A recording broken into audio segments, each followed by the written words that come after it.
Chapter 805 Windspear Hills. Near Shipwreck Bay, in Chweimu Town, a dexterous figure came in from outside the wooden wall. He ignored the guards outside and went directly into the alley behind the inn. Then he entered a hidden tavern from the back door. There were many guests in the tavern, but these were not the main point. The main point was that they were gathered around a gambling table and were gambling intently at the moment. The thug guarding the door glanced at the newcomer. After the newcomer showed his sign, the thug immediately smiled and took him to the small room behind the bar. Master Ugly Monkey. After entering the room, the newcomer immediately bowed slightly and looked up at the young man in front of him, who had a cold expression with a trace of murderous intent, and said slowly, "All the spies we sent out are missing. Shipwreck Bay is abnormal. Recently, a group of very powerful masters have emerged and are competing with us for territory. The Thieves Guild's attitude has been very strange recently. It seems that they don't intend to help us, but they also don't intend to help the other party." The young man in the room was carving patterns with a dagger. He raised his head and frowned when he heard the words, "Who did it? Haven't you found out their identity yet?" Ugly Monkey's tone sank, and the atmosphere in the room suddenly became a lot more oppressive. As a rising star in Mordor City, Ugly Monkey was now a high-grade rogue. He was only one step away from legendary. He was an elite who grew up in slaughter. His strength was also ranked in Mordor City. Not to mention, Ugly Monkey also had the blessing of Sir Soren. He could mobilize the power from the god of rogues when necessary. "I'm incompetent, but we found this on them." The newcomer suddenly knelt down, but then he took out a strange emblem and said slowly, "There seems to be a dark species among the enemy. They seem to have a vampire in the last night's attack." Ugly Monkey reached out and took it. After glancing at it, his face changed slightly, and he said in a deep voice, "Shadow, thief, vampires? It seems that the Shadow Lord's minions have finally appeared. Send someone to invite the bishop immediately.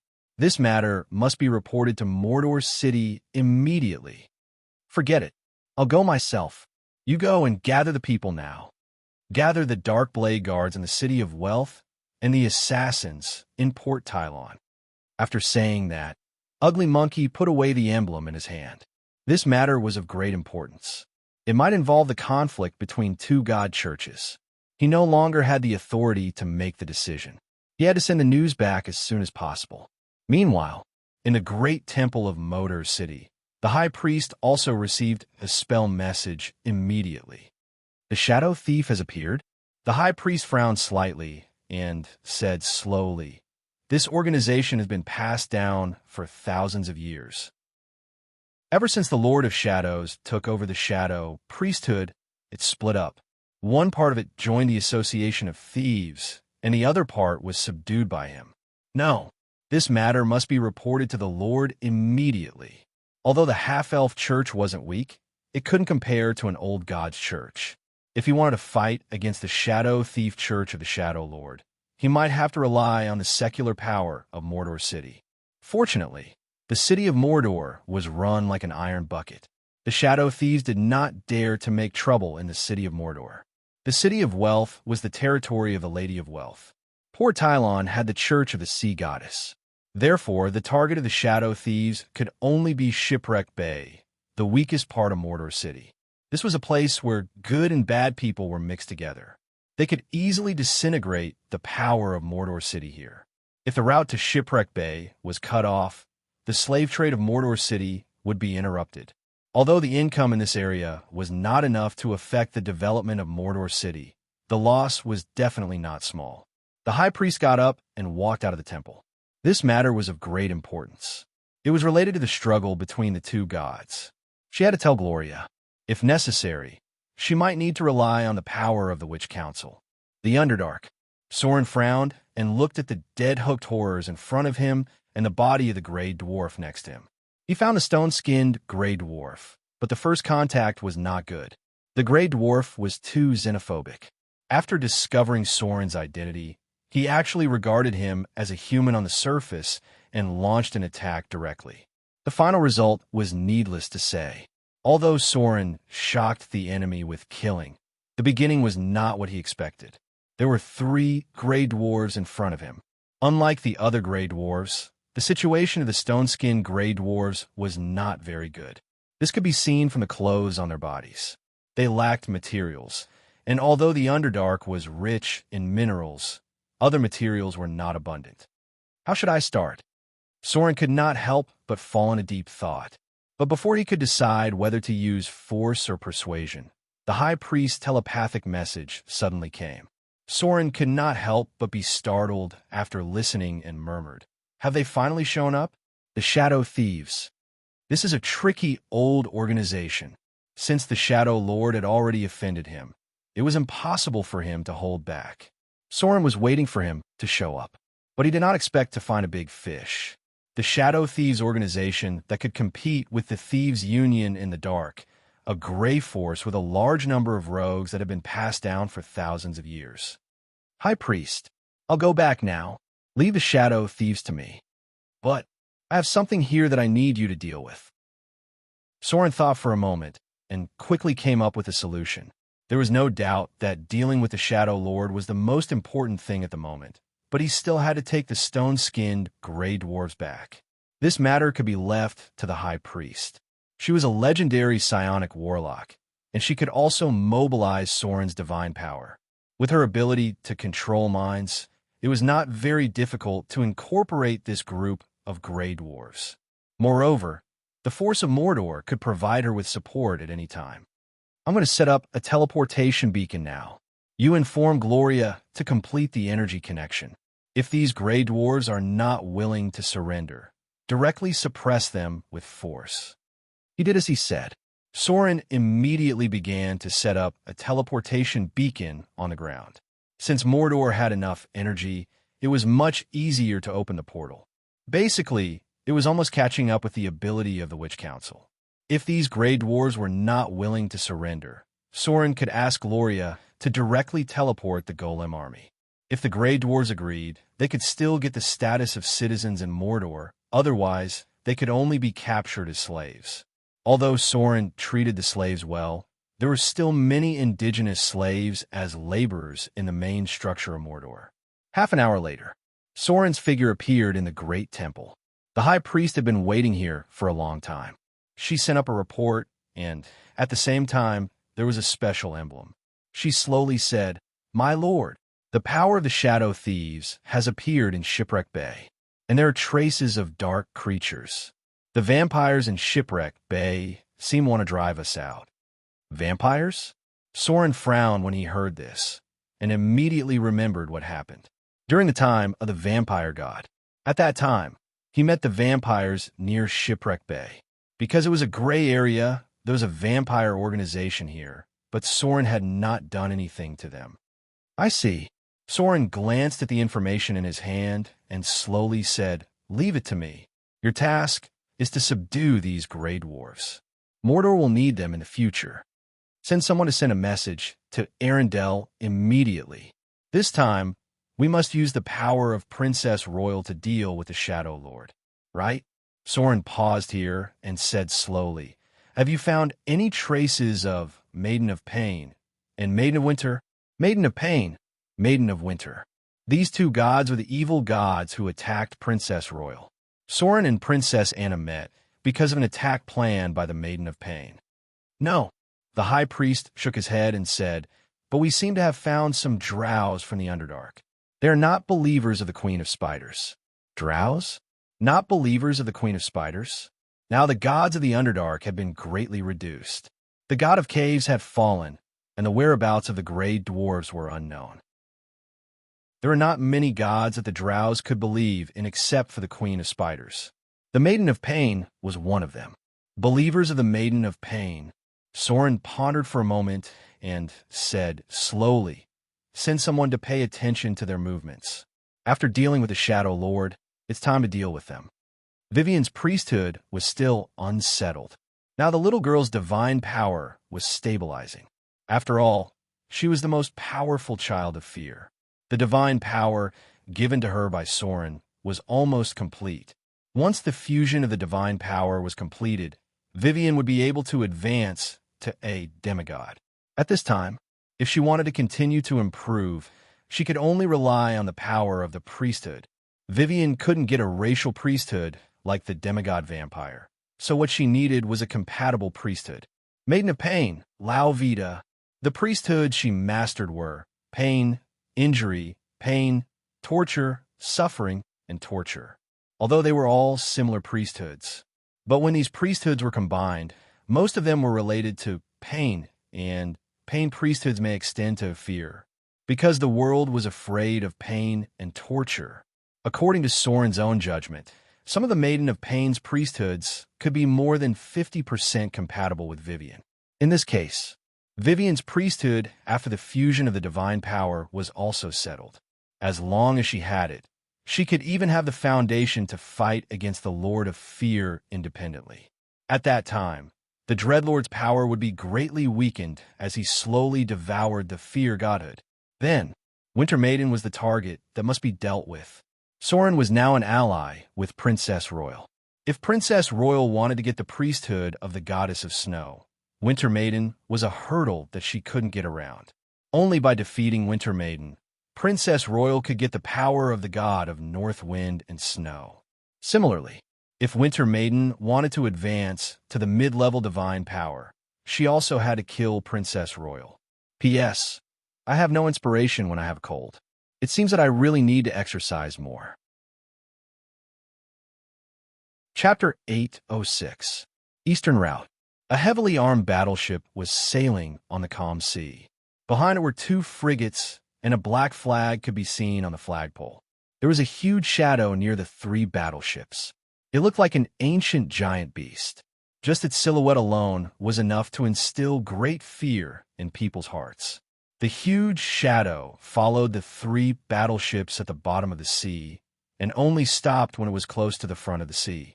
Ferocious barbs could be seen on its slightly raised back, and even the legendary champions could not help but feel weak at the sight of it.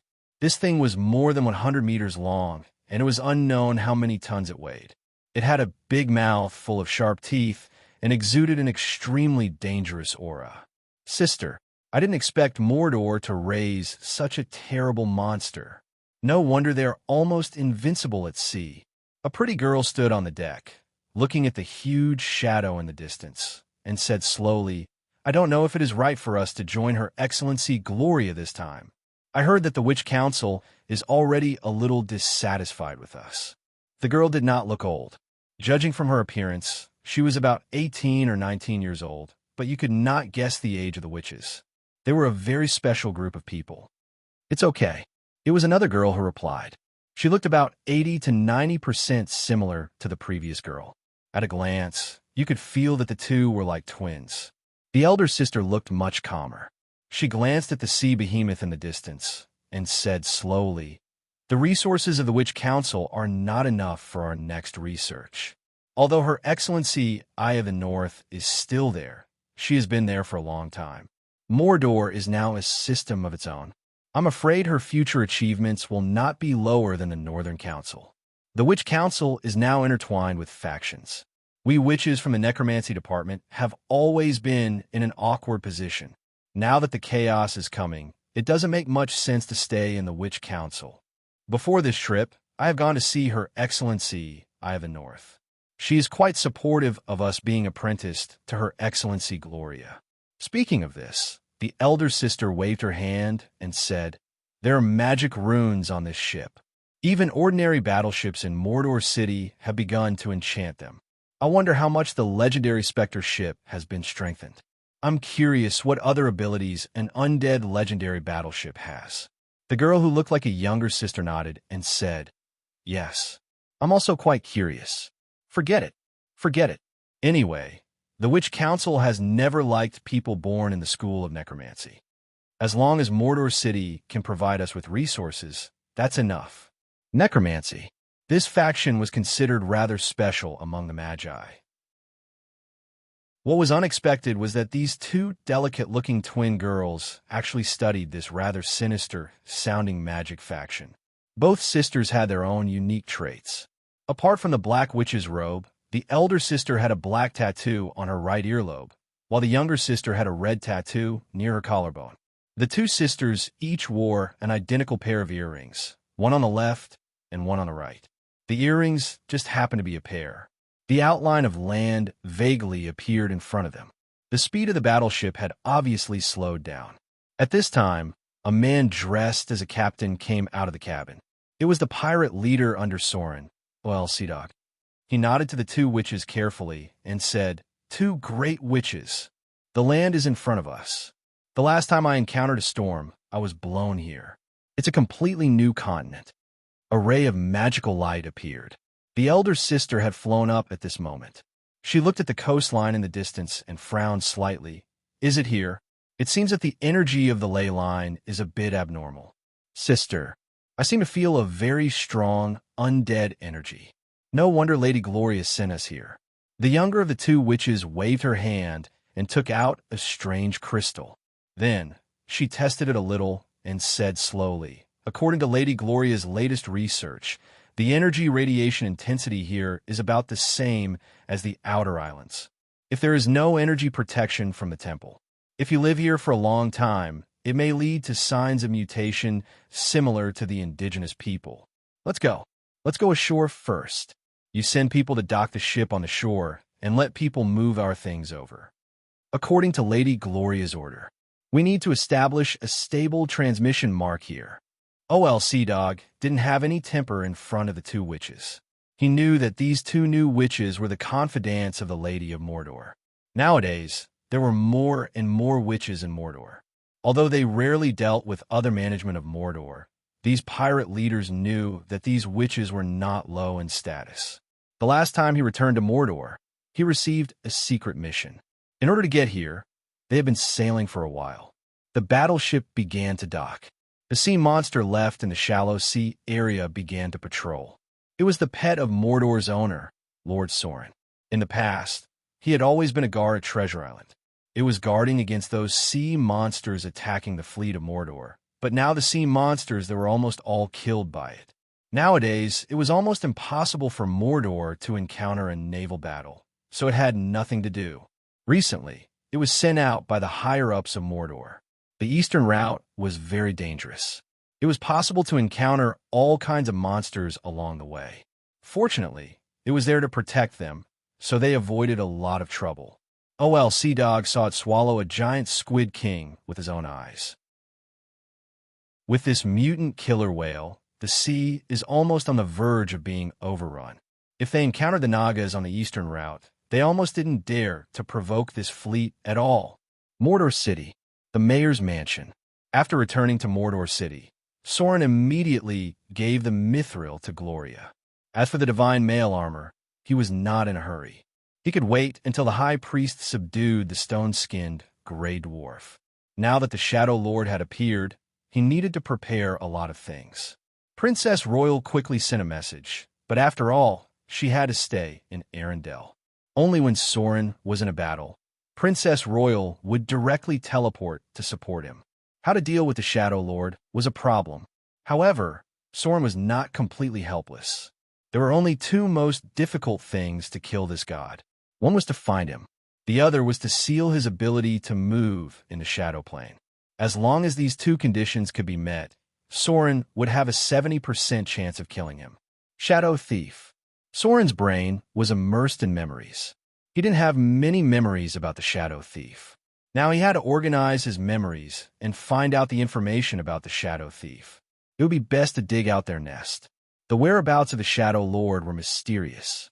He had been hiding from the Lady of the Night. The Shadow Thief was a worldly power under his control. If Soren could find the nest of the Shadow Thief, he might be able to locate the coordinates of the Shadow Lord with his tracking clergy. With tracking in hand, the world was his. Soren's biggest reliance now was the tracking clergy. The Shadow Lord didn't dare to fight him now because he was afraid of the power of the tracking clergy. If the stealth ability was destroyed, the Shadow Lord's strength would be reduced by half. Tap, tap, tap. Gloria's figure appeared outside the room. She glanced at Soren, who was frowning and pondering. She gently poured a cup of tea and placed it in front of him. She slowly said, "Is it about the shipwrecked bay? Do you need me to divine? There should be a way to find the Shadow Thief." Soren raised his head and immediately shook his head. "No, there's no need for you to divine at all. A shadow thief is not a problem for me. Don't do any divination now. The Avatar crisis has messed up the clues of fate. The cost of prophecy at this time is greater than you think. Don't do it again. Gloria gently raised her hand and lifted the long hair by her ear. She nodded obediently and said, I know, right? OL Sea-Dog has sent back a message. The teleportation mark has been established. There is indeed a new continent. But that continent is a bit special. The witch I sent said that the energy of the ley lines there is a bit strange. New continent? Soren raised his head and said slowly, Is that so? Let them build a base first. At present, Mordor has no energy to focus on the new continent, but you can send some golems to guard it. When the things here are solved, we will send people to check it out. A new continent. The last time OL Sea-Dog came back, this matter attracted Soren's attention. However, Mordor was currently a little weak in exploring the new continent. All he could do was to send people to check it out. Things had to be done step by step. Now the limitations of the Outer Islands had begun to show. The expansion of Mordor was about to reach a critical point. If it went further, it might touch the interests of the Amazonian women. This was a group of difficult opponents. The warriors of the tropical Amazon jungle were much more difficult to deal with than the indigenous people. Moreover, they had the storm lore behind them. Soren did not intend to confront them head-on. So at present, he must make arrangements in other places. Right? Gloria seemed to remember something and whispered, There is news from Port Tylon. It said that the Storm Temple has been abnormal recently. It seems that several legendary storm lords have appeared. Traces of demons have also begun to appear on the south coast. The Naga Sirens in the deep sea area have also suffered heavy losses. The Naga Sirens were forced to submit to the sea goddess for help. I heard that many devil rays have appeared. It seems that there are also believers of Dagon. Dagon, this demon lord finally couldn't help but make a move on the material plane. Soren fell into deep thought. The demon lord, Dagon, was the demon of Orbis. He was the king of the deep of the abyss. He ruled the 89th layer of the abyss, the Shadow Sea. This demon lord had always wanted to get his hands on the water space of the material plane. The conflict with the sea goddess had never stopped. Is there any trace of the son of Dagon? Soren thought for a while and said, When the base in the new continent is established, let the mutant killer whale come back immediately. If Dagon intends to invade the material plane, I'm afraid that it will be needed to deal with the demonic sea monsters. Gloria shook her head and said, Not yet. Most of the attacks now are from the water demons. However, there have been traces of swamp giants in the south recently. It seems like Dagon's followers have extended their tentacles to the ground. The sea goddess has also developed believers in the south coast. I heard that a group of refugees in the south has been taken in by her. They are currently on the northern coastline of Raging Sand Island. Soren nodded and said, What about the Duke of Red Dragon's wife? Gloria smiled and said, The Principality of Rossard is currently in internal strife. For the time being, it shouldn't be a threat to us. However, it seems that there are demons around her. Recently, many nobles of the Principality of Rossard have died in the hands of the lustful demons. We still need to be careful. Demons. Lustful demons. Soren seemed to have thought of something and murmured, She seems to have made a deal with a demon lord. Lustful demons? Could it be Glacia? Huh. The daughter of Asmodeus. Soren suddenly trembled. Then a series of information emerged from the depths of his mind. He finally remembered who the demon behind the Duke of Red Dragon's wife was. Queen of Yuma, Glacia. She was the archdemon of the 6th layer of the Bator Inferno, the daughter of the Lord of Hell, Asmodeus. She was also one of the most active demon lords in the Bator Inferno. I see. Soren suddenly seemed to have understood something and said slowly, No wonder. No wonder. It's actually her. Some inadvertent clues were connected together. Soren immediately figured out the clue behind the Duke of Red Dragon's wife. However, if the one standing behind her was really Queen of Yuma, Glacia, then dealing with her would be a bit of a headache, because pulling a carrot out of a hole would involve the Lord of Hell, which was a big problem. Queen of Yuma, Glacia's rise was completely the result of Asmodeus's own manipulation. He let his daughter become the new demon lord of the Bator Inferno. Such a setup must be for some conspiracy. Ever since she was promoted, Glacia had always wanted to prove her strength. Since she was involved in the material plane, then she must be plotting something. Anyway, it was definitely not a good thing for the South Coast. Got it. As if he thought of something, Soren's mouth revealed a trace of a malicious smile and said slowly, "Send someone to secretly send a message to the Church of the God of Light. There's no need to mention the relationship between the Duke of Red Dragon's wife and the Queen of Yuma. Just tell the Church of Light about the demons." Demons. This kind of enemy was too troublesome to deal with. Soren thought about it and felt that it was better to let the God of Light deal with them. He felt that he was too smart. He had to give himself a thumbs up. P.S. You guys are too fierce. You've flooded the public account with advertisements. Now that there are no more advertisements, if you want to support the author, you can tip on the public account. Chapter 807. A gentle wind blew through the green grass. There was a clear chirping of birds in the distance. An cute deer came out of the grass. It looked around curiously and then ran into the woods. A clear stream flowed along the trees, and a long-haired woman was sitting on a stone by the stream and playing a guqin. Next to her was a woman with a dignified and elegant face, who seemed to be listening to the sound of the wind with her eyes closed. Everything here was so beautiful. The woman with her eyes closed in meditation reached out and gently touched a budding flower, and then the flower bloomed in the wind. A beam of holy light appeared in this world. Everything here was so different from the material plane. There was no land full of holes, and there were no scars left by demons. This was an independent half-plane, a space opened by divine power. The light gradually gathered. Finally, it formed into the appearance of a tall man, who slowly walked down from the sky. Father. The elegant woman with her eyes closed in meditation opened her eyes. She bowed slightly to the man gathered by the light in the sky and said softly, "Why are you here?" The long-haired woman stopped playing. She humbly bowed her head to the light and shadow, as moving as a gentle spring. She was the goddess of river and lake, a god who was not very powerful. She was once protected by Mother Earth and now belonged to the goddess of agriculture. There were many gods like her who were born by nature and did not fight. Most of these gods were under the command of the goddess of agriculture. The god of light walked down from the sky.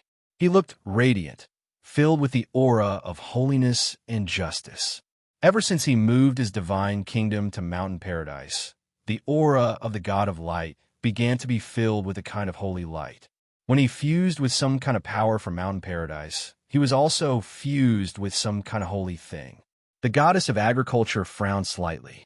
She did not know when it started, but she felt that the light on her father was too dazzling. The sun shone on everything and made plants grow, but if the light was too bright, it was not a good thing for everything. Although she was the daughter of the god of light, the goddess of agriculture preferred the breath of nature. After Mother Earth retired, she took over most of the clergy, but in the end, she chose agriculture as her core clergy. She knew her father's dream, to build an ideal country full of light, justice, and beauty. However, my father believes that to achieve this, we need to completely eliminate evil. Only by eliminating evil can we build a world of truth, goodness, and beauty. But the goddess of agriculture did not think so. She believed that evil could never be completely eliminated. If she wanted to make the world a better place, she had to change it in other ways. As a new god, the goddess of agriculture did not know how to make the world better.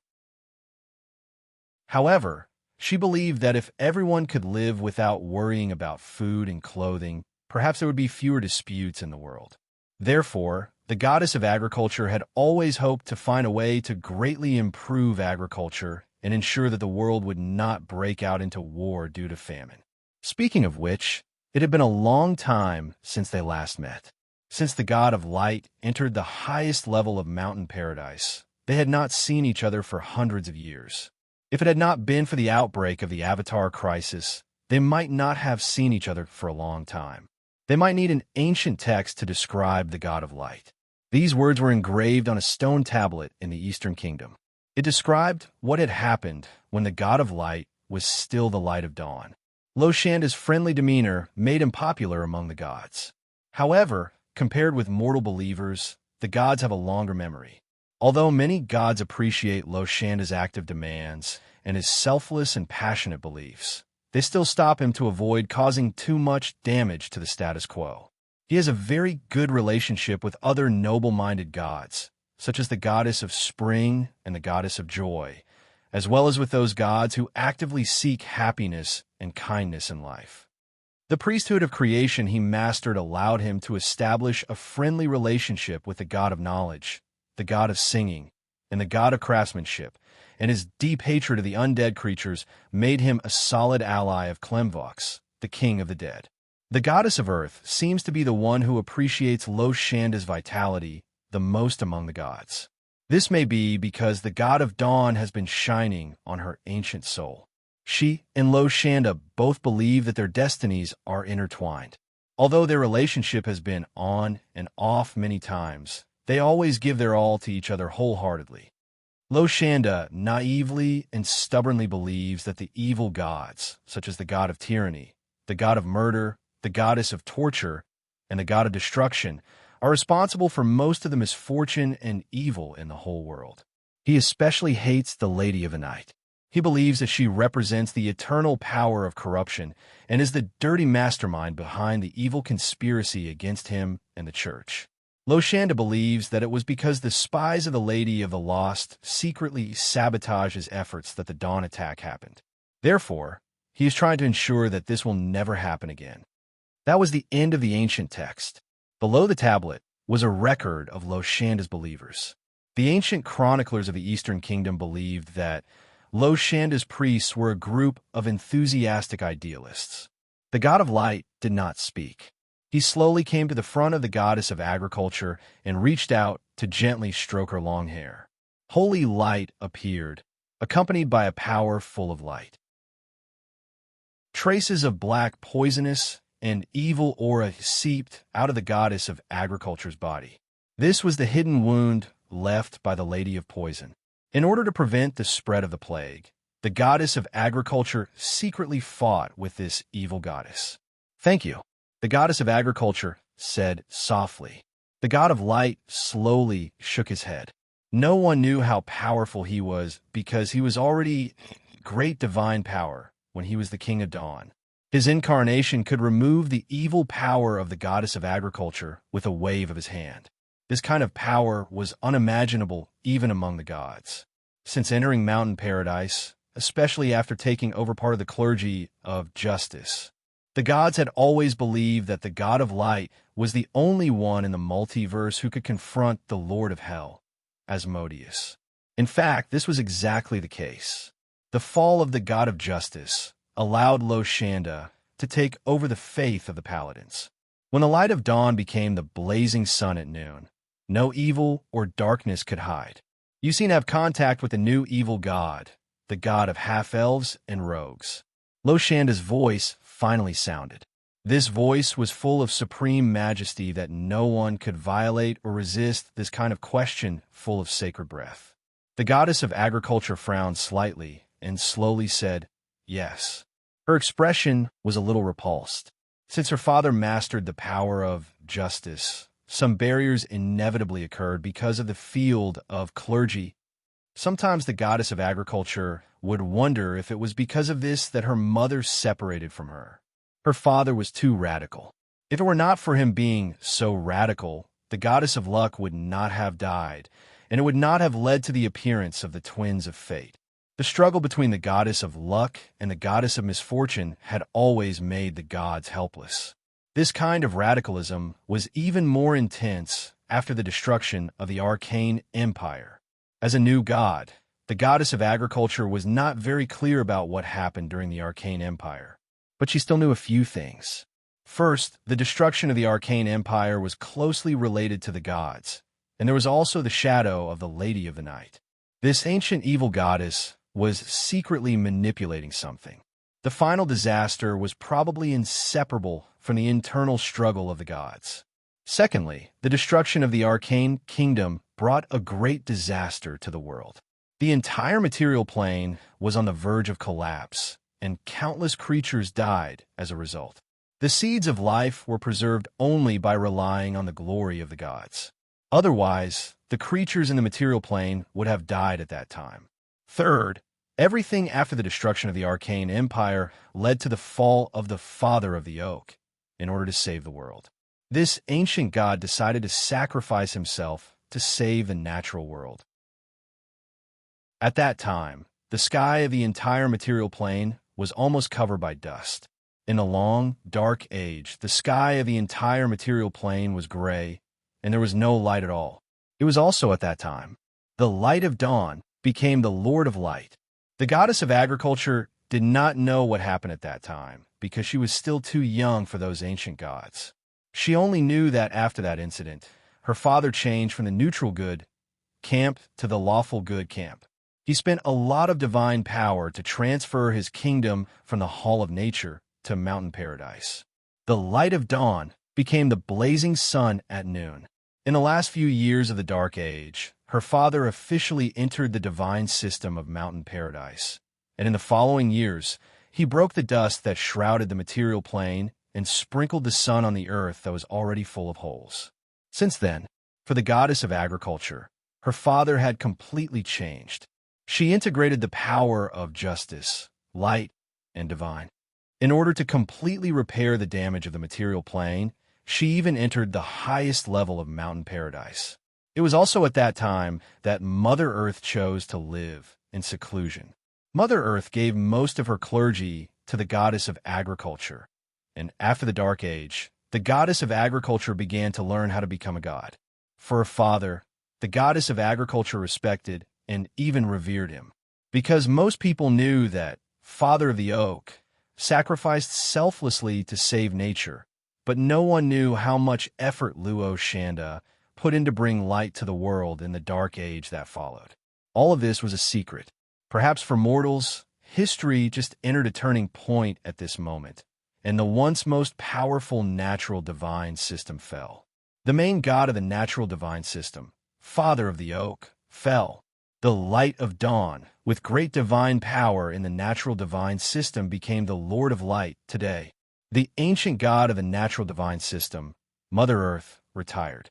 From this moment on, the destruction of the arcane empire directly led to the withdrawal of the three gods with great divine power in the natural divine system from the stage of history. This was once the most powerful camp divine system in the pantheon, and since then, there had not been any great divine power. Today, the only gods left in the natural divine system were the goddess of forest, the goddess of agriculture, the goddess of unicorn, and so on. The most powerful among them was only intermediate divine power. The light of dawn was far away. The Lord of Light was rising. The goddess of agriculture was now a god between the natural divine system and the human divine system. She was sure that her mother, father, and Father of the Oak had reached some consensus. But she did not have a long divine life and did not know what they wanted to do. The Arcane Empire. There were too many mysteries behind this once glorious and brilliant civilization. The goddess of agriculture saw the resistance of mortals against the gods, and also saw the internal struggle of the gods. When the dust fell and everything was destroyed, she did not know who was the final winner. Mortals lost. Because the arcane empire had been destroyed, the power that once could fight against the gods had now become a ruin. The natural divine system had also lost. Father of the Oak fell, Mother Earth retired, and the light of dawn turned into the Lord of Light. The whole natural divine system was almost collapsed. The goddess of agriculture could not help but let out a faint sigh. Everything in the past had already buried the drawbacks. Now that the Avatar crisis was coming, she had been worried that her father would be radical and want to do something terrible. It seemed that her prediction was not wrong, because only she had interacted with the god of half-elves and rogues of the evil camp. He had personally appeared in front of her today. Everything happened in a flash. The gods' thoughts were very fast because they needed to deal with the prayers of tens of thousands of believers. Don't have too much contact with him. The Lord of Light looked at the goddess of agriculture in front of him and said slowly, "He is a person outside of fate, from a mortal to a weak god. In just 2 years, this kind of thing has only happened a few times in the long river of fate. I have a hunch. He will be a chess piece that affects the struggle of the gods. If you get too involved with him, I am afraid you will be in danger." The gods are watching him silently. The goddess of doom just saw more than us, so she left a mark on him. Everything he did was related to the arcane empire. This uncontrollable civilization will only bring unimaginable disasters to nature. The goddess of agriculture was silent. For a long time, she and her father had conflicting views. It was as if the Lord of Light thought that everything Soren did was just a copy of the arcane empire. But what she saw was another future, a future that was completely different from the arcane empire's unrestrained abuse of magic power. She saw a glimmer of hope in Soren. The goddess of agriculture had been silently observing the city of Mordor. The glimmer of hope she saw was reflected in an inconspicuous corner. It was not that no one had ever discovered the alchemy knowledge of the arcane empire. For example, in the Battle of the Rusty River, Drool fought with a wizard organization because of a seriously polluted river. In the end, even the legendary Drool could not help but fight in person. In the past history, any application of knowledge in the arcane empire would often bring serious pollution and destruction. For example, the experiment of the nature destroyer Karina, the energy mutation of the Rusty River, and the destruction of the Blackwater town. Once these discovered knowledge were applied, they began to create wealth crazily and then brought irreparable damage to nature. But this did not appear in the city of Mordor. Even contrary to all this, the goddess of agriculture could clearly feel that the natural environment of the city of Mordor was changing, little by little, getting better little by little, and moving towards a future that even she could not predict. Thinking of this, the goddess of agriculture looked up into the eyes of the Lord of Light and shook her head slowly and firmly. Her father had his beliefs. She also had her own ideals. The will of the gods could never be so easily shaken by others. P.S. I went to the hospital yesterday. This chapter took a little long to write. Fu too needs to exercise more. Without health, it is useless to say anything. As long as I am healthy and can write, I can fight for another 30 years. If there is no update occasionally, I hope everyone can include a little more. Bow. Chapter 808. Shipwreck Bay. In this city, which was controlled by the Grey Forces, evil had never stopped growing. Soren's control of this place had never been completely completed. The most fundamental reason was that the forces in this city were intertwined, and it also involved the forces secretly controlled by other god churches. Any god church had a good foundation.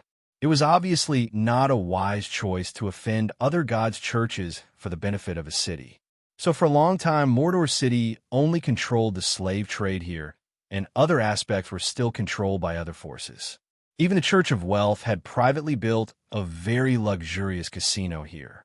Recently, the forces of Mordor City were in a bit of trouble. Soren's crazy expansion finally had a drawback now. That was, many forces were enemies of Soren. In this case, they could be said to be gloating. If it weren't for the power of Mordor City, they would have already begun to fish in troubled waters. The situation was not clear enough. Many people were secretly observing here. Once Mordor City showed signs of weakness, it was very likely to be attacked by other forces. Some dark forces could not wait to jump out. For example, the vampires hidden in Shipwreck Bay. Recently, many vampires had joined the battle between Mordor City and the Shadow Thieves. Night fell. Night covered all the evil, and there was no one on the empty street. The pub that was usually lively and noisy had long been closed at this moment, but through the closed windows, many eyes could be found watching here. The patrol team had long disappeared, and there was no one on the whole street. Patter. There was a slight sound of landing, and then a thin and flexible figure emerged from the darkness. "My lord." There was a trace of blood on Ugly Monkey's body, but it was not his.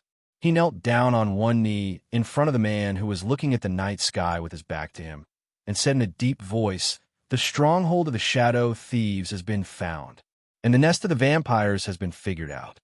Soren slowly turned around. He was expressionless at the moment, but his eyes were quite cold.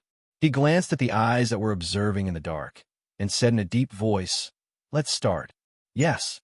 Ugly Monkey bowed and retreated. Swoosh! A signal flare rose from the port. Then, in the darkness, strong and vigorous figures rushed out from the vicinity of the port. These people gathered like an army and quickly advanced forward. The army of Mordor was not mobilized. Soren sent the army stationed on Snake Island. The Drows were in charge of leading the team. They were all masters of assassination. The Wanderer of the Half-Elf Church also appeared, accompanied by a pretty girl, and beside her was an old man with a serious expression. The Archbishop of the Half-Elf Church. The battle had begun without a sound. Under the quiet night sky, the enemy's dying screams came. The power of Mordor City was divided into two. One of the troops, led by the Drows, raided the nest of the Shadow Thieves. Meanwhile, the troops led by Divine Priestess Milan directly attacked the vampire's lair. Anyone who offends Mordor City must pay the price. Soren's eyes were filled with murderous intent. His god-level senses were all locked onto a single spot below the sunken ship. Ancient vampires. An old monster that had been hiding for centuries. He was Soren's prey. Meow. Many figures were moving at high speed in the darkness. A petite figure suddenly emerged from the darkness. The next moment, 3 cold lights appeared, and then an enemy of the Shadow Thieves fell into a pool of blood. Lulu came out of the darkness. Compared to the past, she seemed a little more mature. This werewolf girl, with amazing agility, became more and more amazing after being trained by the Drows. Felines were originally good at hunting, and Lulu's assassination skills were like a cheat. Later, even the Drows in charge of training her were no match for her. This action was her first actual combat. She needed to prove her strength by herself. Poochie. Ugly Monkey sneered and pulled out the dagger that was inserted into the enemy's heart. The provocation of the Shadow Thieves had already aroused his anger. If it weren't for the fact that he couldn't act rashly, he would have already retaliated against the Shadow Thieves. The dagger nimbly turned in a circle in his palm. Ugly Monkey tore a scroll to buff himself with cat's grace, and then rushed directly toward the enemy's main camp. He was getting closer and closer to the legendary realm. Only a strong enough enemy could stimulate his potential to burst out. At the same time, in a dark lair, a group of vampires had gathered. Not good. Our graveyard has been conquered. A pale man rushed in from the outside and hurriedly said, "The enemy has a lot of priests. There are at least 3 legendary priests. There's no news from the Shadow Thieves. I'm afraid they won't be able to support us in time." Outside the nest, an old man in a gray robe walked in slowly. Behind him were 2 young priests and more than a dozen assassins trained by the Half-Elf Church. Greater valor. Another light of magic appeared. The old man casually added a 3rd layer of buff to the others and then said, "Seal this place. Leave no one alive." He was the Archbishop from Autumnfall. Although he had gradually moved away from the center of power in the city of Mordor, this did not mean that their status had been reduced. They were still archbishops, and their strength had been upgraded to the legendary realm because of Soren's promotion to lesser god. These old archbishops usually trained the new generation to retire peacefully, but when needed, they could also transform into legendary combat power at any time. If it weren't for the influence of the Avatar crisis, with Soren's current divine level, at least 10 legendary priests could be directly promoted. Legendary divine power. On the other side, the divine priest, Milan, had also joined the battle. As a young female priest who could mobilize Soren's divine power, almost no dark creatures could stop her. She had been summoned by Soren's incarnation once, and her capacity for divine power was very strong. It was only a matter of time before she became a divine priest. "My lord, there are many shadow creatures in the south. Our losses are not small. A rogue covered in night clothes appeared.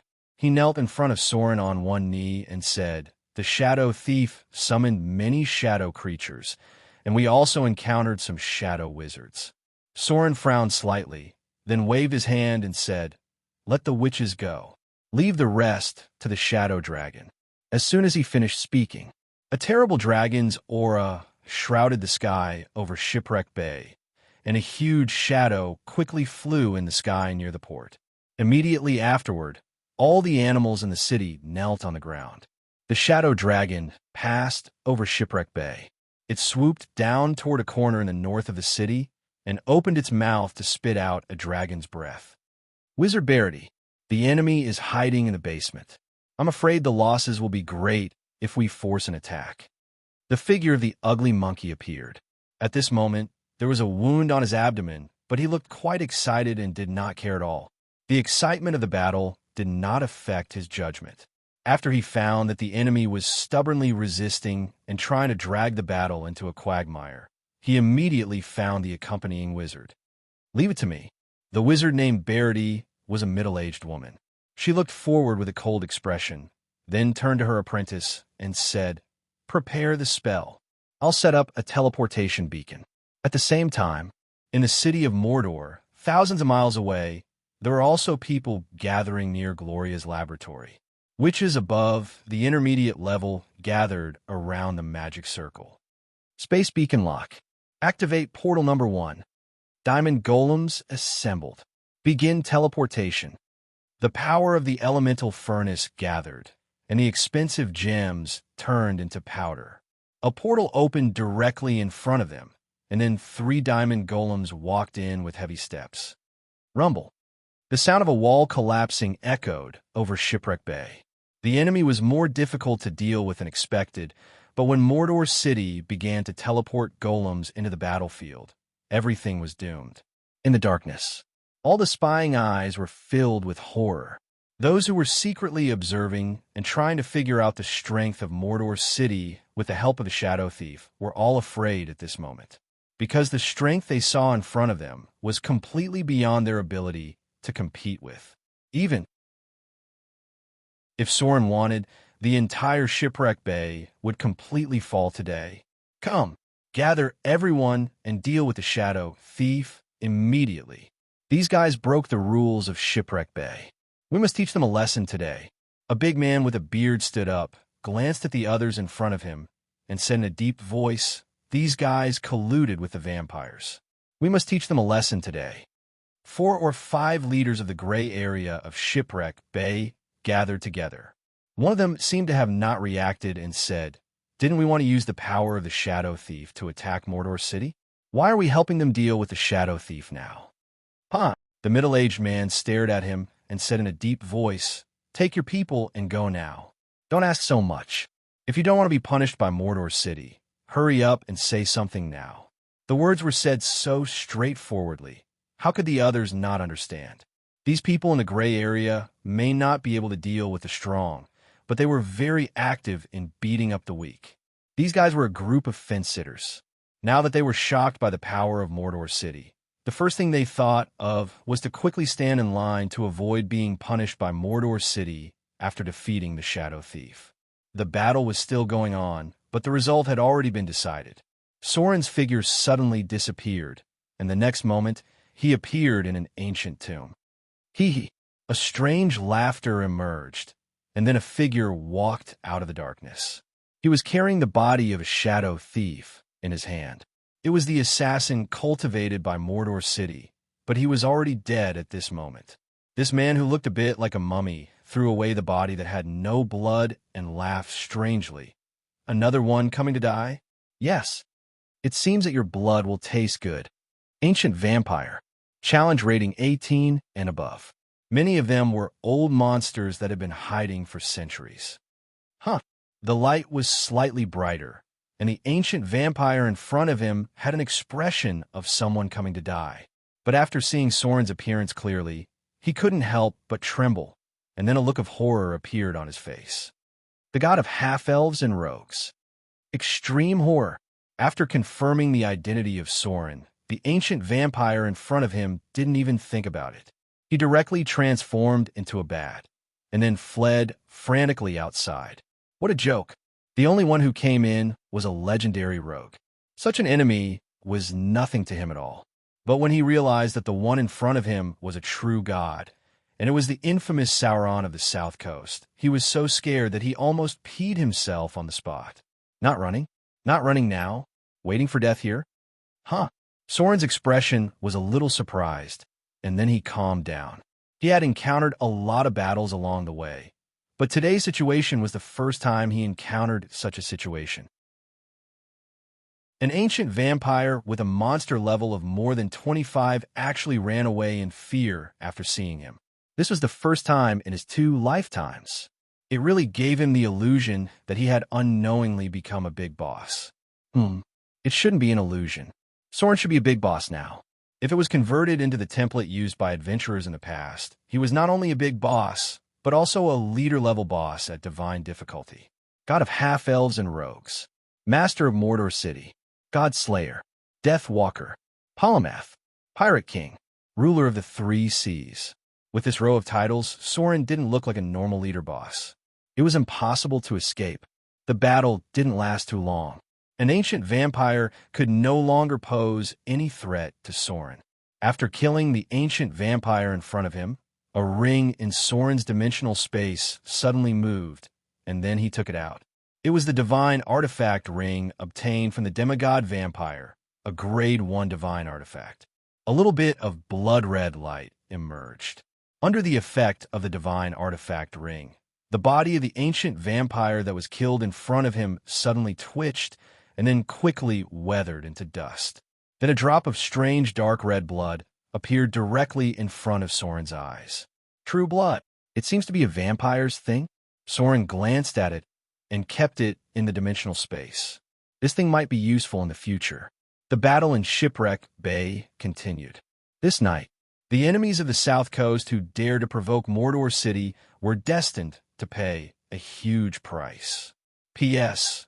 Some readers said that since they followed Futu's public account, they felt that they couldn't keep up with the nutrition. Is there such a thing? Those fantasy-style beauty pictures are for you to see, not for you to F***CK. Chapter 809. The balance of victory and defeat had been decided. The Guild of Shadow Thieves in Shipwreck Bay was completely caught off guard by Mordor's attack. This time, Soren intended to destroy the Guild of Shadow Thieves in Shipwreck Bay in one fell swoop. So he sent out quite a lot of men. The battle outside was still going on, but Soren's side was almost over.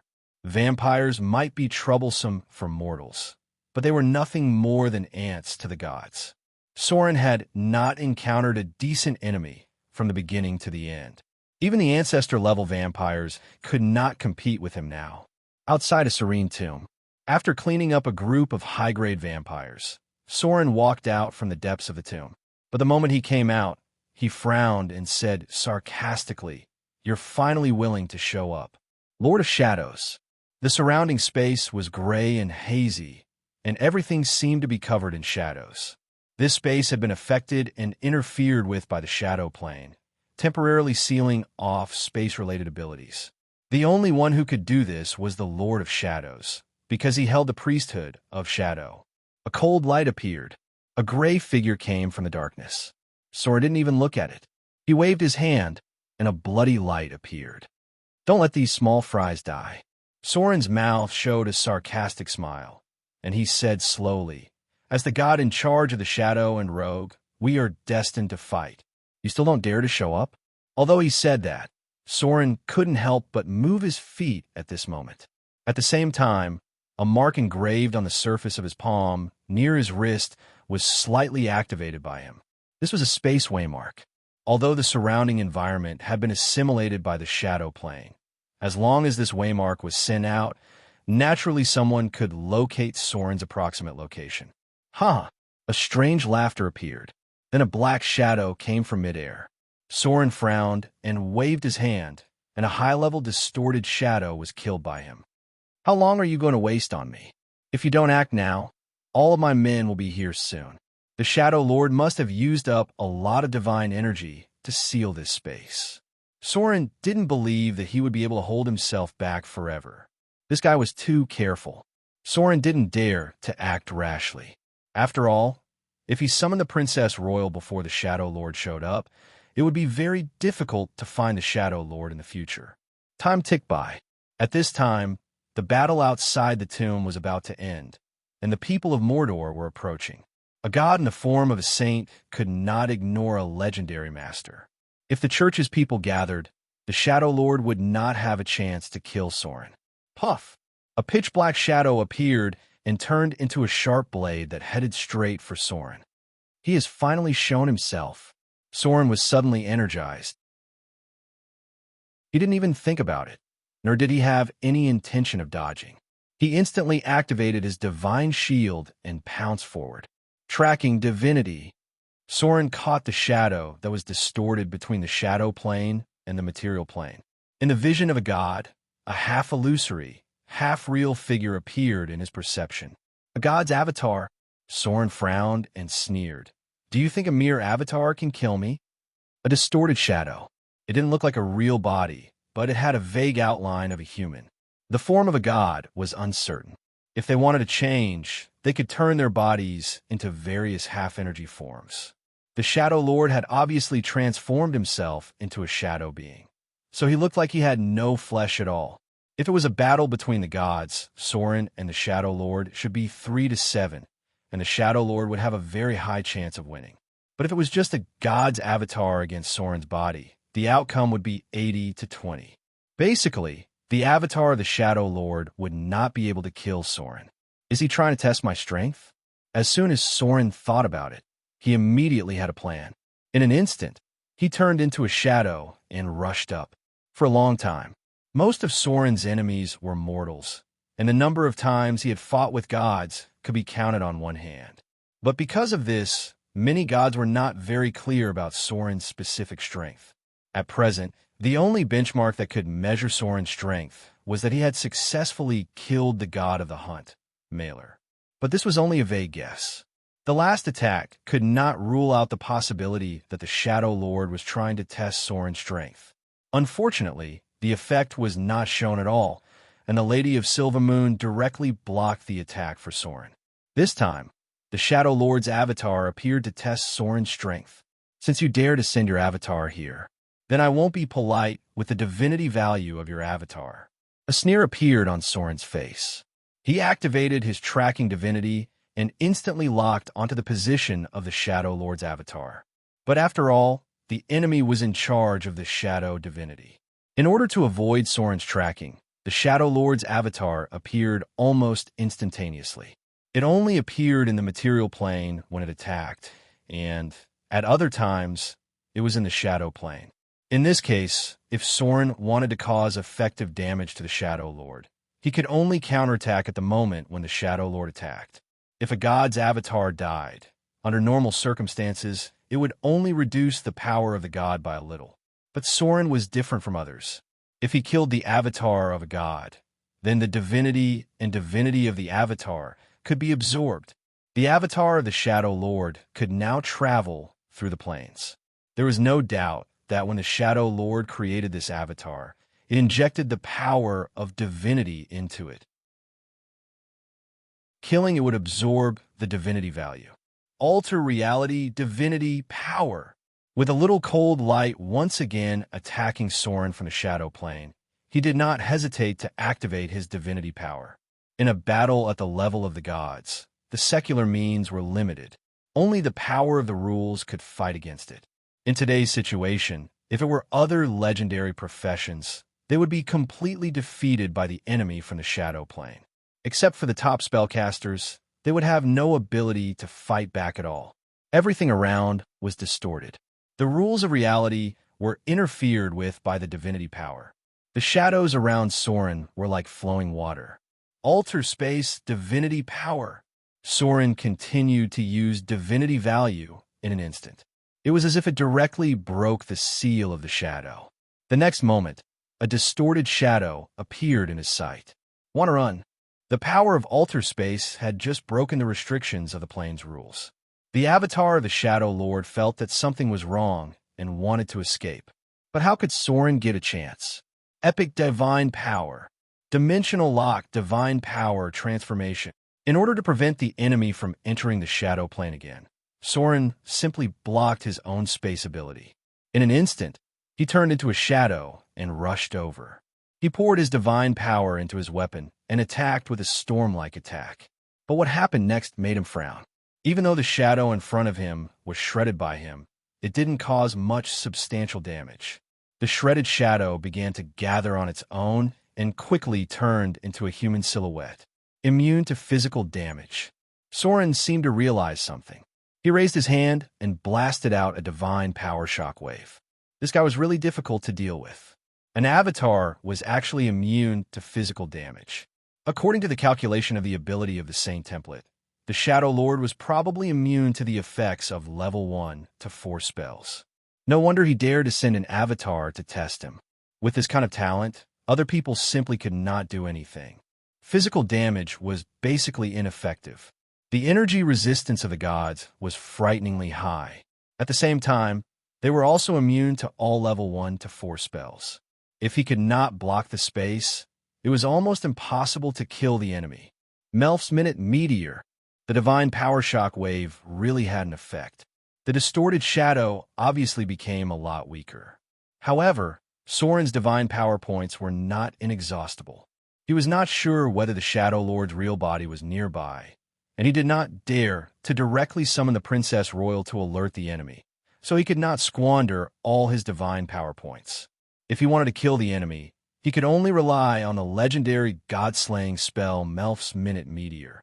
This spell not only had physical damage, but also very powerful magic damage. Rumble. 2 burning minute meteor flames appeared in Soren's palm, followed by a storm of attacks. Explosions sounded one after another. Soren did not know how many rounds of ammunition he had thrown out. Anyway, he did not stop until he had used up all the spell slots of Melf's Minute Meteor Flames that he had memorized. The Minute Meteor Flames created by this spell were an area of effect attack. Although it only dealt a few points of damage each time, it could not withstand Soren's attack speed. The low-level spells were all instantaneous. After a round of Minute Meteor Flames, the avatar of the Shadow Lord was only left with a very weak afterimage. It's not dead yet. Soren could not help but hesitate for a moment, but he still raised his hand decisively and pointed. Death's Hand, Death Realm. In this case, the enemy should have entered a state of near death. There was nothing to say. He just directly used the ability to kill. Boom! The distorted shadow around shattered in an instant, and then there was a clamor of people around. The avatar of the Shadow Lord was killed on the spot, but then a ball of divine light emerged from the dissipating shadow. The power of this divinity did not return to the Shadow Lord, but was directly devoured by Soren. A row of data appeared in front of him. Killed Shadow Lord's avatar. Extracting slaughter EXP from target. You've gained 250,000 slaughter EXP. Target has divine power. Extracting divine power from target. You've gained 12 divine power. Target has divine power. Extracting divine power from target. You've gained 6 divine power. Looking at the data prompt that appeared in front of him, Soren's expression suddenly became very interesting. At the same time, in a mysterious underground palace, a humanoid shadow that appeared on an altar suddenly let out a low roar full of unwillingness and anger. The whole palace was trembling. Many of the believers of the Shadow Lord gathered here could not help but tremble.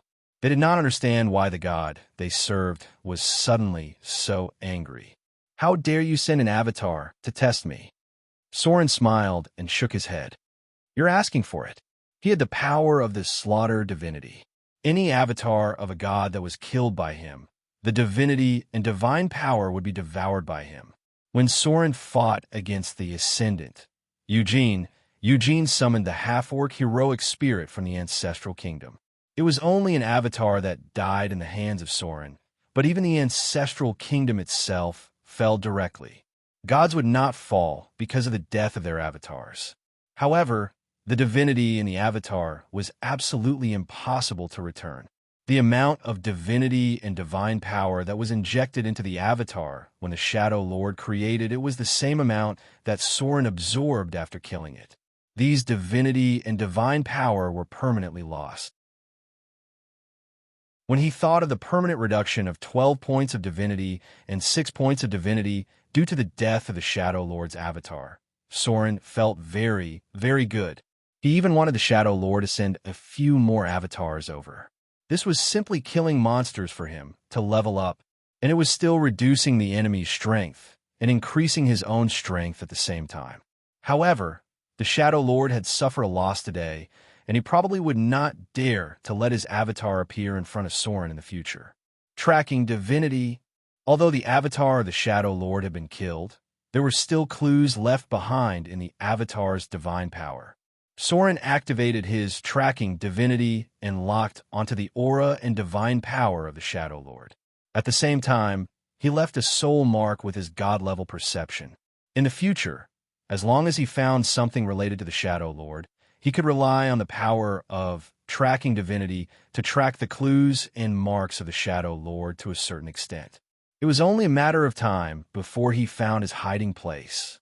Outer Islands, Mordor City. Yesterday's battle was over.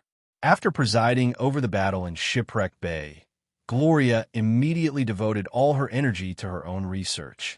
It was about noon. Fallen Witch's figure appeared in the laboratory.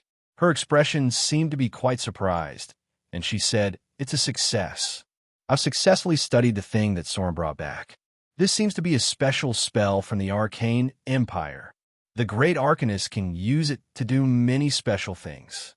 Gloria raised her head, gently lifted her long hair, and said, "Really? How was the effect of this spell?" As soon as her voice fell, outside the laboratory, Fallen Witch's voice sounded again. Then another Fallen Witch appeared in front of Gloria and slowly said, "The effect is amazing. Although the requirements for mind control are very high, but this spell does have a very amazing effect." There were two Fallen Witch. They looked almost exactly the same. If one didn't have the perception of a legendary, one wouldn't be able to find any difference at all. Gloria's expression was suddenly full of shock. The Fallen Witch waved her hand, and her original self disappeared. Then she said, "Although the effect is amazing, it's still very effective. But it doesn't last long enough. It's not easy to control the spell. It feels like controlling two bodies at the same time. As far as I know, many spellcasters in the Arcane Empire could control many avatars at the same time to deal with many different things. This spell definitely had some areas that weren't perfect yet. It may be related to some of the supreme magic skills in the Arcane Empire." P.S.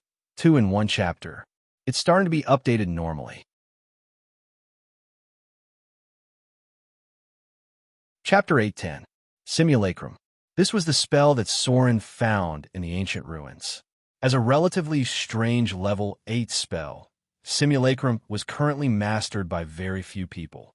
He also found a way to bring it back, and then he gave the mask imprinted with the Simulacrum spell to the Fallen Witch and Gloria. They were the ones who studied it and finally completed the model analysis of the spell.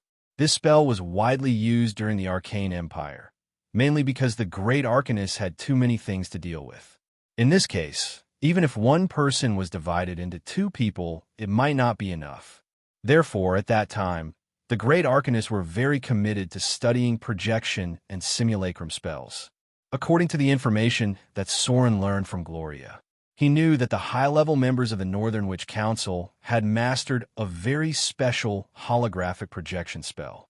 Unlike those projection spells that were easily above level 4 or 5, this spell required only level 2 or 3 to cast. Holographic projection was a level 3 spell, and planar projection was a level 2 spell. As long as a level 4 or 5 wizard, they could master it. But the only trouble was that this spell seemed to require a very sophisticated alchemy device. At present, the application of this spell was limited to the many towers of the Northern Witch Council. It seems that this spell is very useful for our future research. As if she was interested in Fallen Witch's test, Gloria's attention was completely removed from the experiment. She slowly said, "What are the results of the test? Can you control the main body and simulacrum at the same time for research?" Fallen Witch shook her head and said, "Not at the moment. Mind control is mainly focused on the main body, but the simulacrum created can help with some simple things.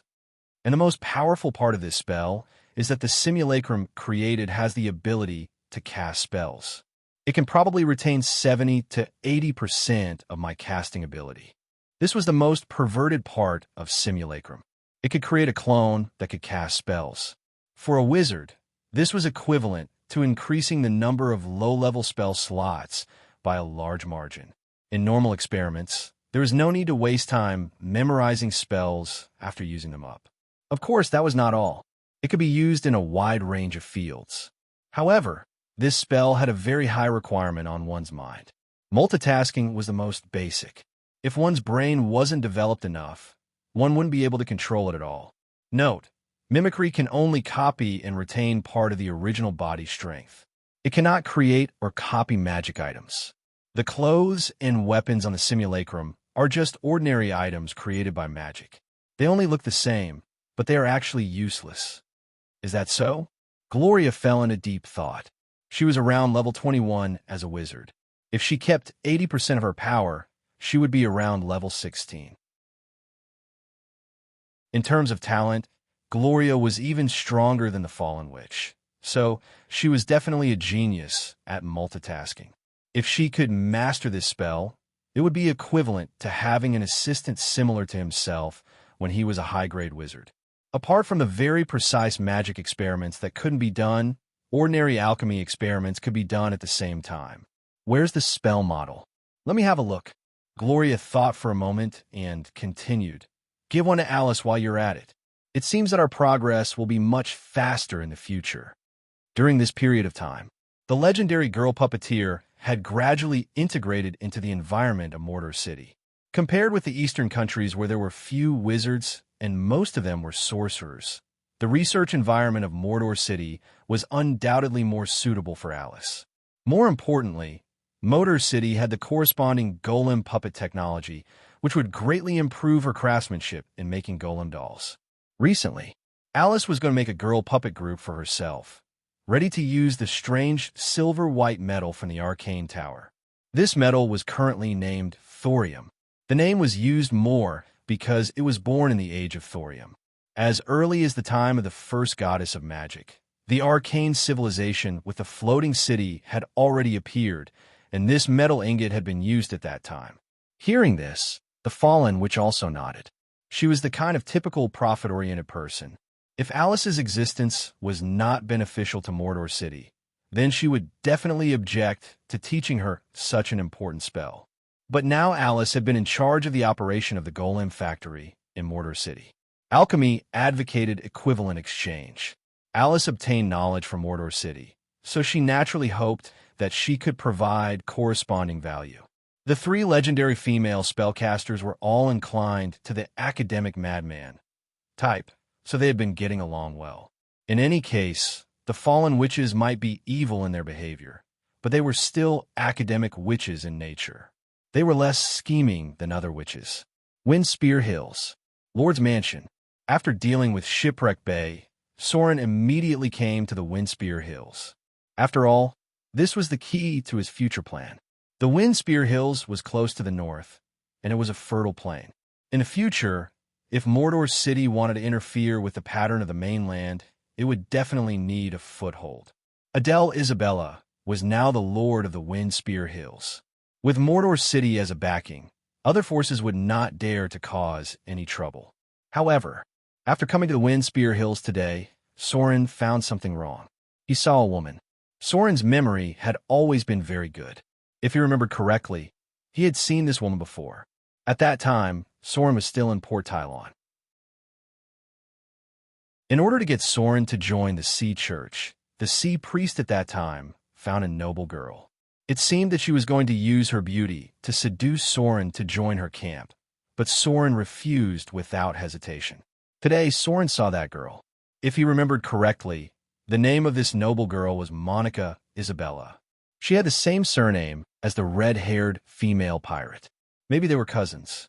When he saw this woman, Soren was a little surprised, but he was in a hurry and had something to deal with, so he didn't ask much. It seemed that she was Adele Isabella's assistant, helping her deal with the documents in the Windspear Hills. Soren came here this time to explain something, mainly to prevent the power of the Shadow Thief from infiltrating the Windspear Hills. Night fell. Soren returned to the City Lord's mansion after explaining things in the temple. Because the situation was not good, he planned to leave an archbishop of the half-elf church here. If there was a legendary priest, other forces would have to think twice if they wanted to make trouble. In the evening, Soren received good news. Gloria used magic to tell him that the analysis of the simulacrum had been completed. As long as he went back, he could get the copied magic scroll. Because of the fierce conflict with the Shadow Lord, the defense of the Windspear Hills had increased a lot. However, Soren's place did not need to be like this because his perception was better than any guard. Light footsteps could be heard. Unsurprisingly, when Soren stayed in the Windspear Hills, Adele Isabella came to sleep with him almost every night. She was now a fanatic of Soren, and in the future, she might even be a holy apostle in the kingdom of God. This kind of close relationship meant that she was destined to be one of Soren's most trusted subordinates. However, today's situation seemed to be a little unexpected because Soren heard 2 footsteps. In addition to Adele Isabella, there was another light footstep. It seemed to be a little messy, and the owner's mood was a little hesitant and panicked. "My lord." Soon, the voice of the red-haired female pirate sounded outside the door. Soren slightly raised his eyebrows and said, "Come in." Creak. The door was gently pushed open, and then Adele Isabella, who was wearing a thin dress and almost nothing inside, came in. But a little different from the past was that this time there was another slim woman behind her. It seemed to be the noble girl named Monica Isabella that he saw every day. She had beautiful long blonde hair, and her expression seemed to be a little uneasy. She carefully followed behind and walked in. One thing worth noting was that this noble girl also had Soren's emblem on her chest. A rogue. Soren glanced at her and raised his eyebrows in surprise. He was a little surprised that this noble girl had advanced into a rogue and was a follower of his church. The room was very quiet. Soren glanced and turned his attention back to the magic scroll on the table. He was trying to learn the first legendary spell, which might take a lot of time. After Adele Isabella entered the room, she did not disturb Soren. First, she obediently tidied up the bed for him, and then put the books on the table next to him. She looked like a very dedicated maid. On the other side, the blonde noble girl was still standing in the same place. But after the initial panic, she calmed down a little and looked at Soren curiously from time to time. After everything in the room was tidied up, Adele Isabella very docilely came to Soren's side, then knelt down and crawled to the front of Soren. The bottom of the desk was hollow. The female lord of the Windspear Hills, who was usually admired and pursued by countless young nobles, was now kneeling at Soren's feet like the most humble maid, dutifully doing what a maid should do, such as how to please and serve her master at night. On the other side, Monica Isabella, who had beautiful long blonde hair, widened her eyes in surprise. Her face was crimson, as if she wanted to look but did not dare to. However, her conflicted expression did not last long, because Adele Isabella looked at her and then waved her hand to let her come over. "Like this. You suck on the other side. Don't use your teeth. As a lowly maid, you need to learn more skills." While Adele Isabella was seriously serving and pleasing her master, she was also instructing the noble girl next to her, who was nominally her cousin. Soren only took a deep breath at the beginning, then continued to flip through the books in front of him as if nothing had happened. The thinking ability of a god was far superior to others. Such a small matter was not enough to affect his serious study of magic knowledge. Monica Isabella was obviously a smart and studious noble girl, so she quickly mastered a few skills and successfully learned how a competent maid should use her mouth to please her master. At this time, Adele Isabella stood up and gently sat next to Soren, whispering, My lord, I've touched the threshold of the legendary realm. At present, things in the Windspear Hills have begun to get on the right track, and I plan to spare some time to cultivate and break through. Monica Isabella is my aunt's daughter, and she is a trustworthy person. I'm going to let her take care of the Windspear Hills for me for a while. And her family background is also very useful to us. Sure enough, Soren had already guessed that Adele Isabella had something to tell him. Otherwise, she would never have brought this noble girl over tonight. Soren looked at her seriously. Sure enough, he found that the red-haired female pirate already had a trace of a legendary profession, which meant that she had reached a threshold, and as long as she succeeded in crossing it, she would be a legendary figure. It seemed that the giant had given the other pirate leaders a lot of pressure after breaking through the legendary realm. Soren secretly had rogues pay attention to this pirate leader. On one hand, it was convenient to contact them, and on the other hand, it was to prevent them from being bribed. Since the giant had broken through the legendary realm, many pirate leaders felt a lot of pressure. Even the half-elven first mate, who had always been superior to others, had recently handed over the affairs of Raging Sand Island to his deputy, while he concentrated on finding ways to break through the legendary realm. If he did not enter the legendary realm, he would never be able to enter the real upper echelons of Mordor. These pirate leaders, such as the half-elven first mate, Scarface, One-Eyed, Knight, Sea Dog, and so on, seemed to have thousands of pirates under them. But in fact, the real power of Mordor was never these pirates. The real elites had gathered inside Mordor, and if they did not enter the legendary realm, they were not qualified to enter the highest decision-making team of Mordor. At this point, even Saruman was the same. Back to the topic. After hearing Adele Isabella mention herself, the blonde noble girl who was kneeling at the feet of Soren paused for a moment, and then slowly returned to normal. Soren closed his eyes and pondered for a moment, then said, I understand. Okay. In the future, the affairs of the Windspear Hills will be temporarily handed over to her, but your cultivation can only be done inside the Windspear Hills. I'm afraid only you can control those pirates. Okay. About her, I'll say hello to the Sea Temple. If Soren remembered correctly, the noble girl under his feet seemed to have something to do with the Sea Temple. It seemed that she needed help from the Sea Temple. The Sea Temple did not have enough influence on the land. It seemed that because of something he didn't know, she actually got in touch with Adele Isabella, and now seemed to be planning to join the camp of Mordor. He had no objection to this. The surname Isabella had a special purpose. She herself was an Orthodox noble, so she could use it in many places. Even if she didn't use it, she could still make do with it. However, after all, this matter was still related to the Sea Temple. Even if Soren's relationship with the sea goddess was relatively harmonious, this noble girl was still a chess piece of the Sea Temple buried on the land.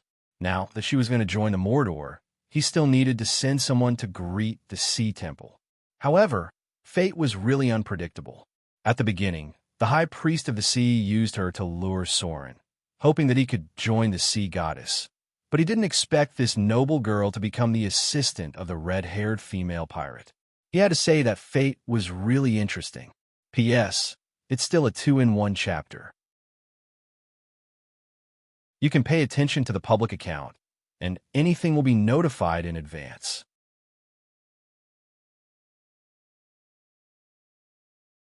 Chapter 811. The Outer Islands. Mordor City. Today, Mordor City was a little lively because many residents of Mordor City gathered near the central square. At the moment, they were looking at the center of the square curiously. In the center of the square was a group of gray dwarves gathered together. They looked ragged and wore animal skin clothes. They looked like savages with disheveled hair and long beards. Around the square was a team of drows, staring at them coldly at the moment. Not far away, there are priests of the temple who seemed to be discussing how to settle these gray dwarves. Suddenly coming to a strange environment, these gray dwarves also looked a little uneasy. There were not many of them, only about 200 or 300 of them. At the moment, they were surrounded by a group of residents of Mordor City. Although they saw the drows from the Underdark, these gray dwarves still looked nervous. The residents of Mordor City were well-informed, but their curious nature had not changed much. Many of them saw the gray dwarves for the first time. Maybe because of the confidence of the residents of Mordor, they were not afraid of these legendary evil races. Instead, they looked around curiously. The drows were much more evil than the gray dwarves in the legends. You see, they were quite obedient in Mordor City. They were tamed by Sir Sorin and got along well with other races.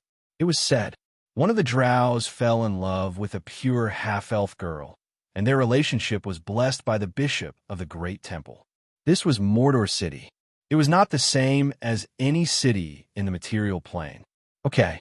The drows came to the gray dwarves with a cold expression and said in a deep voice, "His Excellency the High Priest has arranged your residence.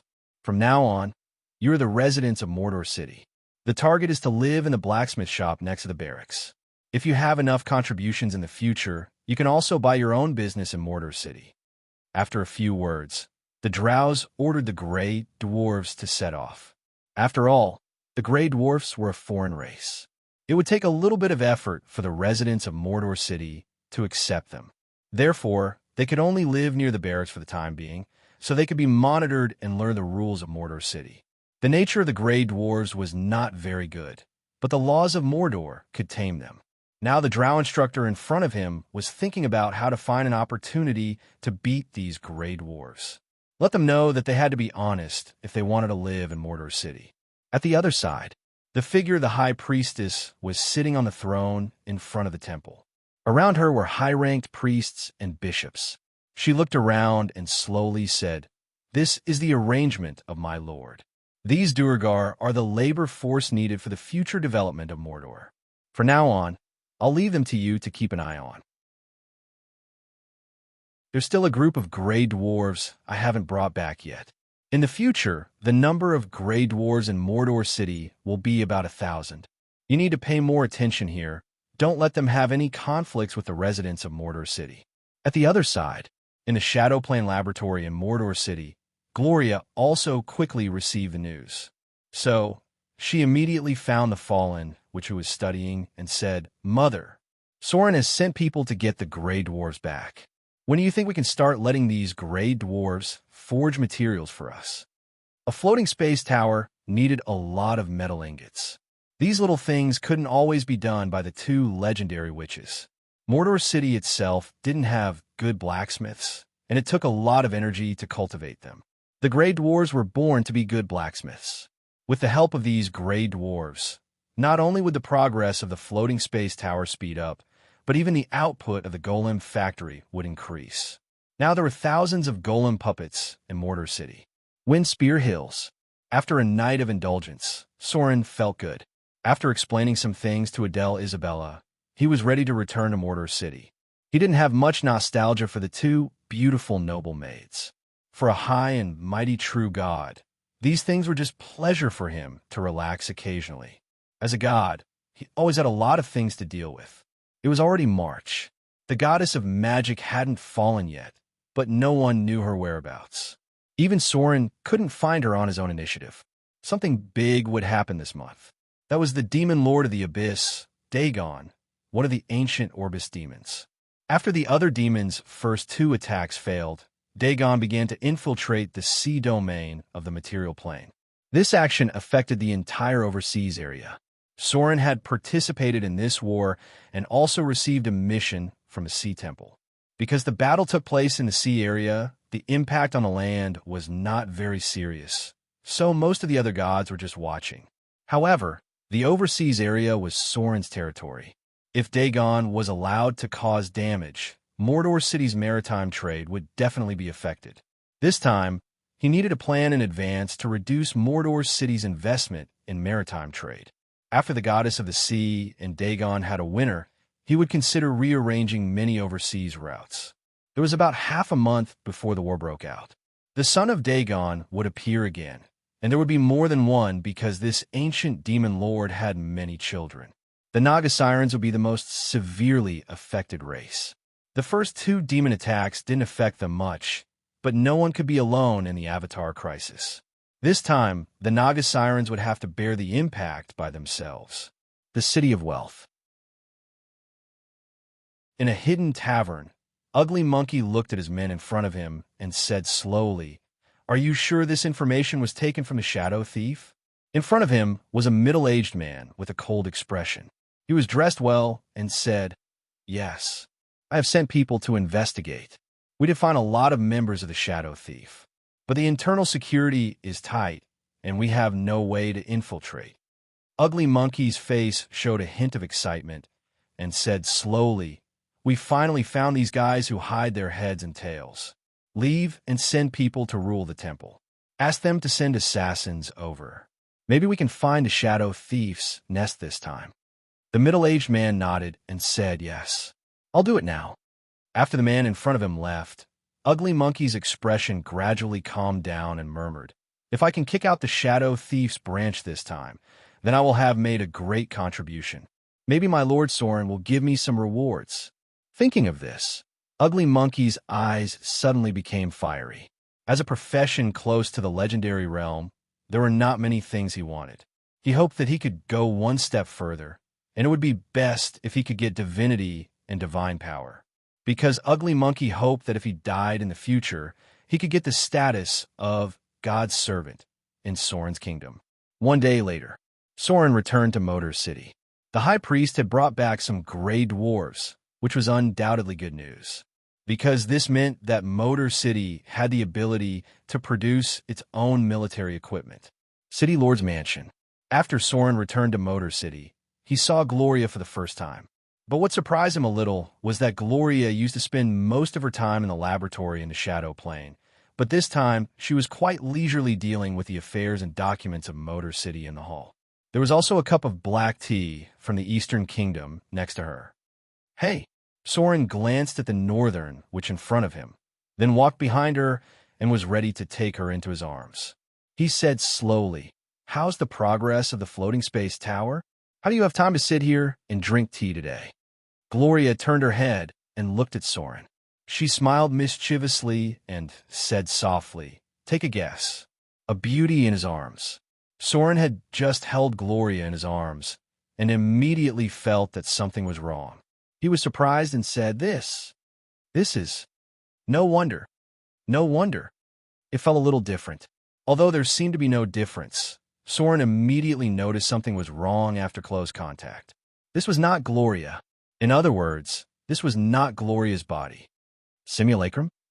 Soren raised his head in surprise and looked at Gloria, who was blushing in front of him. He put his hand directly under her long skirt and then kept groping. The more he groped, the more surprised he was. He murmured, "It's so magical. This feels so real." Gloria's breathing was a little short, and her beautiful face was already blushing. She whispered, "Simulacrum itself is similar to a true mirror image, so the avatar created is real."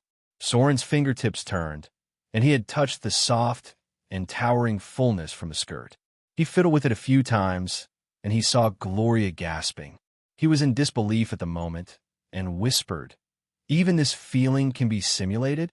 It seems that I have underestimated the effect of simulacrum." This was the avatar of a god. The effect of simulacrum was much stronger than projection.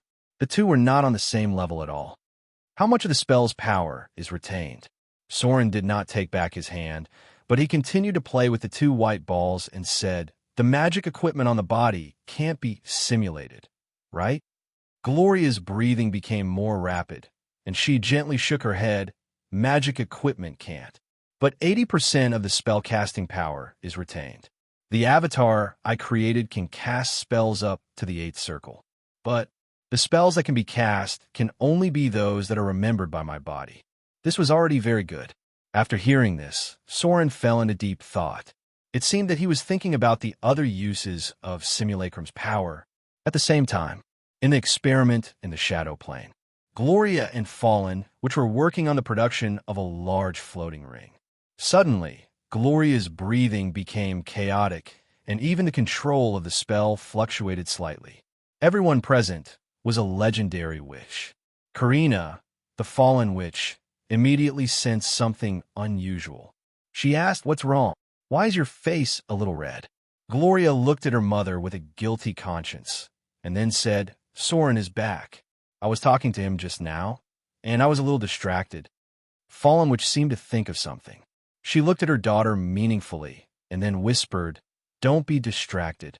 If the production of this large floating ring fails, I'm afraid it will take a long time. What new tricks do you young people want to play? You'd better wait until nighttime to try them out." Gloria's face suddenly turned red. She opened her mouth to explain something, but found that there was no way to explain it. The more she tried to explain, the worse the situation would become. So, she directly canceled the effect of simulacrum.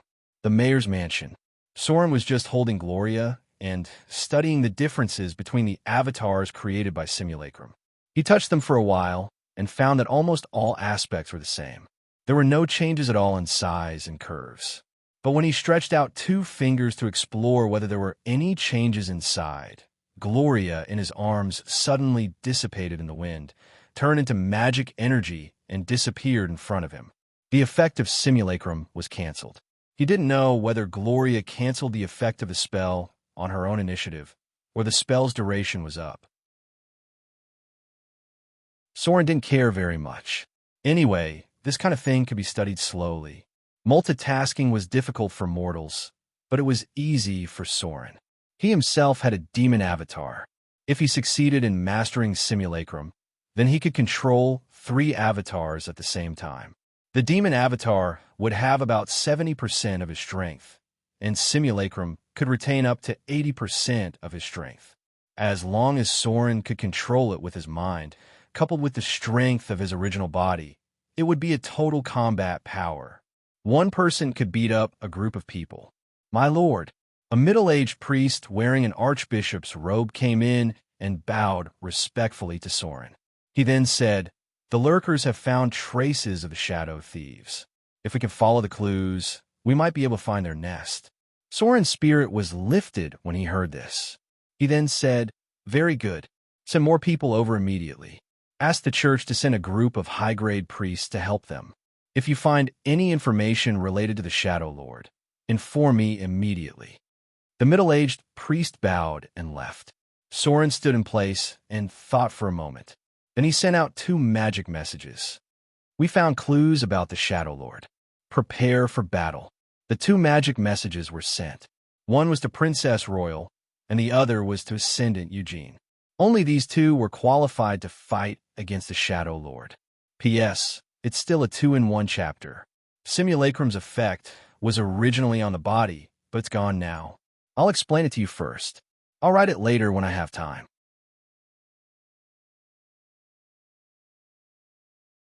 Chapter 8:12.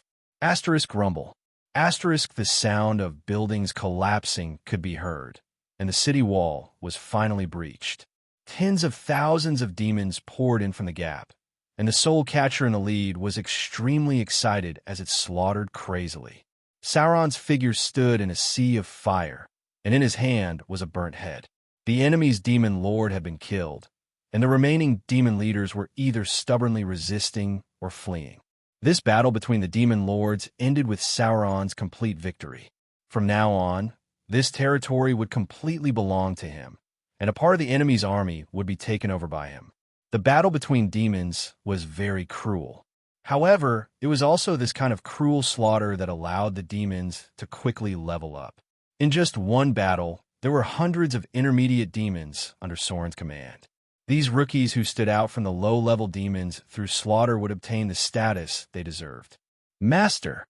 After killing a berserk demon, Lady Succubus returned to Soren. In fact, with her strength, she could have leveled up again, but she obviously preferred the form of a succubus, so she chose to continue leveling up in the form of a succubus. Many demons in the abyss would choose their favorite form to maintain for a long time.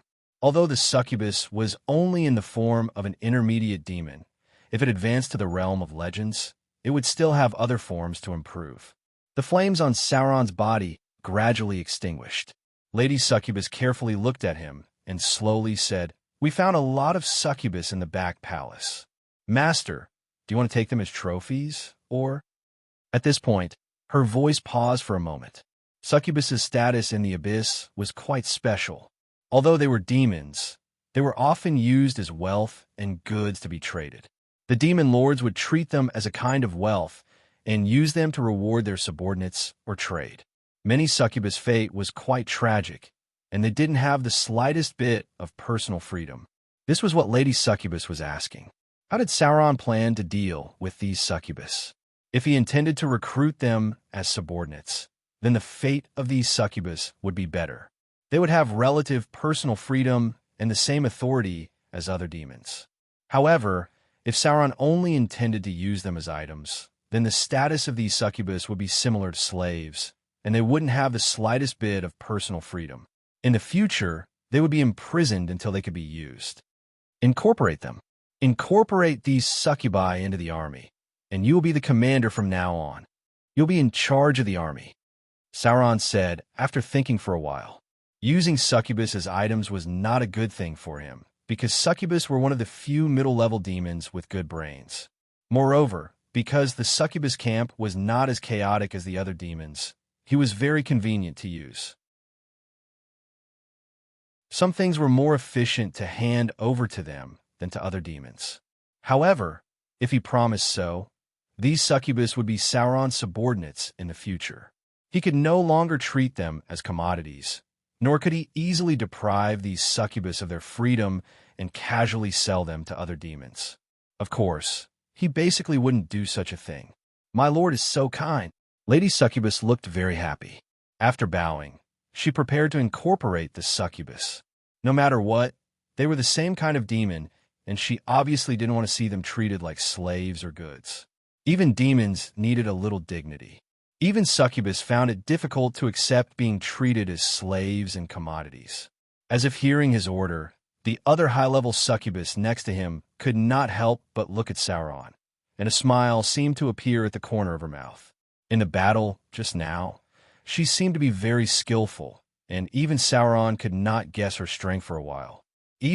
Sauron wondered if she had anything to do with the succubus queen.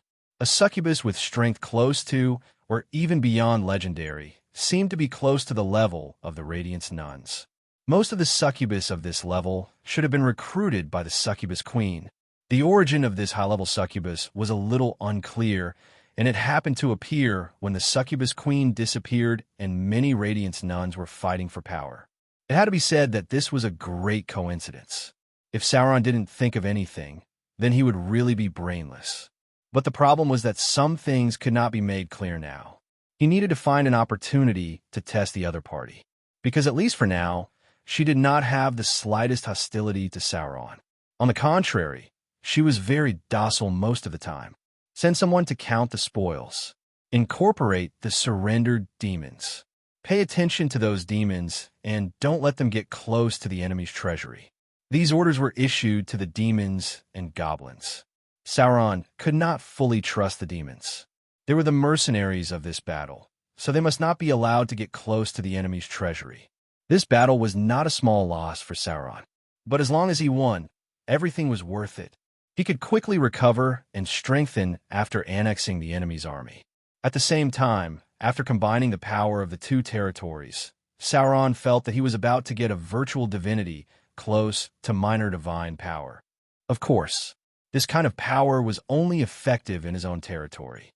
Demon lords could assimilate the power of the bottomless abyss. If they were strong enough, they could also change the law of a land like the devils. After successfully killing a lesser demon lord, Sauron finally ushered in the long-awaited breakthrough, and he also received a full 12 divinity points. These divinity points were still in the body of the demon incarnation. Maybe in the future, they would be combined at the right time. Because the original body and the incarnation could be combined. But there was a prerequisite, and that was that Soren was really prepared to descend into the bottomless abyss. Only in this way could he turn from an evil god into an abyss demon and finally successfully combine the power of the demon incarnation. Name, Sauron. Race, demon. Form, Balrog, elite, grade 5. Large otherworld creature, transdimensional, evil level. Creature level 24 attributes: Strength 34, Dexterity 22, Constitution 27, Intelligence 25, Wisdom 25, Charm 27. Alignment: Lawful evil. Note: other demons will be slightly hostile to your actions. HP: 381475. Demonic energy: 15066000. Domain: Rage. Evil skills: Sneak 215, Deception 185, Negotiate 155, Literacy 180, Intimidation 320, Spellcraft 150, Use Magic Device 180, Listen 135, Detect 135, Search 120. Abilities: Gaze of Fear, Spirit of Fear, Body of Flames, Whip of Flames, Bind, Demon Claws, +1 natural magic weapon. Demon Skin, Damage Reduction, +10. Demon Resistance, all types of resistance, +10. Abilities: Dual Wielding, Master of Preemptive Attacks, Multi-Attack, Weapon Mastery, Beheading Sword, Exotic Weapon Mastery, Whip, Fierce Attack. Spell-like abilities: Summon Demon Army, Soul, Assimilation, Telekinesis, Blasphemous Words, Greater Teleportation, Fear at Will, Fireball, 5 times per day, Instant Cast, Dominate Demon, once per day, Burning Hand, Summon Demon, Telepathy. Balrog Elite Form. Soren felt that he was only one step away from becoming a Balrog. And with his current strength, perhaps his strength would far exceed that of an ordinary Balrog. The Elite Form didn't have many abilities. It only increased Sauron's attributes and added an evil domain. Of course, the most important improvement was not this, but Sauron had an additional spell-like ability: Summon Demon Army. It was a legendary spell that was independent of the original summoned demons because of the increase in the Demon Lord's ability. Summon Demon Army, legendary spell. As a powerful Demon Lord, you can cast this legendary spell-like ability once per day. This spell will summon 1 to 2 assassin demons, 2 to 4 soul judgment demons, Glabriza demons, or 6-armed snake demons from the demons you control.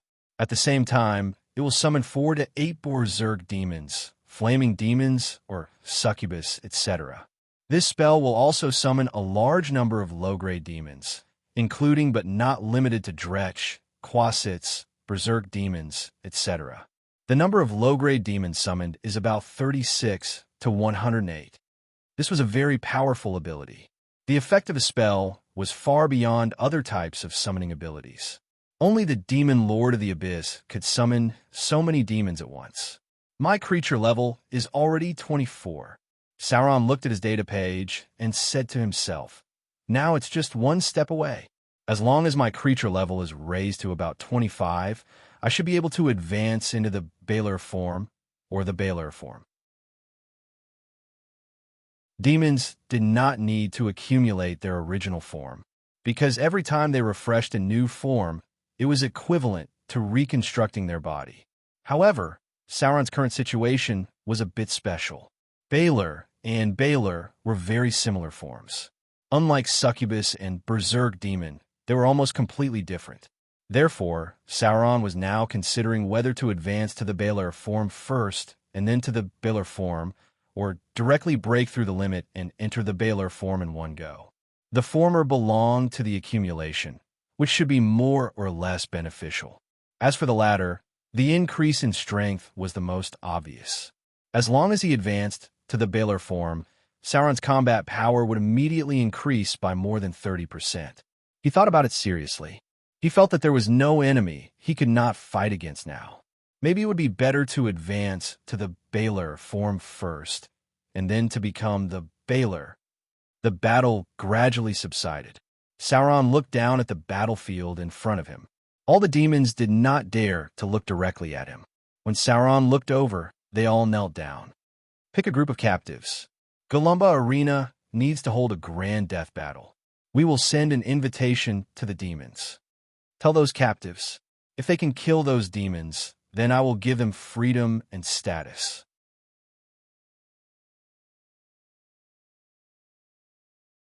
Chapter 8:13. Near a secluded valley, Victor crawled on the ground nervously. He blended into the darkness, and carefully lurked in the grass. "May my lord Soren protect me." Victor kissed his emblem and then walked around the valley in front of him from the side. During this time, the confrontation between the half-elf church and the shadow thieves had never stopped. Many excellent rogues had fallen as a result. The order from the higher-ups was to find the shadow thieves' lair, and then follow the clues to find the headquarters of the shadow church. This valley was one of the most likely targets. In order to spy on this place, many of the church's best members had fallen. Before Victor, there were already 3 first-rate rogues who had gone missing here. The terrain here is very hidden. Looking at the traces nearby, it should be man-made. Victor carefully avoided a trigger trap and then climbed in from the side wall like a gecko. He was an acrobat before he became a rogue. He knew some tricks that other rogues did not know. Sometimes in this kind of mission, people like him who had special abilities often played a role. Someone was approaching. Victor immediately held his breath. He had cast a night vision spell in advance, so he could clearly see that someone was approaching. Shadow thieves. The one in the middle? Shadow wizard. Sure enough, even if this is not their headquarters, it's one of their strongholds. Victor's figure crawled on the wall, hesitating whether to continue to investigate. After thinking for a long time, he finally decided to retreat. If this was really the headquarters of the shadow thieves, if he went in rashly, he would probably disappear mysteriously like the previous few people. It was better to send the news back to Mordor City first and see what the higher-ups had arranged. In the dark night, Victor retreated cautiously, and before he left a special mark nearby. Mordor City, the Shadow Plane. After spending a lot of manpower and material resources, the floating space tower project of Mordor City finally came to an end. At this time, all the higher-ups of Mordor City, including Soren, had gathered here. In front of them were Gloria and Fallen, who were in charge of the experiment. The High Priest was responsible for maintaining the connection of the psionic field to avoid accidents. After all, this kind of experiment was still a bit troublesome. It consumed a lot of energy to raise a floating space tower. If it failed, it would be a small mushroom cloud. Fallen Witch's expression was a little excited and nervous. For a long time, she had devoted most of her energy to the study of the floating space city. Raising a floating space tower was the first step. As long as this step was completed, her plan to build a floating space tower would get a good start. Start of energy transmission. Thawing experiment's voice, and at the same time, the elemental furnace, and temporarily cut off the energy supply to Mordor City. A cold mechanical voice. Floating space ring 1, activated. Floating space ring ring. Floating space ring ring ring ring. The floating space tower. The ground began to tremble. Everyone looked nervously in front of them. Under the huge energy supply of the elemental furnace, the floating space rings buried under the arcane tower lit up one by one. The brilliance of magic energy lit up on countless dense runes, and then with a violent tremor, the arcane tower in front of them began to rise little by little. Finally, a piece of land about 3 kilometers in diameter rose to about 20 meters in the air. A huge pit appeared on the ground in front of them. In order to separate this piece of land, Gloria and Fallen, which made a lot of preparations. This not only required a lot of material resources, but also the spell of mud to stone to fix the whole foundation. Originally, the progress was not so fast, but the emergence of Simulacrum greatly improved this efficiency. It was mentioned earlier that Simulacrum could retain 80% of the strength remembered by the original body. In the process of completing the entire foundation transformation, Gloria and Fallen, which replaced all the spells with mud to stone, and then kept memorizing Simulacrum, using the spell slots of the incarnation to complete the whole process. It took only 2 days to complete the underground layout of the entire floating space tower. The land below was not as simple as rocks. It included an elemental pool, a set of large-scale magic circuits, 3 underground laboratories, an energy balancing device, and many arranged magic circuit nodes. The entire arcane tower was only the part on the surface, and there were a lot of floating space rings and other magic devices buried underground. Liftoff complete. Activate the energy shield. The prompt of the thawing experiment sounded again, accompanied by the appearance of a strange magic brilliance. A beam of light rose from the highest floor of the arcane tower, and then the corresponding beams of light appeared on the surrounding ground. Finally, all the magic circuits formed a node in mid-air, turning into an oval shield that wrapped the entire floating space tower from all directions. The strong wind blowing from the shadow plane disappeared. The shield was not only to provide protection, but also to balance the environment inside the entire floating space tower. Activate the magic propulsion device. Start the test. A floating space tower not only had to be able to float, but it also had to be able to fly, and the flying speed could not be too slow. The brilliance of arcane magic emerged. A brilliance appeared on the first floor of the Wizard Tower, and then the entire floating space tower shook slightly, and then began to move slowly to the right, gradually increasing the speed, and finally about the same as the flying speed of a wyvern. This should be the limit. After all, the volume of the floating space island is too big. If the flying speed is too fast, the consumption of the energy shield will be even greater. Gloria's voice sounded, and she said, "Everything is stable at present. The energy consumption is about 10%. With the function of the elemental furnace, it should be able to withstand it. Although it seemed to only consume 10% of the energy, this was only normal operation after all. If he entered a combat state, then the energy consumption would increase exponentially. Normally, 10% of the energy consumption would be consumed, but in a combat state, he would need at least 60%. It seemed that the limit that the elemental furnace could provide was a floating space tower.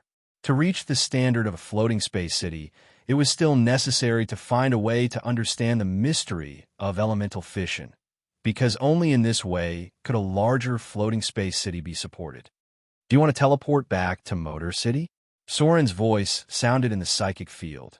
After all, the shadow plane is not a long-term place. It would be best to move back to the material plane. Fallen Witch's voice sounded, "Not yet. This is just the first floating space test. We need to further test the stability of the floating space tower.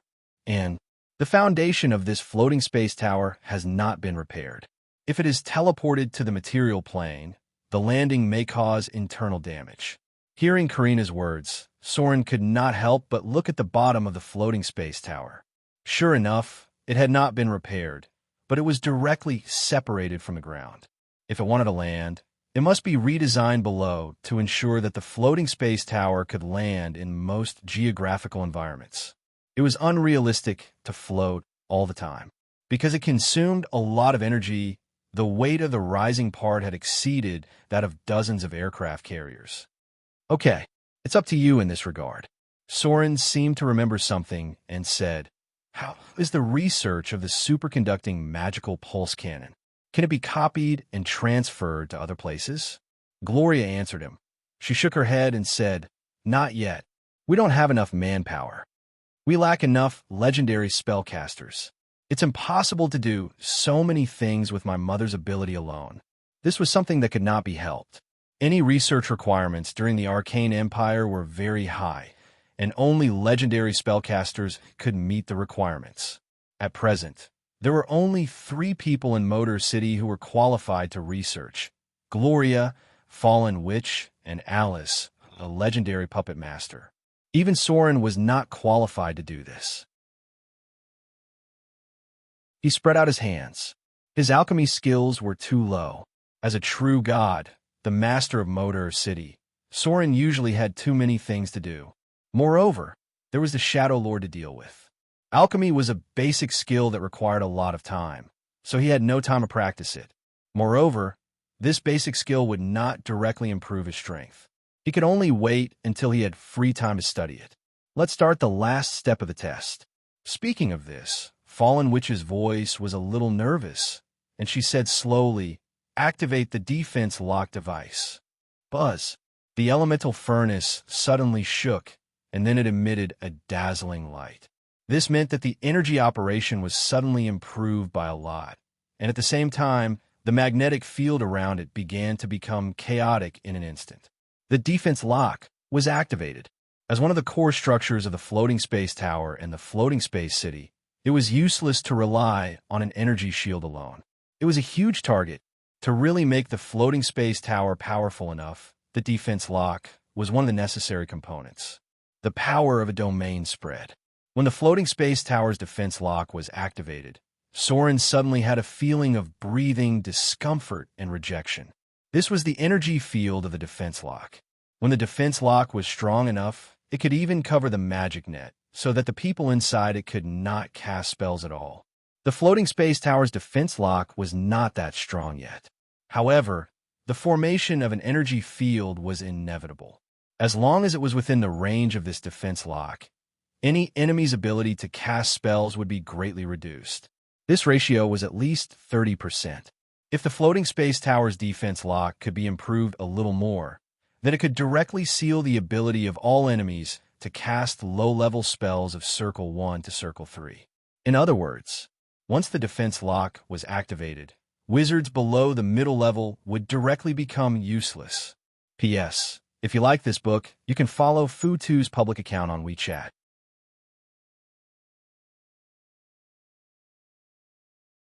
Chapter 814. The magic lock is stable. When the cold mechanical voice of the Thaling experiment sounded, everyone present could not help but breathe a sigh of relief. The magic lock was the most important part of the floating space tower, because the floating space tower was connected to the war chest half-bit wall. If there was a rejection reaction, the result would be quite complicated and the time spent would be doubled. But if there was no problem with the magic lock, a little modification could directly transfer the floating space tower to the material plane. It seems to be successful. Soren could not help but breathe a sigh of relief, then raised his hand and waved to open a door and directly entered the war chest half-bit wall. As he obtained the highest authority inside the arcane tower, the authority of the war chest half-bit wall was also opened. Unfortunately, Soren's knowledge of arcane magic was not enough to crack the mystery of this half-bit wall. Even Gloria and the Fallen, which could not analyze the strange ability similar to the illusion simulated by virtual reality. The entire war chest half-bit wall was a huge server array. It looked like a pyramid. The lowest level was the elemental pool of the half-bit wall, and then the corresponding level of space of certain bit wall. The first level was earth. The second level was wind. The third level was water. The fourth level was fire. The fifth level was light. The sixth level was dark. The seventh level was the elemental pool, connected to the four major elemental bit wall, and, at the same time, maintained the passage to the upper and lower bit wall. If the half-bit wall created by Gloria was level 1, then the war chest half-bit wall was at least level 20. It had existed for thousands of years, and its area and energy had expanded to an amazing extent. In terms of the scope of space, the war chest half-bit wall was much larger than the half-bit wall controlled by the Northern Witch Council. Every level was an array. All of them were simulation games of war chess. The controller could let people's minds enter it, and then simulate a virtual reality effect with an extremely mysterious illusion. It was just like the virtual reality game before Soren's time travel. The only difference was that the former was completed through magic, while the latter was directly connected to the human nervous system and arranged by a superbrain. Of course, seriously speaking, the war chest demiplane couldn't even compare to the virtual games of the interstellar era. First of all, the world was not big enough. Secondly, its computing power was far inferior to the super AI. It was likely that Thaling 13 was the one controlling the illusion in the half-plane of war chess. To a certain extent, Thaling could also be transformed into a supercomputer. They could be given powerful computing power to help manage the entire floating city, just like the computing power of the Divine Network. However, the demiplane of war chess had its own advantages, and that was its extreme realism. Dreamland. Soren didn't quite understand what this thing was for. It was far more realistic than the virtual reality of the star-studded era. War chess. This card deck was once all the rage during the Arcane Empire, including the card of all things, arcane cards, tarot cards, cards of fate, and so on. This series of card decks were all derived from war chess. In other words, these things used to be prizes and props in war chess games. Why did the great arcanist create something like this? Soren had been thinking about this for a long time. Was it just for entertainment? This was definitely impossible. The great arcanist wouldn't be so bored as to spend so much energy just to make a prop for entertainment. Finally, Soren thought of the most likely scenario. Experience. During the Arcane Empire, the threshold for spellcasters was quite high. Those who were qualified to become arcanists were all geniuses. That is, those who were born with extraordinary intelligence of more than 20 points. This kind of person was definitely very rare. It could be said that any loss was difficult to make up for in a short time. People who were born with intelligence of 20 points were not just 1 in 10,000, but for the entire civilization of the Arcane Empire, ordinary spellcasters were not of much value at all. Only those who were born with intelligence of more than 20 points were likely to become great arcanists. Only then could they inherit and strengthen the power of the Arcane Empire. Then, how could these geniuses improve their strength? Let them take risks like other ordinary professions? What if he died before he was done with his training? If such a person died, where could they find another one?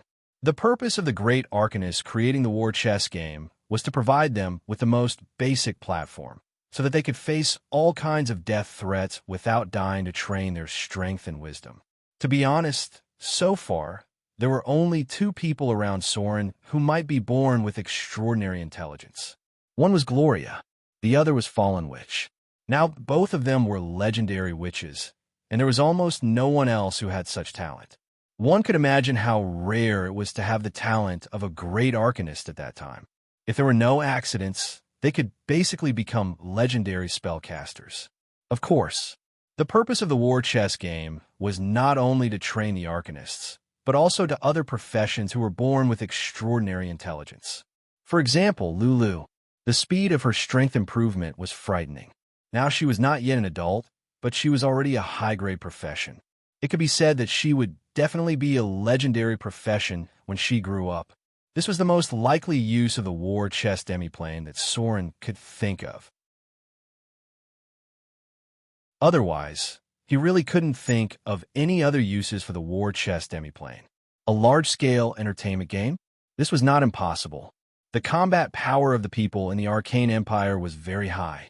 Maybe it had something to do with this war chess game. It just provided a platform, and it would not give any ability. Anyone who entered the war chess demiplane would rely on their own skills to fight. Without combat skills and strength, it would be a dead end. Soren's current idea was whether he could use the war chess demiplane to train the group of people with the best potential in Mordor City. He was someone who had personally experienced the war chess demiplane, and he knew how useful this thing was. It was absolutely more useful for a person's combat potential and skill training than usual. After all, a person could not always face the threat of death, and there were not many people who could survive such a situation in reality. However, the war chess demiplane only affected the mind slightly. Of course, in fact, it still affected the soul a little. After Soren mastered the war chess demiplane, he found that the death of the trial inside would cause a loss of soul power. But it was very little. In terms of data, it was about a reduction of about 1,000 slaughter EXP.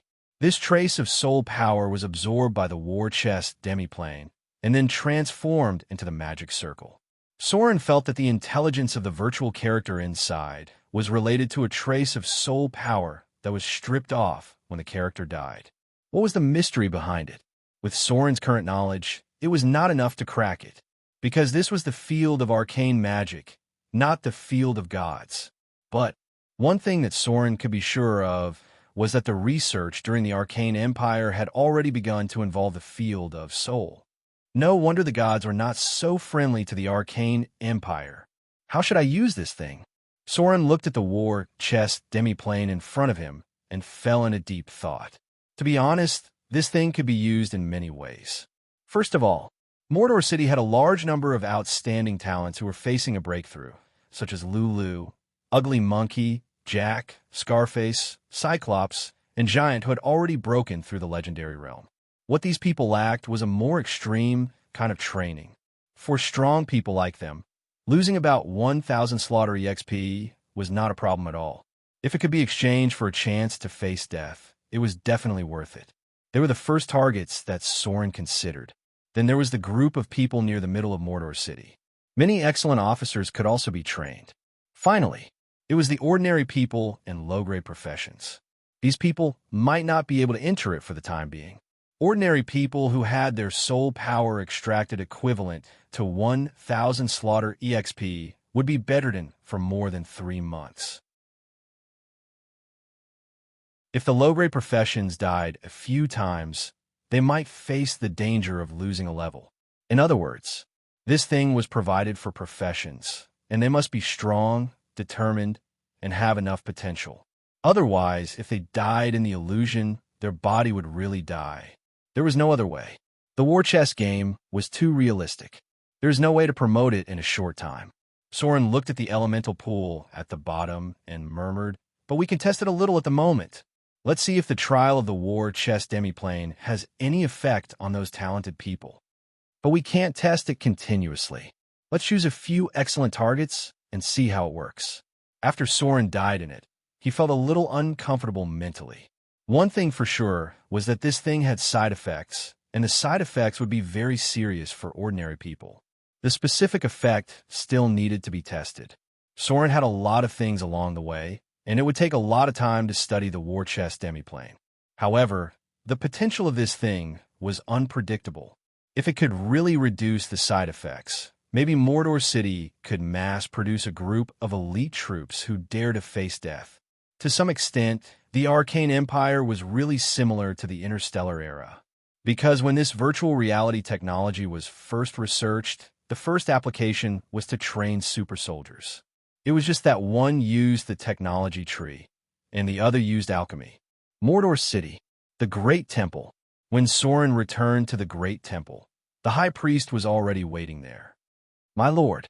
The High Priest bowed slightly and said softly, "The divine artifact, Mithril Chainmail, is a little troublesome. I'm afraid I can't complete it in a short time. I need to study the psionic imprint on it. Gray Beard should have obtained some knowledge about the Psychic Empire. I need to understand these special psionic imprints first." Soren nodded and said, "It's okay. You can study this thing first. I don't need it for the time being." The biggest enemy at the moment was the Shadow Lord. Soren had prepared a big gift for him. To deal with him, Soren had a super meat shield in front of him. It didn't matter if he wore the divine artifact, Mithril Chainmail, or not. Ascendant, Eugene. This was a super meat shield in the material plane.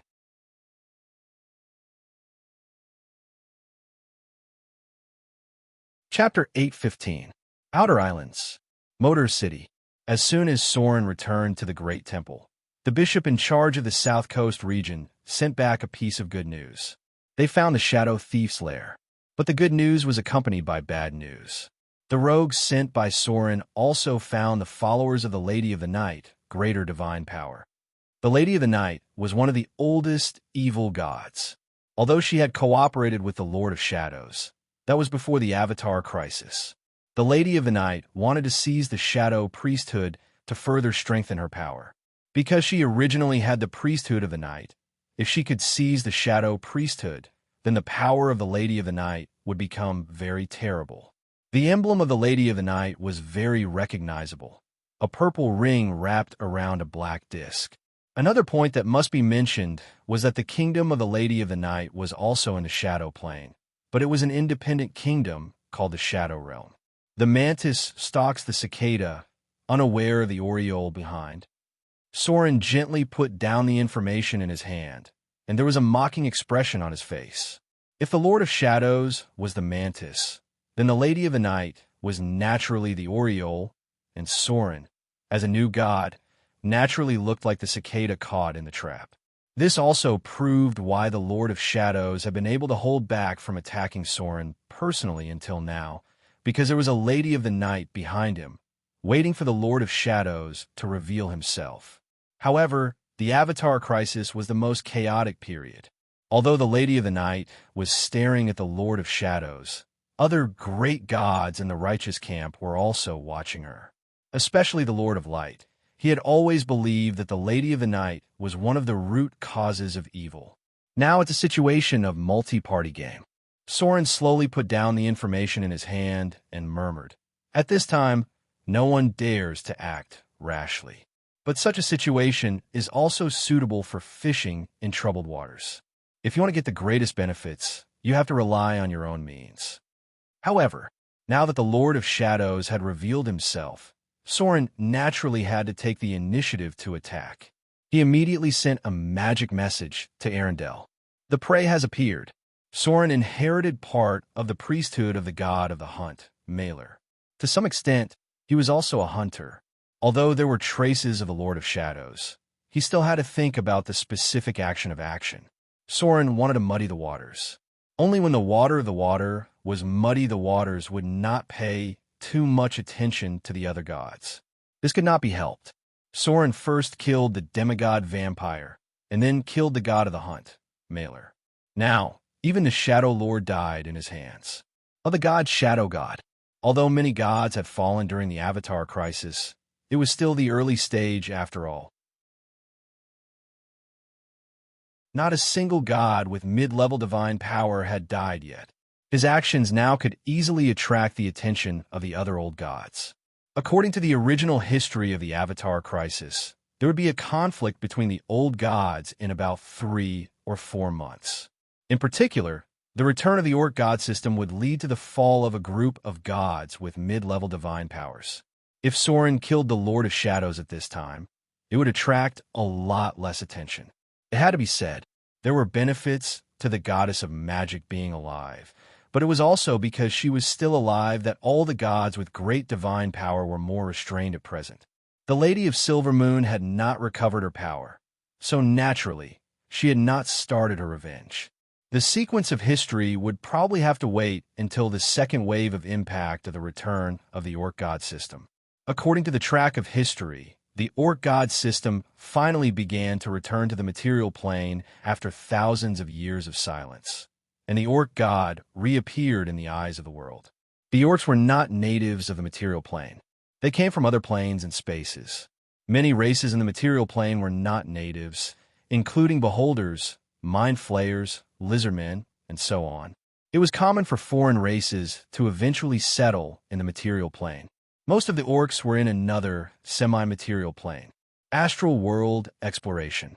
At the beginning, the Arcane Empire vigorously developed the resources of the astral world for the purpose of finding other suitable planes and spaces for survival. 3 days passed in the blink of an eye. Soren was always paying attention to the movements of the Lord of Shadows, and as March gradually passed, various news began to come from the Orc kingdom. First of all, it was that the Orc army seemed to have a fight with the dwarves over a piece of land with rich mines. But this was just the beginning. The outside world was still wondering why the Orcs, who had been silent for a long time, suddenly moved, and then they continued to have conflicts with other races. The second race that broke out in conflict was the Prairie Elves. Although the Orcs were an agricultural civilization, there were many nomadic clans inside. The conflict broke out because of the prairie land. The two sides directly confronted each other, and it seemed that the Orcs had the upper hand. This time, the outside world finally couldn't sit still. For a long time, the Orcs had not been the most powerful race in the material plane. Although the most populous race included the Orcs, humans, elves, and dwarves still had a huge advantage. The population of the Orcs was only 1/20th of that of humans, 1/4 of that of elves, and about 1/2 of that of dwarves. Since the silence of the Orc god system, the entire race had been quite low-key. Now that they suddenly became so high-profile, it immediately attracted a lot of attention in the material plane. In particular, the kingdom of the god of hunting had recently fallen near the Orc territory. It was about the 5th day.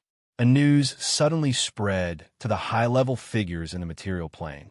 An organization went deep into the Orc kingdom to spy, and finally they found a huge portal. Soren's news was sent by the Northern Witch Council. The Eye of the North, personally sent him a magic message, which recorded the changes that had happened in the Orc Kingdom. They had built a huge portal. This portal was larger than any portal in the material plane. Looking at the entire material plane, perhaps only the ancient Immerse Empire had built such a portal. In order to capture slaves, the Immerse Empire did not hesitate to use the portal to break the plane barrier and directly capture slaves from another world. The orcs also appeared in the material plane at that time. At that time, the Immerse Empire's act of capturing slaves directly angered two powerful god systems from other planes. The gods and saints fought in the mortal world, which directly led to the beginning of the destruction of an ancient and glorious empire. In the message sent by the Eye of the North, it was directly pointed out that this portal might be related to the portal of the Immerse Empire. This portal directly led to another world, which was very likely to be the plane where the orcs were born. The orc god system finally couldn't help but make a move. Soren slowly put down the information in his hand and murmured, "Is Grumsh going to take revenge by using the Avatar Crisis?" Grumsh was the main god of the orc god system. He hated all gods and species that were not orcs. He was a standard racist, and in the War of the Orcs, he fought head-on with the god system of the material plane. Unfortunately, he lost at that time. Moreover, the main god of the orcs lost an eye because of this. It was said that it was taken away by the main god of the elves, Corellon. The orc god system was cruel and wild. They believed that the weak had no value. Even within the orcs, the strong could blatantly take away the land and wealth of the weak. Back then, when this portal opened, it was jokingly called the Door of Darkness by the adventurers. The main reason was that it symbolized that the orcs had officially begun to invade the material plane. After resting in silence for thousands of years, the orc god system was ready to face the gods of the material plane head-on again. The fiasco of the Immerse Empire had always been a shame to the orc god system. The orcs in the material plane today were basically the descendants of the orc slaves that were captured from the portal to another world. If this portal was really opened, then it was very likely that the orc god system would directly send troops from the original plane where the orcs were born. A powerful orc army from another world. This armed force would directly change the structure of the material plane. It would also allow the orcs, who had always been weak to other races, to suddenly have the ability to challenge humans, elves, and dwarves. What will come after all. Soren could not help but sigh. He found that some historical tracks of the Avatar Crisis could not be changed, since the orc god system had already appeared. Then the third major event should be happening soon. The Battle of the Twin of Destiny. The disaster of the Avatar Crisis was escalating step by step. The demon invasion of the Abyss was just an appetizer. The Battle of the Gods was the main show. When the Lord of Hell, Asmodeus, also appeared, the critical moment that really determined the future of the multiverse had arrived. The time was April. Soren was not sure whether it was early April or mid-April. For a long time, the twin of destiny, the goddess of fortune and the goddess of misfortune, who had been traveling outside the world and the gods, had finally appeared. They would have their first confrontation in April. At the same time, there would also be 3 lucky gold coins during this period, and a card of destiny would be born. Thinking of this, Soren suddenly could not help but have a headache. The War of the Orcs had nothing to do with him. Even if the Orc god system and the Elf god system fought, he could also watch the fire burning across the river. But the battle between the goddess of fortune and the goddess of misfortune had something to do with him. Because Soren had the blessing of the goddess of misfortune, it was hard to say what the goddess of fortune would think of him. Maybe he would have no luck with luck in this life. The War of the Orcs. The main god of the orcs, Grumsh, and the main god of the elves, Corellon, had a head-on confrontation. Some gods on both sides died, and the conflict between the material planes directly escalated. The Queen of Spiders wanted to fish in troubled waters, and the movements of the Lady of Night were also very concerned about this. This was Soren's opportunity. When the battle between the Orc god system and the Elf god system broke out, it was also the time for him to deal with the Shadow Lord. Because at that time, no one would have the energy to pay too much attention to him.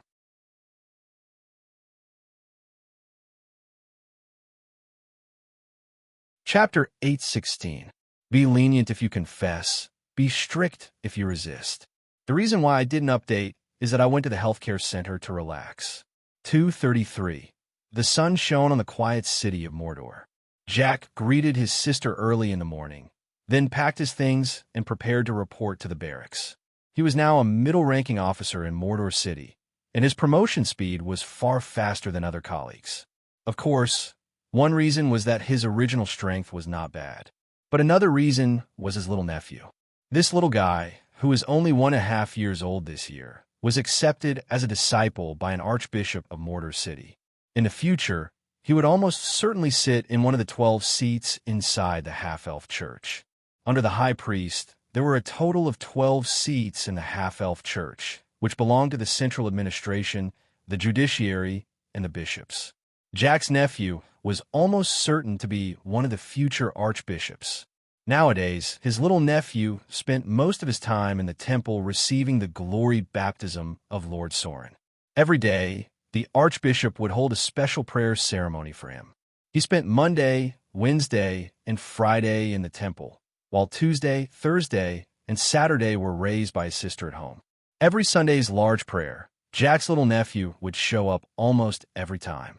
Many people in Mordor City already knew that he was one of the successors of the archbishop. The little guy was very precocious. Sometimes Jack would feel a little nervous when he looked at him. Especially when he looked at Jack and his sister, Jack always felt a little guilty. Recently, his sister had been hoping that he could find a girl to marry. She even gave an example of a love between a drow instructor and a half-elf girl, but Jack always refused with the excuse of being busy with official business. Mordor City was always busy, because there were always a lot of things that would be announced in the city hall. The whole city of Mordor was a high-speed machine. Some of the orders came from the highest level of Mordor City, that was the Great Soren.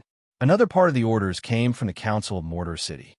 After such a long time, the officials finally began to adapt to the current system. They not only carried out orders, but they also began to learn to think and issue decrees in the way of Soren.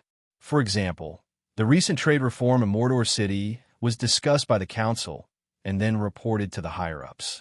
As usual, the first place Jack rushed to was the barracks. Recently, the higher-ups of Mordor City had plans to send troops to the outside world. Many officers were eager to give it a try, and Jack was also one of the young people who took the initiative to volunteer. Sir Soren is the Pirate King. However, he was not an ordinary pirate king. He had almost single-handedly established a kingdom in the Outer Islands. Therefore, the army of Mordor was divided into 2 camps. One was the old pirate leader camp. Almost all of them were assigned to manage overseas territories for Soren. The other was the military camp of Mordor City. There were more elites in this camp, and they were all newly promoted young people. Jack, like many of his colleagues, hoped to obtain a position that was not inferior to the other pirate leaders.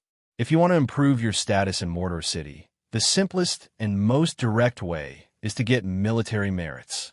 As soon as he arrived near the barracks, Jack suddenly heard cries of surprise coming from all around, followed by commotion. He could faintly hear the sound of the guards quickly gathering. What happened? Jack saw that the others couldn't help but look up at the sky in horror. He quickly followed suit and looked up. What he saw made him suck in a breath of cold air. A huge tower appeared over the city of Mordor. The huge shadow almost completely covered the central square. With the sharp alarm, the guards of Mordor City quickly gathered. However, even if they had seen too many new things, when a floating space tower appeared over Mordor City, they were still shocked. Many people could not help but feel shocked and a little scared. This was a wizard's tower. God knows how terrible its lethality was. The material plane had been in awe of spellcasters for thousands of years. Ordinary soldiers were already a little scared when they saw this arcane tower. Prepare for battle. Send someone to inform Sir Gloria. An unknown tower suddenly appeared in Mordor City. Send the news immediately. A bearded officer rushed out. Although there was a trace of fear in his eyes, he still led the soldiers to gather. However, at this time, the figure of the high priest appeared, and then the figure of Gloria also appeared in the air. The situation is smoother than we thought. Gloria looked down at the panicked residents of Mordor City under her feet and said slowly, "The first teleportation was successful. Mother, you're going to move the tower to the south of Mordor City." After that, Gloria slowly lowered her height and said to the other surprised people in a gentle voice, "This is the tower that belongs to the city of Mordor. But it was not completed until today. You don't have to panic. All of you can leave." Mordor City? The Tower of Mordor City. When did Mordor City have a wizard tower? Jack's brain couldn't wrap itself around it for a while, but he quickly reacted. He didn't know the news from the upper level of Mordor City. He didn't know when a tower was built in Mordor City. But soon, a trace of excitement and joy appeared on his face. After all, this was a wizard tower, and the combat power of a wizard tower was top-notch. Mordor City now had a wizard tower, which was almost unbreakable. Even if the Devil Legion came again, there was no need to worry. And it was a freaking flying adept's tower. They had never heard of it before. Even a wizard tower could fly. How many powerful secret cards did the upper level of Mordor City have? The crowd was completely excited. Many people were looking at the tower in the sky with excitement, curiosity, and awe. The wizard tower was flying slowly, gradually approaching the south of Mordor City. At the same time, those spies who were secretly lurking in Mordor City, or were friendly, or were observing, or had bad intentions, were all frightened at this moment. Wizard Tower. This alone was not enough to scare them, because there were many legendary spellcasters who had towers in the material plane, but there was no one who had a flying floating space tower so far. Floating Space City. People with active minds immediately thought of this. Had Mordor City mastered some technology of the Floating Space City? The Temple of Wealth. The tall gold priest was immediately alarmed. She had been responsible for the management of the temple in Port Mordor. When the floating space tower appeared, she was alarmed. But when she saw the floating space tower with her own eyes, there was still a trace of uncontrollable horror on her face, and she immediately said, "Send the news back to the City of Wealth immediately." Mordor City must have mastered some cutting-edge alchemy from the Arcane Empire. Report to the Archbishop. We must establish a stronger alliance with Mordor City before others. Golem Legion. Floating Space Tower. The two most critical parts of Mordor City were now there. God knew when the whole city would be floating. If that was the case, Mordor City might become the most powerful force in the material plane. It was not only the Temple of Wealth that was full of horror, but also the Temple of Sea. They immediately began to report to the church's upper level.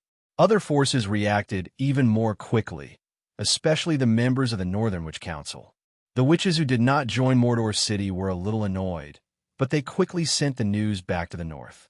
And those who joined Mordor City were very excited because Mordor City even had a floating space tower. It was conceivable that the upper level must have other top knowledge, and it was possible for them to learn all of this knowledge. For the sudden appearance of the floating space tower in Mordor City, the three places that responded the fastest were the Northern Witch Council, the Wizard Alliance, and the last was Arendelle. Soren received a magic message from Arendelle almost on the same day. Princess Royal left him a message. "I'll be there tomorrow." Soren did not reveal much about the research progress of Mordor City, but Princess Royal still knew a little about it. After all, the relationship between the two sides was quite close. Arendelle had powerful ice witches and had built several wizard towers. The appearance of the floating space tower was an irresistible knowledge for Princess Royal. She was very eager to get other mysteries and use them to improve the strength of Arendelle. Of course, there was no free lunch in the world. Although Soren and Princess Anna had a close relationship, and he also had a good friendship with Princess Royal, when it came to such top knowledge, the other party must pay a price. The situation was turbulent. Soren had already expected the appearance of the floating space tower. The elder princess and the Eye of the North informed him almost immediately that they would come back to visit, and the representative of the wizard city also arrived in Mordor the next day. They were also eager to get the internal knowledge of the floating space tower. But this kind of top alchemy knowledge could not be handed out casually. These people must pay the corresponding price. What do you think? Soren turned and glanced at Gloria, then glanced at the fallen witch and said, "The appearance of the floating space tower has alarmed them. We can't refuse all of them. How should we deal with them?" Gloria pondered for a moment, and then did not hesitate to sell out the Northern Witch Council. She said, "The Northern Witch Council has a fragment of the Silver Blade of Gith. It can be used to complete your artifact. There's also some knowledge about the magic lock and energy transmission. These are one of the conditions of the exchange. I'm not very clear about the Wizard Alliance, but they must hand over the energy shield technology they have mastered. Arcane puppets and arcane guards are far more powerful than golem puppets. To get the knowledge of the floating space tower, they must take out these things in exchange. And about the extra-dimensional fortress, my mother and I are very interested in it. The Wizard City must give us permission to explore it. As for the Princess Royal, speaking of this, Gloria could not help but glance at Soren and said, "I don't want to get involved in her affairs. You can do as you see fit." Hearing Gloria's words, Soren's expression suddenly became a little more awkward.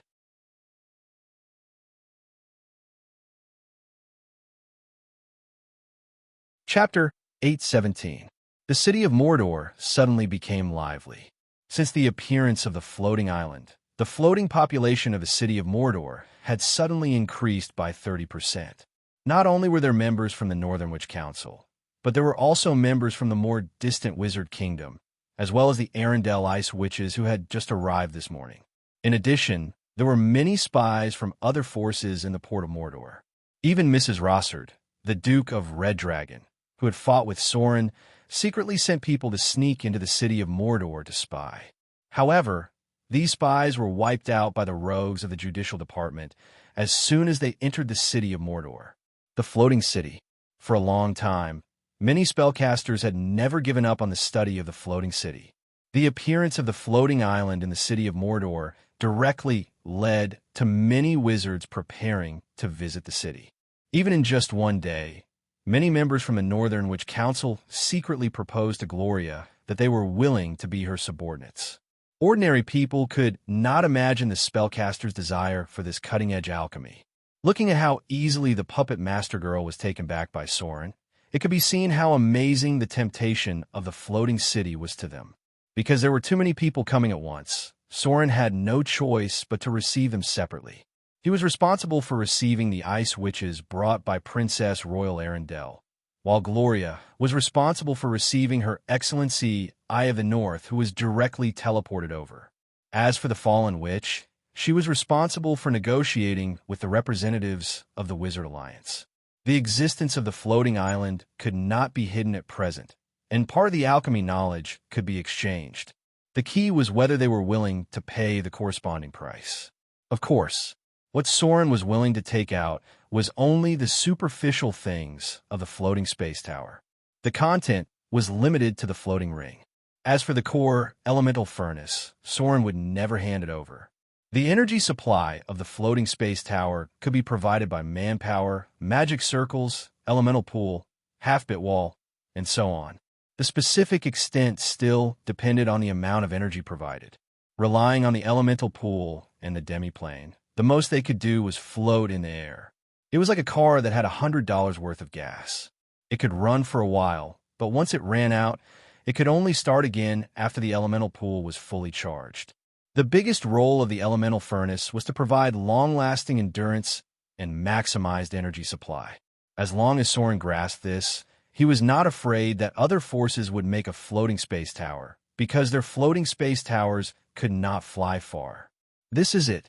The witches of Arendelle were placed in the station in the city of Mordor. This time, Soren took the elder princess to visit the floating space tower in person. Compared to the last time they met, she had become more beautiful elemental light. But, at the same time, she had become colder and colder, giving people the illusion that winter would come if they got close to her. This was the power of the gods. Princess Royal was integrating the power of the goddess of the north wind and snow, little by little. Although she had yet to truly ascend to godhood, she already had the illusion that she was as cold as a deity and treated all living things like ants. Perhaps only the people she cared about the most would be able to make the Princess Royal show human emotions. In contrast, Sauron's body had the smell of a mortal, even if he was already a true god. The core of the floating space tower is 3 parts: the elemental furnace, the floating space ring, and the half-bit wall. Soren glanced at Princess Royal, who had a cold expression. With the integration of the power of the clergy, Princess Royal's expression changed less and less. Her delicate and beautiful face was like ice that would never melt. If she could not find herself in the struggle with divinity and clergy, then she would eventually become like other gods. Eventually, she would be interfered with by the clergy.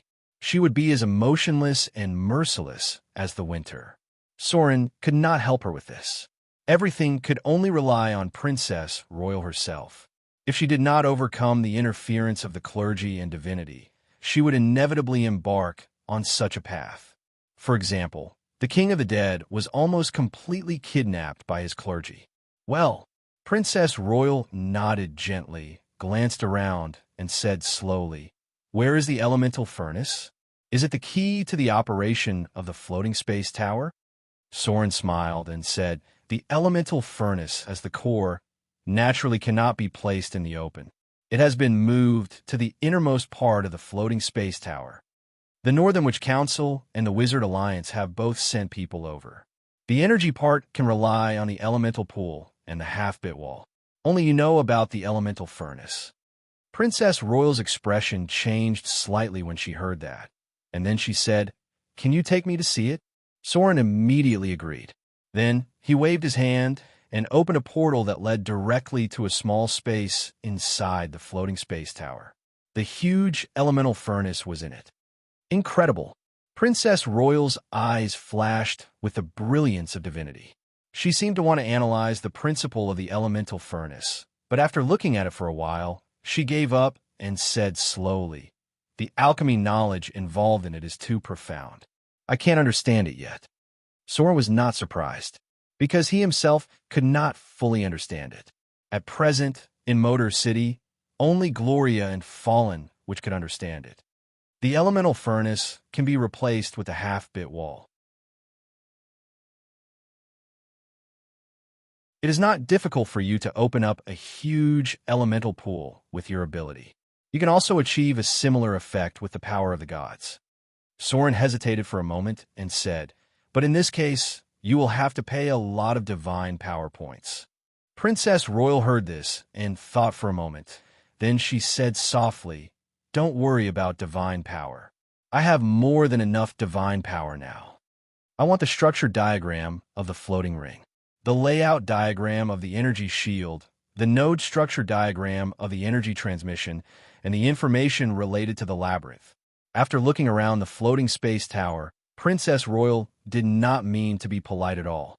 She directly asked for the most important information except for the elemental furnace.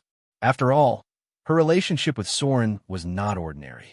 There was no need to beat around the bush like other forces. Soren did not hesitate too much and agreed on the spot. "I can give it to you tomorrow." "Very good." Princess Royal smiled when she heard that. She seemed to be in a good mood. She said playfully, "These things are the betrothal gifts for Anna." Betrothal gifts? What the hell was this? Soren was stunned when he heard that. The first reaction in his mind was that Princess Royal did not object to his relationship with Princess Anna. Then, the eldest princess actually mentioned the word betrothal gift. Was she planning to marry Princess Anna to him? No, things could not be that simple. Soren's thoughts were running fast for a moment. The next moment, he guessed the problem. "So," Soren raised his head and took a deep look at Princess Royal. He said slowly, "Are you going to be apatheicized?" Princess Royal nodded calmly. Sure enough, the corner of Soren's mouth could not help but reveal a wry smile. Was it because of this that the elder princess spoke? Princess Royal was going to be apatheicized. Then naturally, she could not always be in charge of the royal power of Arendelle. As a god, there were almost no men in the entire material plane that could catch her eye. It was almost impossible for her to have offspring with a man. In that case, the royal power of Arendelle must be passed down by Princess Anna, the first successor. Since Princess Anna was just a mortal, then she must have offspring with a man to inherit the royal power of Arendelle. Then this man could not be anyone else except Soren. Princess Royal was already preparing for the funeral. Bah! It should be said that Princess Royal had already begun to prepare for the secular affairs after she was apotheosized. Even if this situation continued, the time of her passing on the throne to Princess Anna might be brought forward. Gods could not interfere too much with the secular world. Even a god like Soren, who had the domain of rule, was limited in his interference with the secular world. For example, Soren now handed over most of the secular affairs to the Council of Mordor City to deal with. He was only in charge of the general direction and did not participate in the specific things at all. If the gods were too involved in the secular affairs, they would definitely be backfired in the future. After all, Mordor City was just a new force. There were fewer internal entanglements, so it was not a big deal to manage it a little. But for an old kingdom like Arendelle, if Princess Royal continued to be personally involved in the secular world after apotheosized, it would definitely be harmful. If Princess Royal wanted to be apotheosized, she had to give up the royal power. Soren was also on the same path as her. Looking at the situation of Mordor City today, you could understand his next arrangement. Gloria was the mistress of Mordor City. Since Soren became a god, many of the affairs of Mordor City were handled by Gloria. Not only Gloria understood this, but even many of the higher-ups of Mordor City understood this. Otherwise, why would they be so determined to support Gloria's control of Mordor City? This was how Sauron, as a god, gradually went from being on the stage to being off the stage. In the future, his core would be transferred to the half-elf church, and Gloria would also become the lord of Mordor City at the right time. Soren would return to the dark side. As a god, he took charge of Mordor City through this means to avoid something similar to the law of cause and effect from interfering with his rules as a true god. Under normal circumstances, the weaker the god, the more he interfered with the secular world. When it came to the level of the Lord of Light, it could be said that he did not even care about the internal affairs of the church. As for existences like the ancient god of death, Jurgel, it didn't even matter if there was a church or not. This was the case with some of the gods' rules. When Soren first became a god, the church and Mordor City were both under his control. But now he was a lesser divine power. Mordor City was almost out of his control. He just set a general direction, and almost all the internal affairs of the half-elf church were handed over to the high priest. Soren's interference with the secular world was also reducing little by little. In the end, his existence must be as high and mighty as other gods. Princess Royal was so eager to give up the royal power. The only explanation was that she was going to become a god soon, and it was very likely that she would be a lesser divine power. She had to get rid of the relationship with the secular world and directly become the snow goddess that had widespread faith in all cold areas, except for Arendelle. P.S. There's one more update today. The website is getting worse.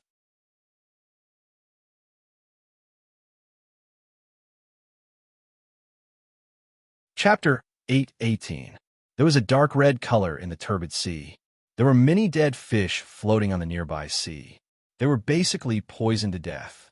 The bodies of the Nagas could be seen further away. In addition, there were many very ferocious devilfish. Obviously, there had just been a war here, but the two sides of the war were not the races on land, but the Nagas and other marine creatures that lived in the sea. Many of them were marine creatures that were rarely seen in the material plane, including the deep-sea lurkers that could only be seen in the bottomless abyss.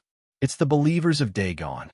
A half-elf priest looked at the sea with a serious expression, and then said to the followers behind him, "Send the news back to Mordor City immediately. It seems that the Sea Temple has started a war with the demon lord Dagon." The Battle of the Deep Sea had broken out. After accumulating power for so long, the demon lord Dagon finally couldn't help but challenge the sea goddess. He himself was the demon Orbis who ruled the deep sea.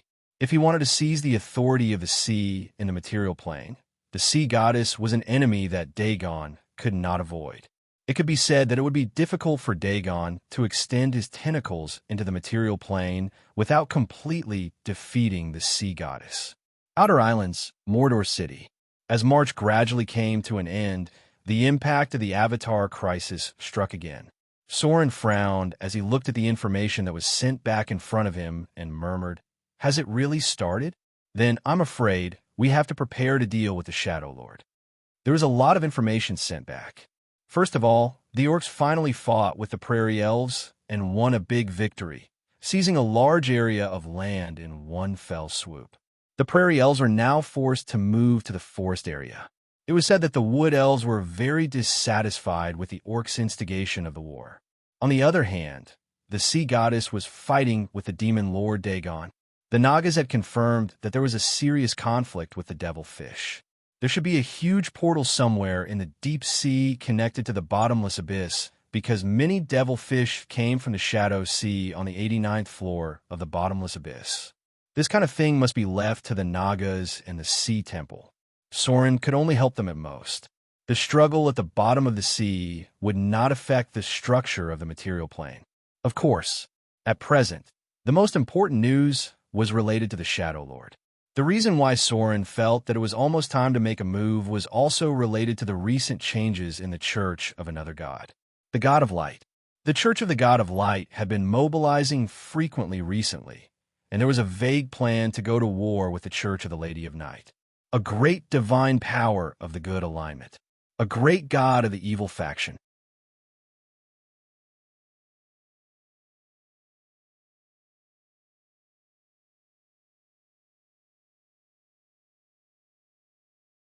One church had developed for thousands of years, and the other church had just been established recently. At the beginning of the operation, Uhtred thought it was just an entertainment to beat up children. But when the real battle started, he found that the enemy was much more difficult to deal with than he imagined. Soren was a new god, that was true, but after all, he inherited the original half-elf church, and he almost emptied the foundation of Autumnfall. The foundation of the entire Autumnfall was absorbed by Mordor City. The power inside the church was actually stronger than the outside world imagined. More importantly, Soren still had the power of the secular world. Most of the churches of the gods were independent of the secular world. That was to say, the Lord of Shadows did not control any kingdom. He only developed the church through his own influence in the material plane. At best, he secretly controlled some cities through the Shadow Thieves. But these cities could not be compared with Mordor City. Soren could mobilize tens of thousands of warriors with a wave of his hand, but the entire Shadow Church could not even mobilize 1/10 of the warriors of Mordor City. If it was about believers, the Lord of Shadows definitely had more than Soren, but believers were not equal to combat power. Only professionals could fight in the entire Shadow Church, and they must be devout believers. Those who believed in Pantheon may not be willing to risk their lives. But Mordor City did not have such concerns, because the army of Mordor City all obeyed Soren's orders. At first, there was no doubt that the Lord of Shadows had a clear advantage, but after the battle broke out in Shipwreck Bay, the situation had been completely reversed. The professions sent by Mordor City to fight against the Shadow Thieves and the Shadow Church were endless. Some of them were not believers of the church at all, but pirates who had been famous for a long time. After the battle entered a tug of war, it began to be unfavorable for the Shadow Church, because the Shadow Church was facing the interest groups of the entire island of Mordor. Does the Lord have an oracle? Uhtred was silent for a moment, then suddenly said, "Where are the Shadow Thieves? Why haven't they arrived yet?" The woman standing in front of him shook her head. Suddenly, there was a strange noise outside, and a faint muffled sound came. The next moment, Uhtred's face changed greatly, and he panicked. "Something's wrong. There's an enemy." As soon as his voice fell, there was a sound of fighting outside the basement door.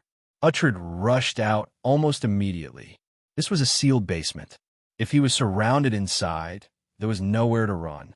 Uhtred rushed out quickly, but before he could make a move, a dagger had already pierced through his back. "Ezer, you!" The woman with a scar on the side of her face took back her weapon with a cold expression.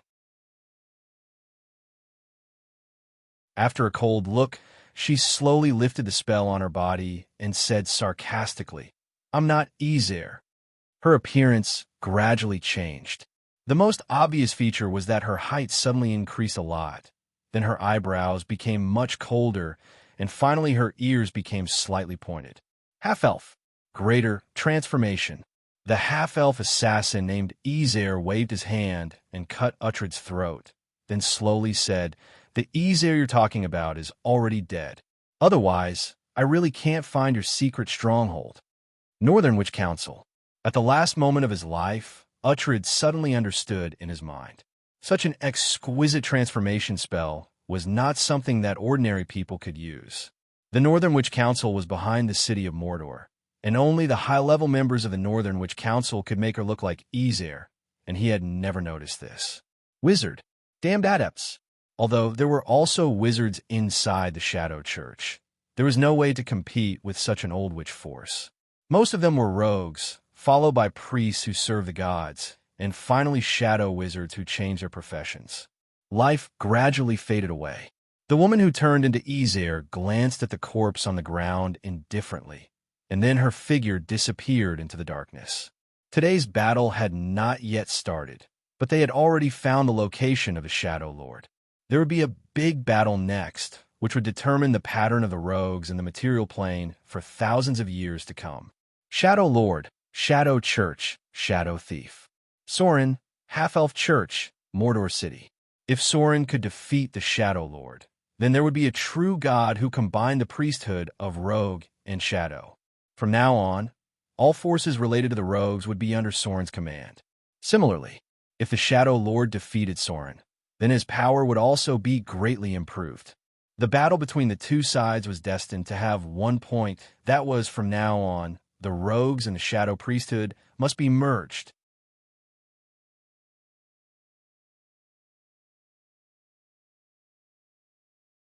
Chapter 819. Second update. The wind was cold. Sorin stared at the valley in front of him with a cold expression, and his expression was unprecedentedly dignified. A big battle was inevitable after all. The enemy was in the dark while he was in the light. During this period of time, Sorin had been spending a lot of energy to find the headquarters of the Shadow Church and the Shadow Thieves. Now, his efforts finally paid off, and he found the headquarters of the enemy. This was a fair and square confrontation. With the cautious character of the Shadow King, it was too difficult for Sorin to trick him. Moreover, if the gods wanted to leave, ordinary people really had no way to stop them. Therefore, the safest and most effective way that Sorin could choose was to have a big battle with the enemy.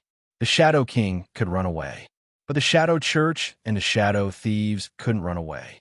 Sorin was forcing the Shadow King to fight with him head-on, because this time, if he avoided the battle, the Shadow Church's forces in the material plane would be completely wiped out. If a god's church was destroyed by others, it could be said that there was no hope of turning over in the Avatar crisis. Who knew how many people would want to beat a drowning dog and take out the Shadow Lord who had lost all his forces in one go? The same principle could be applied to Sorin. If Mordor City was destroyed, Sorin would almost be beaten back to his original state. Except for his own strength, it was difficult for him to do anything during the Avatar crisis. "My lord!" The figure of the ugly monkey appeared in front of Sorin. He respectfully knelt down on one knee and said, "In front is the headquarters of the Shadow Church. Below is a dense underground passage. We have lost a lot of people when we were spying. The Shadow Thieves have set up a lot of traps at the entrance. If we attack by force, I'm afraid we will suffer serious losses." The underground was the Shadow Church.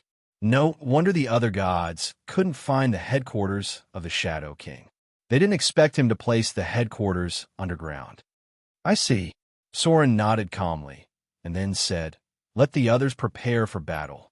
When the Golem army arrives, you take people to attack from the side." Checkmate. If the battle between the gods was like a game of chess, then Sorin was like a general. In fact, if the Shadow Lord did not fight him head-on, he would even dare to flip the chessboard, destroy the Church of the Shadow Lord, and flatten the great temple of the Shadow Lord. At that time, there was no need for Soren to fight him head-on.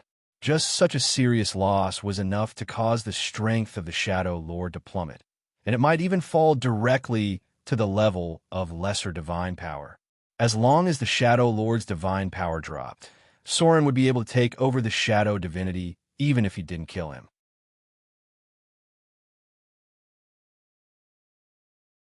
When that happened, Soren's power would increase while the Shadow Lord's power would weaken. Since ancient times, there had never been a lack of deities whose strength had plummeted due to the conflict between churches. Lady Silvermoon was an obvious example. When she was most severely suppressed by the Lady of the Night, the church was almost on the verge of collapse. She was also weakened to a minor divine power. In the end, she had no choice but to ask the goddess of love for protection. This was the limitation of an ordinary god. Soren's strength was also gathered with the believers in divinity. If the half-elf church was destroyed, he would directly fall to a minor divine power. The divinity in his body might be taken away by the law because of losing his divinity. If the number of believers was too small, Soren might even fall from a true god to a demigod. In the past, many gods gradually declined and fell like this. Divinity and divinity were integrated. Unless Soren's divinity reached the level of great, the two could never be separated. The Outer Islands, Motor City. Although Soren did not let Gloria and Fallen, which participate in this battle, it was impossible to avoid a head-on confrontation with the Shadow Church. Gloria looked very nervous at this moment. She was even ready to teleport to the battlefield at any time. After all, the Shadow Lord was an old god. Moreover, he was the intermediate divine power god, which had a clear advantage over Soren. The relationship between Soren and the Shadow Lord was simply irreconcilable. The battle between the two sides was bound to end with the defeat of the other side. If the Shadow Church could be destroyed this time, even if the Shadow Lord was not killed, it was almost impossible for him to make a comeback. Start the elemental furnace. Lock the teleportation node. The Golem army is assembled. Open the portal. As a high-grade legendary psionic warlock, the High Priest was responsible for the command of this battle. He directly established a connection with the psionic field. The situation was quite similar to the last time when they attacked the Queen of Spiders. Start the teleportation. The Clay Golem army is activated. As a teleportation gate opened, clay golems appeared on the flat ground one after another in the night. The elites of the half-elves and the rogue church had all gathered. Almost 80% of the members of the Judgment Department, the Central Department, and the bishops had arrived on the battlefield. There were groups of rogues in the shadows. At this moment, their expressions were quite nervous because this was a battle to determine the future of the rogues. Whoever's god won, the other party would be able to dominate the world. Moreover, with the combination of the two clergy, Shadow and Rogue, the areas that everyone could access would increase. That was to say, no matter who won, the followers who served them could increase their strength. Soren's followers had been unable to access the Shadow area, and the followers of the Shadow Lord had been unable to access the Rogue and tracking areas. Let's begin. Soren's expression finally changed. After perceiving a familiar divine aura from the depths of the ground, he directly ordered, "Let the Golem army clear the way and directly flatten all the traps." The Shadow Lord finally appeared. Although the two sides had not yet fought, they both felt the familiar power of the clergy on each other. A shadow and a rogue. The collision between them was inevitable. The first batch of clay golems and stone golems began to move forward. As soon as they entered the valley, there was a violent explosion, and then 3 golems were directly destroyed on the spot. It's a burst trap. It looks like it was set up by a legendary rogue. This is a spike trap. This is a flame trap. A series of explosions came, where the ground suddenly collapsed. Before they had completely entered the valley, more than 30 of the golems that Soren used to lead the way had been destroyed. If these traps were not destroyed by the golems, who knew how much combat power it would take? Looking at the golems being destroyed one after another, Soren did not even blink at the moment and continued in a deep voice, the second golem army continued to move forward. It only took about 10 minutes. Nearly 150 golems were all scrapped in the valley.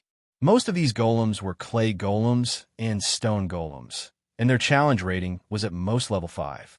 If they were bought from the Wizard Alliance, it would be equivalent to wasting nearly 300,000 Kindler.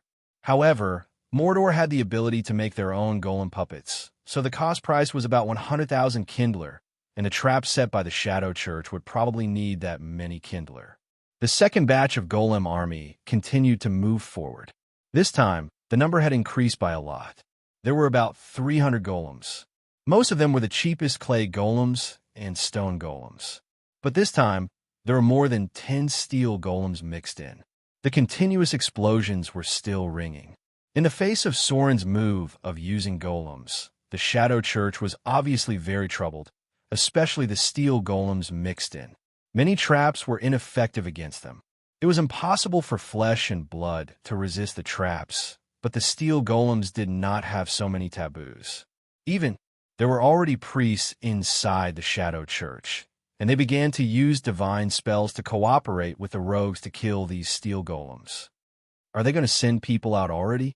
After Sorin found the base of the Shadow Church, he directly used the portal to block the other party's door. This showed that he wanted to wipe them out.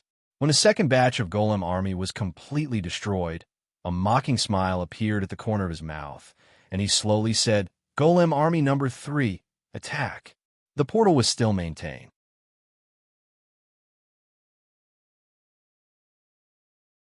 As long as Sorin was personally in charge, unless the Shadow Lord came to destroy it, the portal would always be in operation, and even if it was destroyed, another one could be opened immediately.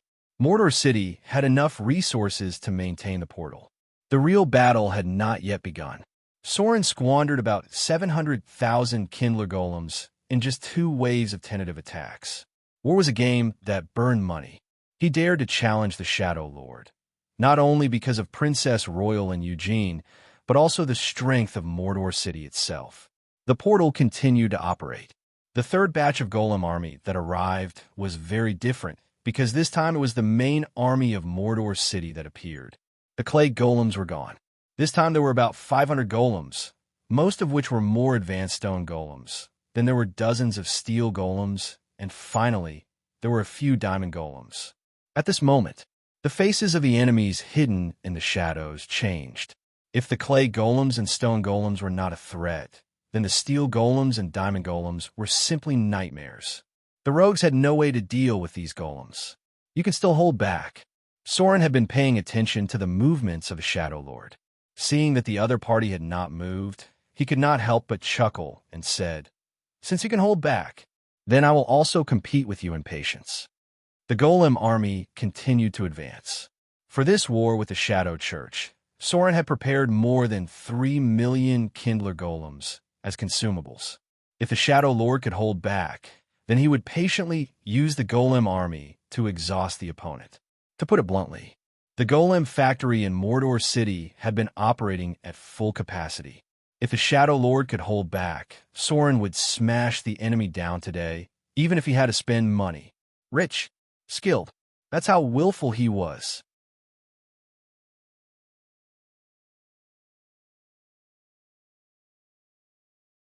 Chapter 820. The third wave of golems finally made the Shadow Church unable to sit still. The clay golem could almost be ignored by the golem army sent by Mordor City. This was a complete cannon fodder. But starting from the golems, their combat power had skyrocketed.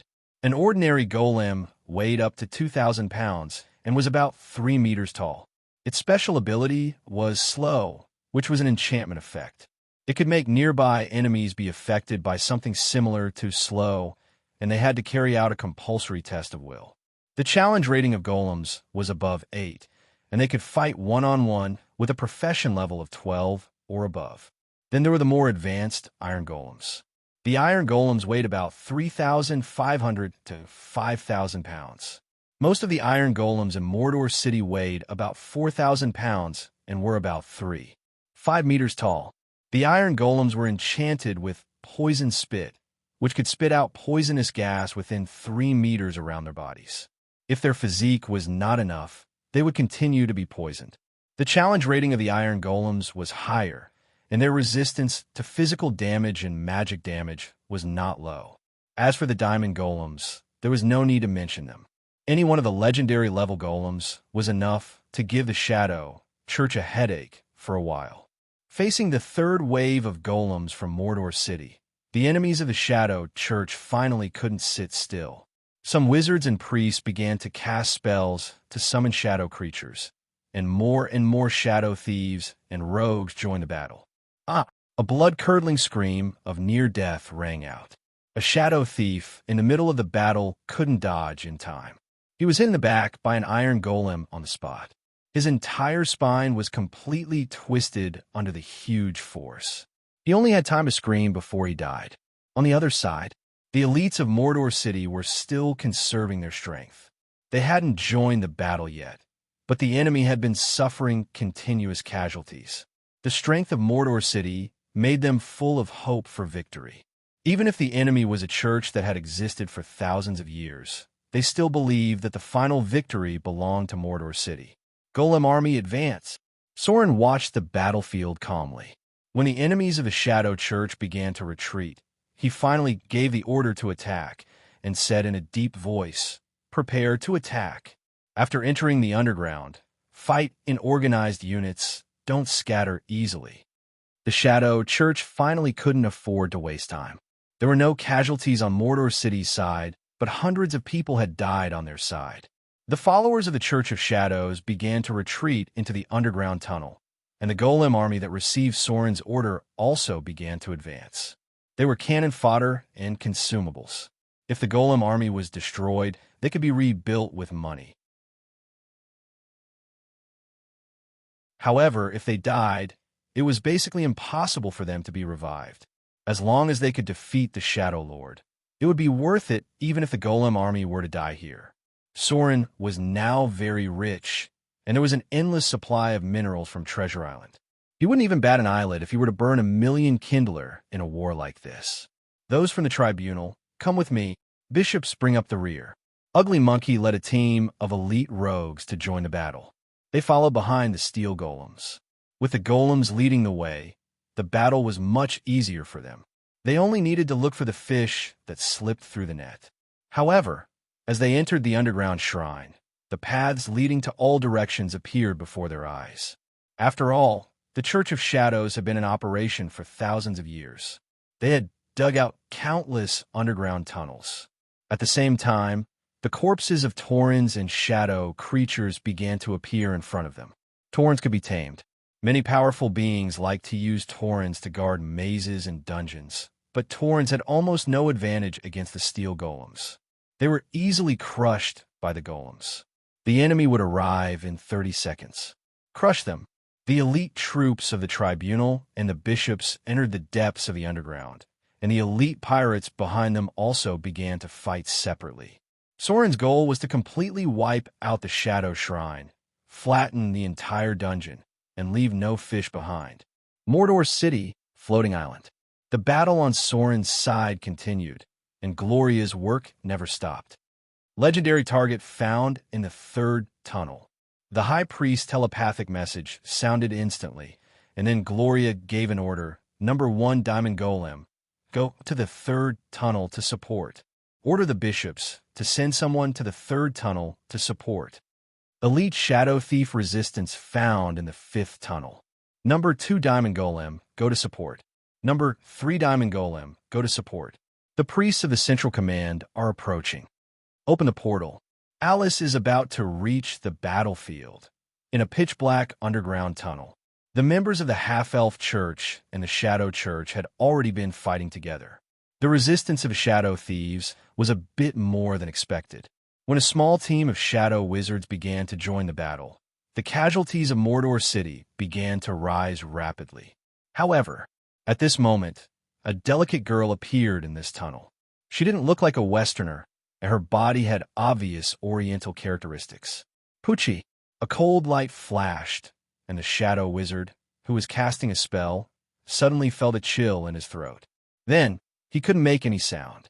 At this time, intense pain came, and blood gushed out of his throat like a fountain. In front of him was a small and exquisite puppet girl, about 15 centimeters tall.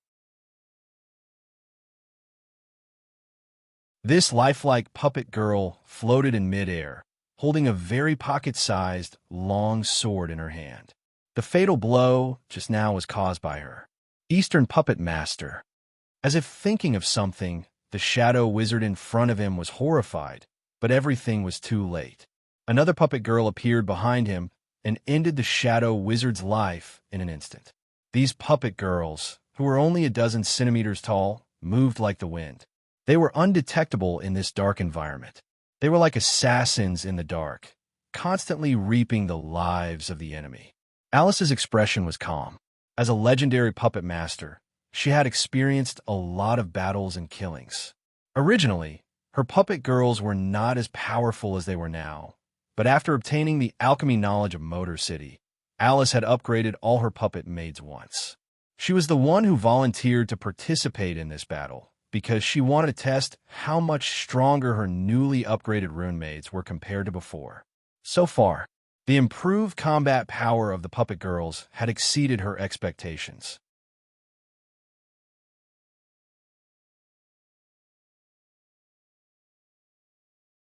Chapter 8:21.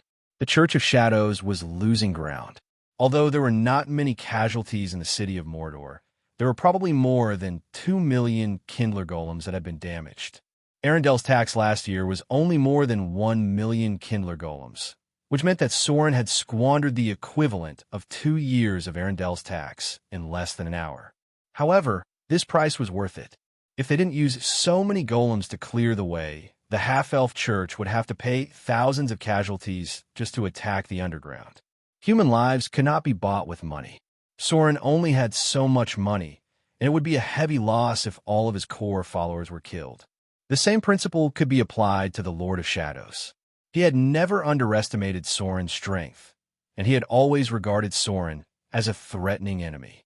However, he still underestimated the power of Mordor City. That's right.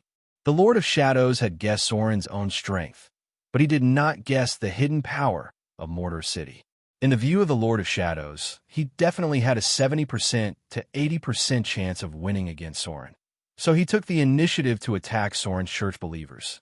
But what he never thought was that the power of the Shadow Thieves and the Church of Shadows combined was absolutely impossible to defeat Mordor City, which had the support of the Northern Witch Council, Arendel's Ice Witches, and the Church of the City of Wealth. The Lord of Shadows had lost, but he did not lose to Soren's personal strength, but to Soren's influence in the secular world, because some of these golems came from the Northern Witch Council. In order to get the floating ring technology of Mordor City, the Eye of the North also paid a big price, and some of the steel golems that participated in the battle today came from the Tower of the Northern Witch. The secular power of the Lord of Shadows had lost. It was impossible for the Church of Shadows and the Union of Shadow Thieves to fight against Mordor City alone. So there was only one chance for him to turn the tables, and that was to rely on his personal strength to kill Soren. As long as Soren died, the power of Mordor City would immediately collapse. Even with his shadow clergy, after killing Soren, he might be able to take over a large part of Mordor's power. Given the current situation, there was no way out for the Shadow Lord. Since he dared to avoid the battle, the Church of Shadows would definitely be destroyed today. Soren would definitely flatten his great temple in the material plane. As a god, there was no way he could sit back and watch the church be destroyed. Therefore, his only choice was to fall into Soren's trap and force the Lord of Shadows to attack him. Then, he would activate the most crucial part of his plan. A powerful divine power surged from the underground city. Soren also sensed something at that moment. He narrowed his eyes and muttered, "You can't hold it in anymore?" He was forcing the Shadow King to attack him. Even if Soren was the Shadow Lord, there were only two choices he could make. One was to give up on the Church of Shadows and evacuate. The other was to kill the gods of the enemy church and directly disintegrate the attack of Mordor City. Shadow Realm. An invisible force spread, and the shadows around suddenly became more and more hazy. Soren disappeared in an instant. The next moment, the space where he was distorted, and then a dark void crack appeared. So this is what you look like. The power of the shadow dissipated, and Soren's figure appeared 10 meters away. He looked at the front with a cold expression and said slowly, "The legendary Shadow Lord is actually a distorted shadow." Right in front of Soren, a distorted human-shaped shadow was suspended in mid-air. This was a special life form. The Shadow Lord gave up his flesh and blood and directly transformed his body into a half-energy life form with shadow energy. This form of god was rarely seen in the pantheon because most gods could not completely give up their flesh and blood. "Since you've already appeared, then stay." A strange light appeared near Soren's wrist, and then there was a violent fluctuation in the surrounding space. The next moment, the nearby temperature plummeted, and the ground was covered with a thin layer of frost in an instant. Ice Realm. Princess Royal's proud figure appeared hundreds of meters away. The ability of the gods to change space blocked short-distance teleportation. Even she could only teleport 100 meters away. The god of half-elves and rogues. The voice of the Shadow Lord was as empty as the void. He looked at Soren indifferently and said slowly, "Is this your last card? You want to kill me with the help of a mere mortal?" Princess Royal did not become a god. That was to say, in the eyes of the Shadow Lord, no matter how powerful she was just a mortal. Mortals were still too weak for gods. Of course, this was just what the Shadow Lord thought. In the face of the Shadow Lord's contempt, Princess Royal's expression was obviously a little unhappy, but she did not say anything. Instead, she used the power of ice and snow to block the surroundings in an instant. As the most powerful mortal in the material plane, although she had the power of a god, neither she nor Soren could kill the Shadow Lord alone. "Of course I won't look down on you." Soren's mouth evoked a sarcastic smile and said slowly, "Since I'm going to deal with you, I naturally have to prepare more helpers." Bang! About 300 meters away from Soren, a burly and old figure slowly appeared. It was a half-orc who looked resolute but had already entered its twilight years. Its bare chest was painted with gray-white paint, which was the ashes of half-orc warriors. The war shamans relied on them to awaken the power of the ancient ancestral spirits.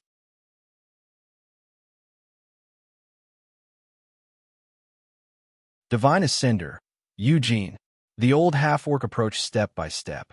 With every step he took, his aura became stronger. When Eugene gradually approached the Shadow Lord, he took the white bone spear that was surrounded by the ancestral spirit's light from his back. His whole body could not help but exude a wild aura. A faint shadow appeared behind him. It was the incarnation of the half-orc's oldest ancestral spirits. They were once legendary figures of the half-orc race. With the power of the ancestral sacrifice, they gradually turned into powerful spirits. Demigod. The Shadow Lord's expression finally changed. Compared to Princess Royal, who did not reveal her divine power, Divine Ascender, Eugene's body had obvious demigod characteristics. This power was obtained by Eugene after killing the Lesser Demon Lord. Compared to the divine power hidden in Princess Royal's blood, Divine Ascender, Eugene's divine power from the bottomless abyss was more violent. At this moment, Eugene, who had activated all his power, had a trace of the evil god of the abyss. A true god, a demigod, and a mortal who was about to become a god. When Soren, Princess Royal, and Eugene surrounded the Shadow Lord, his expression finally changed. This was because even if he was an intermediate divine power, he would not be able to survive being surrounded by so many enemies. More importantly, there was one more thing. These three enemies all had a strong, godly power on them.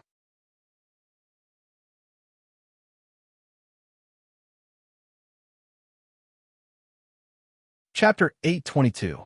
The Lord of Shadows was a confident and scheming god. He liked to plan all kinds of secret plots, although his plans could easily put himself in danger. The Lord of Shadows was alert and cold. He never lost control of his emotions, and his appearance was always changing. Therefore, no one knew his true face. Soren was now facing his true body. Usually, In the eyes of the believers and the outside world, the Lord of Shadows was always changing. Many people were afraid of the Church of the Lord of Shadows, not only because of its cruelty, but also because of its hobby of stealing and lurking in the shadows. Most outsiders thought that the Church of the Lord of Shadows was just a thieves' union organized in the name of religion. Note, this is very true.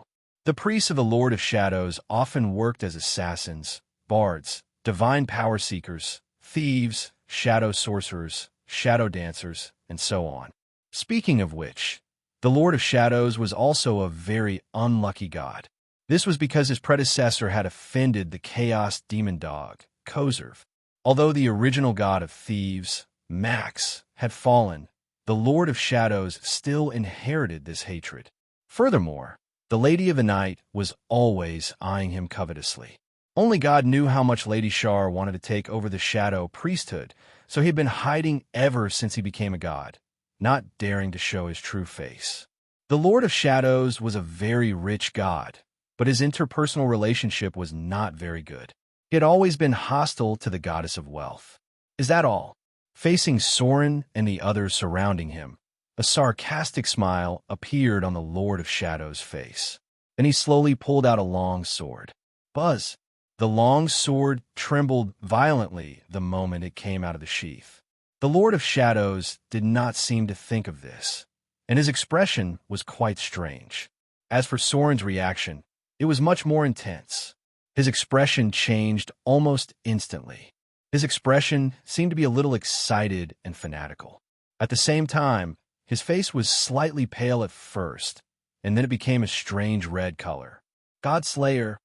Soren almost instantly recognized the weapon because he had tried to find it before, but it was after the Avatar crisis.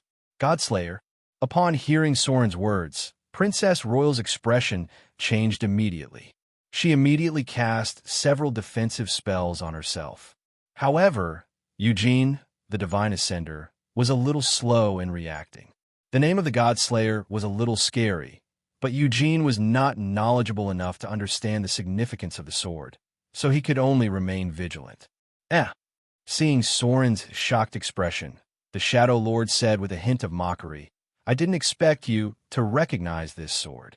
Of course they knew each other. How could Soren not recognize the god-slaying sword? After all, the sword had a lot to do with him. The story had to start from the first Avatar crisis. A long time ago, there was a large-scale Avatar crisis in the material plane. At that time, many gods also fell to the mortal world for some reason. One of the masterminds was the core of the gods in the evil camp at that time, which was the original 3 gods of death. The former god of the Shadow Lord, who was known as the god of thieves at that time, turned himself into a divine weapon in order to avoid the danger of the Avatar crisis. That was the legendary Godslayer. This sword fell into the hands of Sirik, who was still immortal at that time. That was the god of murder, who is now sealed because of his madness. Sirik, who was still immortal at that time, used this sword to kill Baal, one of the 3 gods of death. He was the origin of all the Godslayer. Not only Soren's bloodline power, but as early as the end of the last time of troubles, Baal's bloodline had set off a huge storm in the material plane.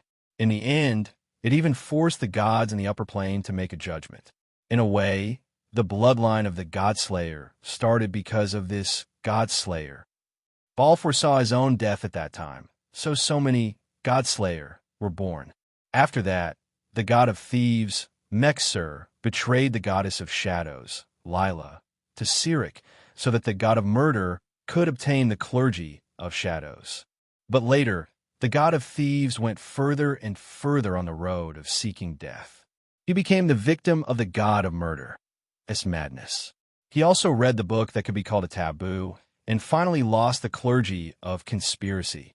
Of course, what was worse was that Mexer later provoked the chaos demonic hound, Kozerv.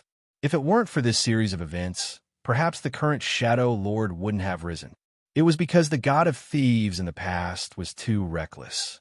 In the end, the clergy was divided into 2, and the Shadow Lord was born. I didn't expect the Godslayer to be in your hands. Soren's expression was unprecedentedly serious, and he said slowly, "It seems that the death of the previous god of thieves was not that simple. The Godslayer was definitely not a fake. As a son of murder, Soren could feel the power on it. This divine weapon had the divine power of slaughter. When the god of murder used this sword to kill Baal, the divine weapon that the god of thieves turned into also gained a lot of benefits. Other things could be deceived, but the power of the bloodline of slaughter could not be deceived." "You mean this?" The Shadow Lord gently waved the weapon in his hand, and a powerful divine power immediately burst out. He smiled contemptuously and said, "Mexer's soul has been imprisoned by me. Since he likes to become a weapon so much, I might as well refine him into a divine weapon forever." It was no wonder that the Lady of Night could hold back for so long. The Godslayer even killed Baal, who was one of the 3 gods of death.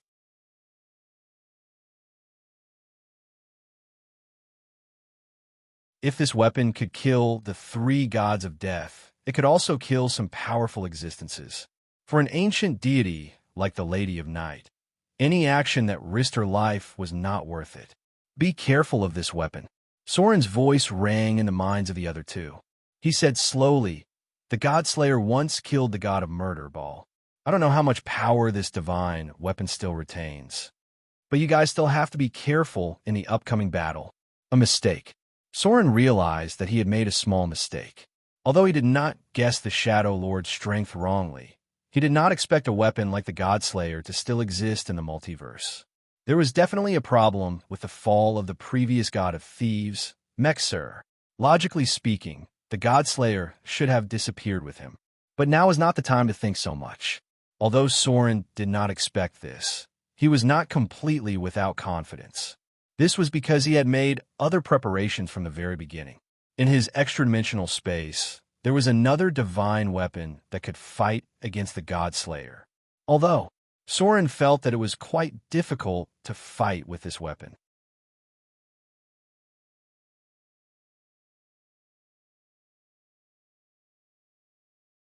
Chapter 823. The Shadow Lord took the initiative. But the target was not Soren, but the weakest of the 3, Princess Royal. She was the only one who did not exude an obvious divine aura. Since Princess Royal had used some means to disperse the excess divine power in her body, her control of power had become more and more subtle. Unlike in the past, she could not perceive the violent divine power in her body at a glance. No matter from which point of view, the Shadow Lord's choice was not wrong. After all, Princess Royal was the most threatening spellcaster. But he obviously did not expect that Princess Royal's strength was actually stronger than Soren's. If it was a one-on-one fight, Soren and Princess Royal's chances of winning were about 4 to 6, and Princess Royal had at least a 20% higher chance of winning. Ice prison. Even someone as powerful as the Princess Royal did not dare to be careless in the face of the Shadow Overlord, who wielded the Godslayer. She instantly distanced herself from the Shadow Overlord, and at the same time cast a large number of defensive spells on herself. Then, she activated the divine power of ice in her body and directly froze all the land in front of her. A piece of frost spread rapidly at a speed visible to the naked eye. The whole space seemed to have entered the extreme north all of a sudden, and even the space seemed to be frozen. Soren and Eugene's reaction speed was also very fast. As soon as the Shadow Lord moved, Eugene roared, and then the shadow behind him overlapped with his figure. In an instant, the whole person was like a god with a glimmer of divine brilliance. Heroic spirit fusion.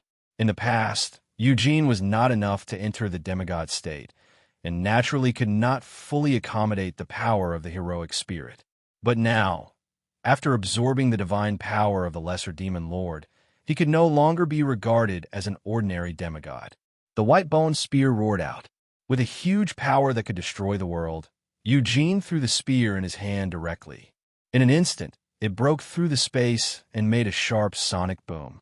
The next moment, the location where the Shadow Lord was located seemed to have been bombed by a missile, and a huge crater appeared directly. Eugene is already so strong. Soren's pupils slightly shrank, and he couldn't help being surprised. He had absorbed the power of a lesser demon overlord before. There was an unlucky guy who was bewitched by the Queen of Spiders to absorb a lesser demon lord. Unfortunately, that guy was too weak and was controlled by the Queen of Spiders. As a hero who rose from the grassroots, Eugene's will naturally couldn't be measured by common sense. Perhaps he had completely suppressed the backlash of the secondary demon overlord's power. Ancient ancestral spirits. He might call. Eugene, the divine ascender, chanted in the ancient orc language. Then, the illusions of heroic spirits appeared behind him again, but this time, there were more of them. More than 10 legendary heroic spirits appeared behind him, providing him with endless power.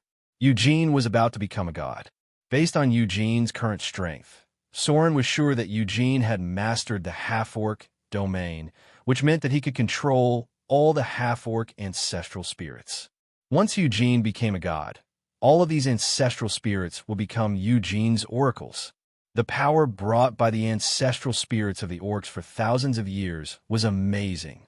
If Eugene could take these powers as his own, then it was very likely that he would directly be promoted to a lesser divine power. Because so far, he was the only orc who had the potential to become a god. In this way, if Eugene became a god, he would become the only god of the orcs. The only god of the race was destined to be stronger than other new gods. Divinity power to change space. Divinity power to change reality. As the number one meat shield among the three, Eugene rushed forward and intercepted the Shadow Lord. The three of them had already studied the tactics of how to deal with the Shadow Lord. Eugene was naturally an irreplaceable meat shield, and Princess Royal was the main damage output against the Shadow Lord. As for Soren's role, the core was still to use the divinity power to confront the Shadow Lord.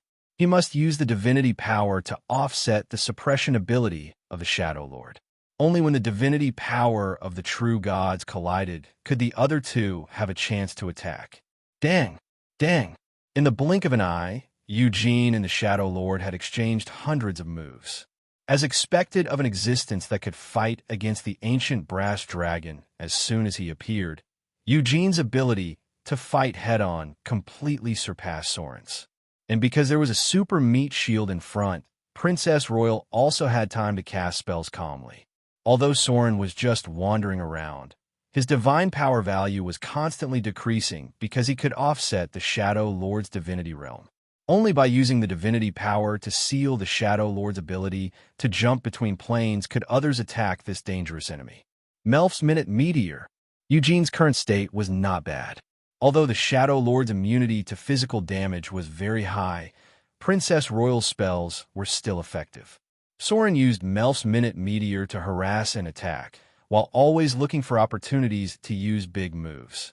The balance of the battle was tilting. The three of them joined forces to besiege the Shadow Lord. Even if the other party had the legendary Godslayer in his hand, his situation was getting worse. But an accident happened just as the battle was about to tilt. Crack! The three people who had the upper hand suddenly turned into a disadvantage because of one thing. Eugene's weapon was broken. Just as the three of them joined forces to beat the Shadow Lord until he was more and more powerless to resist, the white bone spear in Eugene's hand was suddenly cut off by the Shadow Lord after a parry. The situation became very dangerous in an instant. Shadow Clone. The figure of the Shadow Lord split into three in an instant, and three identical Shadow Lords appeared in front of Soren. Immediately afterward, the other two figures of the Shadow Lord rushed from two sides and directly besieged Eugene, who had been entangled with him. The next moment, Eugene's old and burly body shook, and the two avatars of the Shadow Lord directly waved the Godslayer into Eugene's heart. Real avatars. The two avatars of the Shadow Lord were real shadow beings. With the white bone spear cut off, Eugene could not avoid the enemy's attack at all. Then, the Shadow Lord mercilessly pierced his heart. Poochie! A stream of blood gushed out. Eugene, who was stabbed in the heart by the enemy, did not die because of this. His strong vitality still made him stand. This was the power of the legendary ability, Epic Toughness. Even fatal damage could not kill him. Roar. Eugene, who was stabbed in the heart, seemed to have stimulated the madness in his heart. He did not care and just roared and grabbed the Godslayer that pierced his heart with his bare hands. A terrible power broke out. After all, the Shadow Lord was only strong in agility.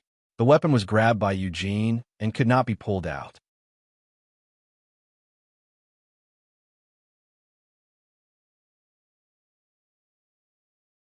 Chapter 824. Eugene had experienced countless battles in her life. As one of the most powerful half-orcs in history, Eugene the Ascender had faced countless powerful enemies in her life. She had escaped from death more than once or twice, and she had been beaten to the brink of death more than once. This kind of battle experience far exceeded that of other professions, which gave Eugene the Ascender too many abilities, and legendary endurance was undoubtedly one of the most important legendary abilities.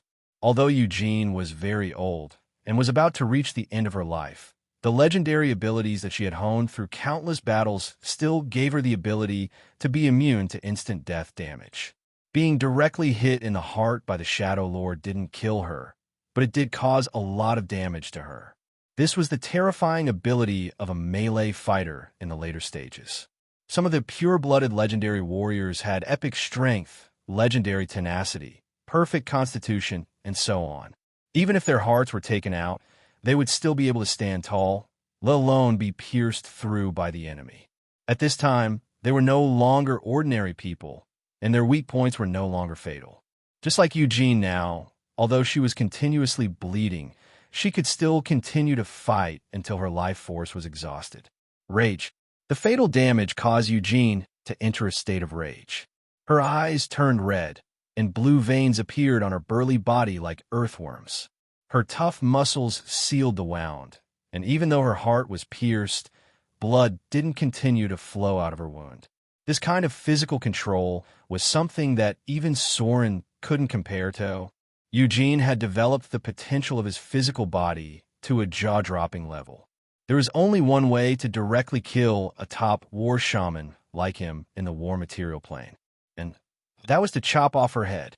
Of course, Eugene wouldn't let the Shadow Lord chop off her head, and Soren and Princess Royal wouldn't give the Shadow Lord such a chance either. At this moment, Eugene was like a rock standing upright. She held the Shadow Lord's Godslayer tightly with both hands, and at the same time, the half-orc ancestor soul behind her turned from an incorporeal body to a real body, holding a strange spear in its hand and stabbing towards the Shadow Lord. He was ready to risk his life.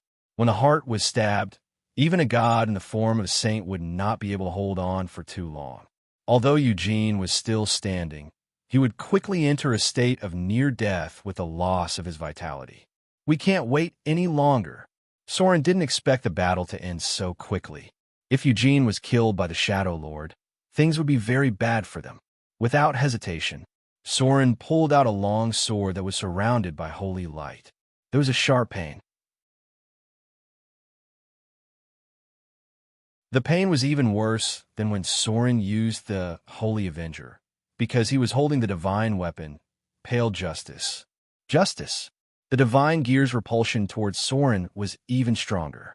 Even with the omnipotent hands, he was unable to counteract the pain that seeped into his soul. A silver-white light appeared. Soren held the silver sword of Gith in one hand and Pale Justice in the other. He instantly entered slaughter form and rushed directly to the Shadow Lord in front of him. Greater haste. Perfect dual-wielding battle. Whirlwind. Under the storm-like attack, Soren's whole body turned into a shadow. Only the real Ki could be seen raging out.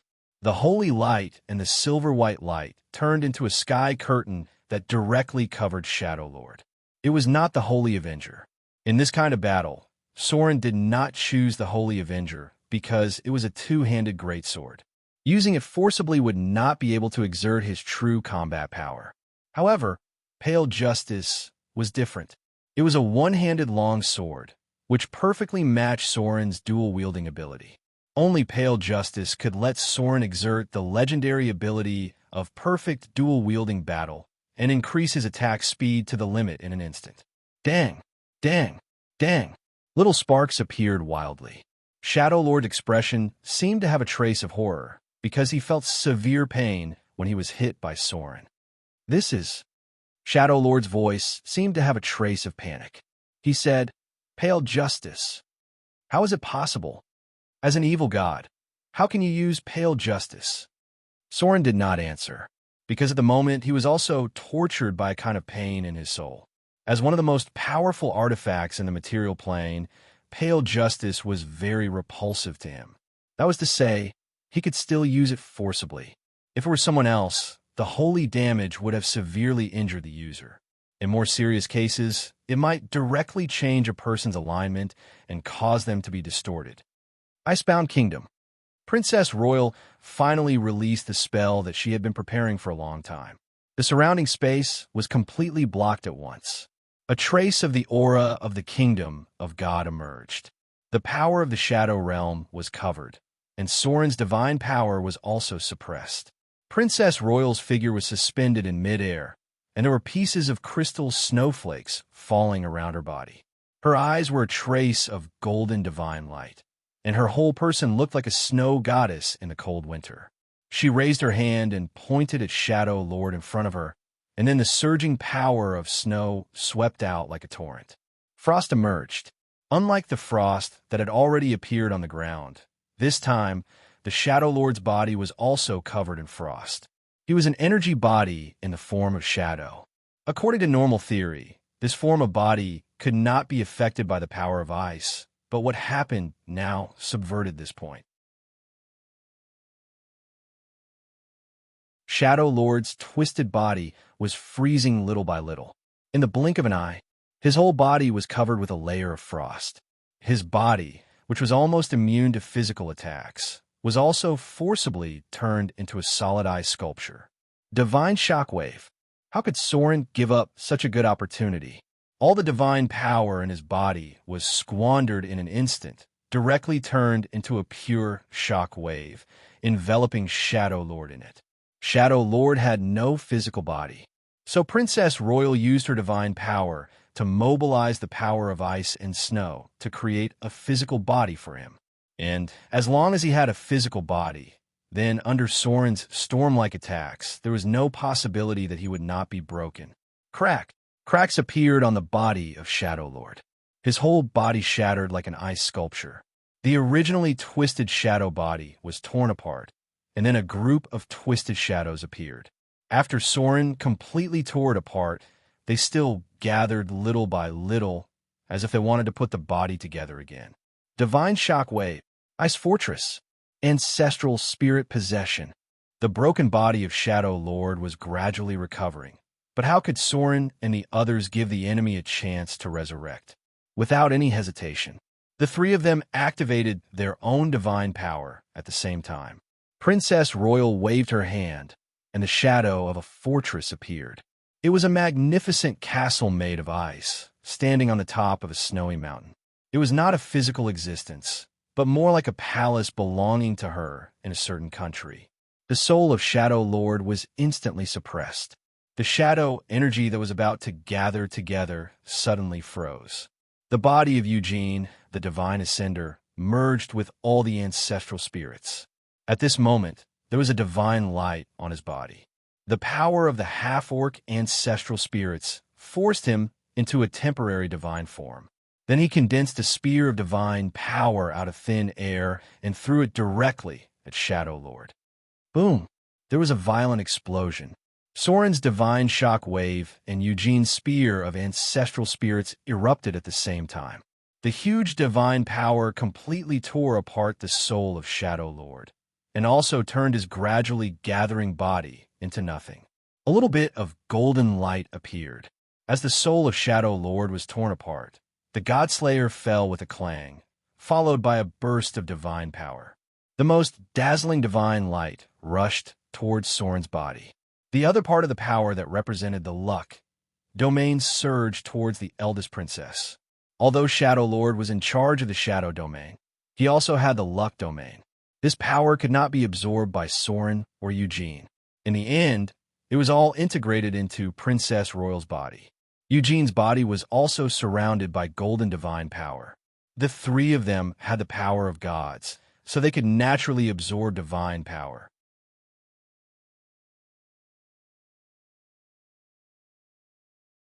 A row of data appeared in front of them. Killed Shadow Lord. Intermediate divine power. Extracting target's soul energy. You've received 4525,000 slaughter EXP. Target has divine power. Extracting target's divine power. You've received 80 divine power. Target has divine power. Extracting target's divine power. You've received 60 divine power. Domain fusion. Shadow domain has been upgraded. You've mastered the shadow domain. Domain fusion. Wanderer domain activated. You've mastered the thief domain. Domain fusion. You've received information about the crafty domain. You've received information about the crafty domain. You've received information about the crafty domain. You've mastered a new domain ability, crafty domain fusion.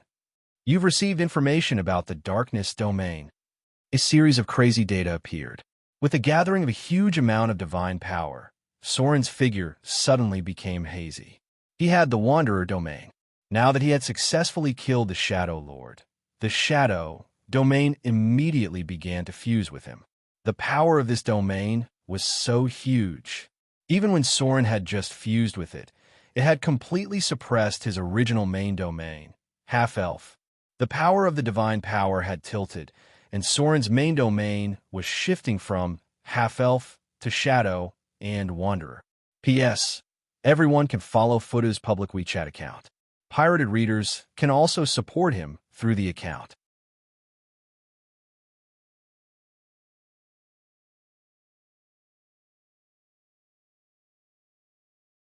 Chapter 825.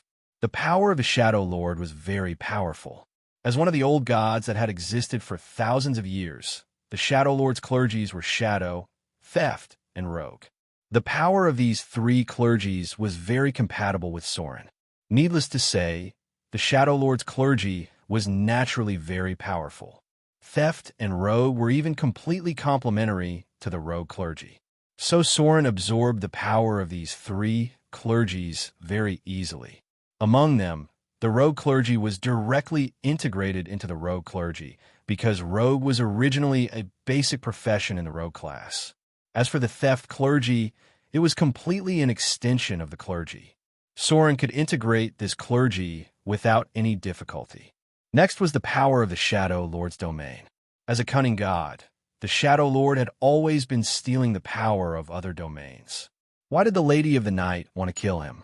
Not only because the Shadow Lord had the Shadow clergy, but more importantly, he also had the Darkness domain. So why did the Queen of Spiders also want to kill the Shadow Lord? The reason was simple. In addition to the Darkness domain, the Shadow Lord also had the Crafty domain and the Luck domain. Incredible. In fact, as early as the birth of the Twin of Destiny, many gods had stolen the power of the Twin of Destiny. There were also many gods who had the Luck domain. As for the Crafty domain, it was needless to say. This was a powerful battle domain. The Queen of Spiders had always wanted to make up for her Crafty domain and directly promote it to the level of a clergy. Now that Soren had mastered the Crafty domain, he could directly remove the curse effect on the High Priest when he went back.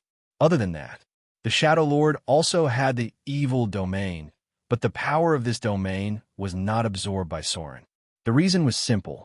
Eugene the Divine was even more evil than Soren. Princess Royal's alignment was neutral good, while Soren's alignment was lawful evil. The Shadow Lord's alignment was neutral evil, and the Divine, Eugene's alignment was neutral evil.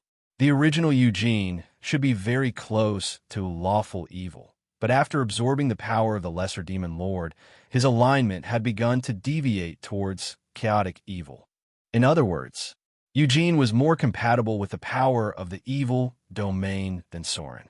In terms of the degree of evil, Soren should be around 50 points, while Eugene had slaughtered a large number of half-elves and started many wars. Therefore, Eugene's evil deviation should be more than 300 points. There was no doubt that Eugene was much more evil than Soren. In that case, Eugene's compatibility with the evil realm was much higher than Soren's. The same part of the power that belonged to the evil realm was naturally transferred to Eugene. Eugene's harvest was also very rich. It wasn't just the power of divinity and domain. More importantly, with the death of the Shadow Lord, a part of his divinity had been transferred to Eugene along with the evil domain. He was now only one step away from becoming a god with the priesthood of half-orc. Clang. Following the death of the Shadow Lord, the first thing Soren did was to throw out Pale Justice. Whoosh! Soren stood still and took a deep breath. He then looked at his palm, which was already char-black. The battle didn't last long, but his palm was severely burned by the holy power. Pale Justice was much more powerful than the Holy Avenger. It was also less tolerant of evil. Soren was constantly receiving damage from it, and he was losing more than 10 holy damage every second. If the battle had dragged on any longer, he would have been heavily injured by this sword. The surroundings were dead silent. There was no time to talk. Although the three of them had successfully killed the Shadow Lord, Eugene was already in a state of near death. The situation was a bit strange. Princess Royal's expression seemed to be a bit hesitant. She had been silently observing Soren's expression. Eugene's expression was a bit more anxious. Her heart was pierced by the Shadow Lord during the battle. Although she was able to kill the Shadow Lord in the end, her strength was now less than 30%. In other words, Eugene was now very weak. As a tragic historical figure, Eugene's lifespan was about to reach its end. However, the Avatar crisis gave her an important opportunity. That was, she could seize this opportunity to become a god and completely get rid of the limit of her lifespan. Now, the Shadow Lord was dead. As long as Eugene was given some time, she could successfully become a god. But the premise was that she was still alive. The atmosphere became very strange. Although no one spoke, they all realized one thing. That was, the contract between Soren and Eugene had been completed. At this time, if Soren turned hostile, it would be easy to kill Eugene, whose heart was severely injured and was about to die. Eugene didn't speak. As a legendary figure who struggled from the bottom to the present, although she was now seriously injured and dying, she didn't express her allegiance or other intentions to beg Soren to let her go. She just waited quietly, waiting to see how Soren would deal with her, who was now seriously injured and dying. Eugene had her own pride. She had led the half-orcs all the way to the present, and she was undoubtedly a strong person with strong beliefs. Soren was also facing a choice at this moment. Kill Eugene. Let Eugene go. If he killed Eugene, there was almost no difficulty now. He could get a lot of slaughter, EXP, and take away a lot of divinity, including the evil realm that had just been absorbed by Eugene. However, in this way, Soren would also go back on his original promise. Although the effect of the contract had been completed after killing the Shadow Lord, he would have to pay the price of a little shift in alignment. But this price was completely incomparable to the gain. Killing Eugene could make Soren continue to improve his power. Time passed little by little. Soren didn't hesitate for too long. He slowly walked toward Eugene. When the old and determined half-orc in front of him saw him approaching, he obviously became nervous and could not help but clench the white bone spear with divine power. It was impossible to say that she was not worried. If Soren went back on his promise at this time, then all of Eugene's efforts would be in vain. Greater restoration. Soren gave Eugene the answer with action. He did not launch an attack, but used the remaining divine power to cast greater restoration on Eugene. Of course, it was easy to kill Eugene at this time, but Soren was also a man with his own beliefs. He had his own bottom line, and his promise was more effective than the devil's contract. Since he had promised to cooperate with Eugene, he would never break his promise. Soren chose to give up. He gave up the temptation of a lot of slaughter EXP and the power of divinity in Eugene. He chose to follow his promise. Because he was a man with a bottom line, even as a god, he maintained his own principles. He would not kill Eugene, at least not now. Maybe in the future, the two would have conflicts in the Avatar crisis, causing Soren and Eugene to fight again, but at least he would never kill Eugene now, because this was what he had promised. At this moment, Soren seemed to have gained a kind of sublimation. This kind of improvement was not in power, but in spirit and faith. He resisted the temptation of the power increase brought by killing Eugene. This kind of spiritual and faith combination made Soren feel extraordinary. It was as if the spirit had been sublimated to a certain extent and then merged with something very mysterious. At this moment, a row of data appeared. Law fusion. You have gained some information about the order domain. All of this happened at the moment when Soren gave up on killing Eugene. A row of data suddenly appeared. Soren had gained information about the order domain, and Princess Royal, who had been silently observing him not far away, could not help but smile. No matter what, even if she hated Eugene, she did not want Soren to suddenly kill him at this time, because this kind of behavior was not what she wanted to see. P.S. Third update. I finished this paragraph in one breath.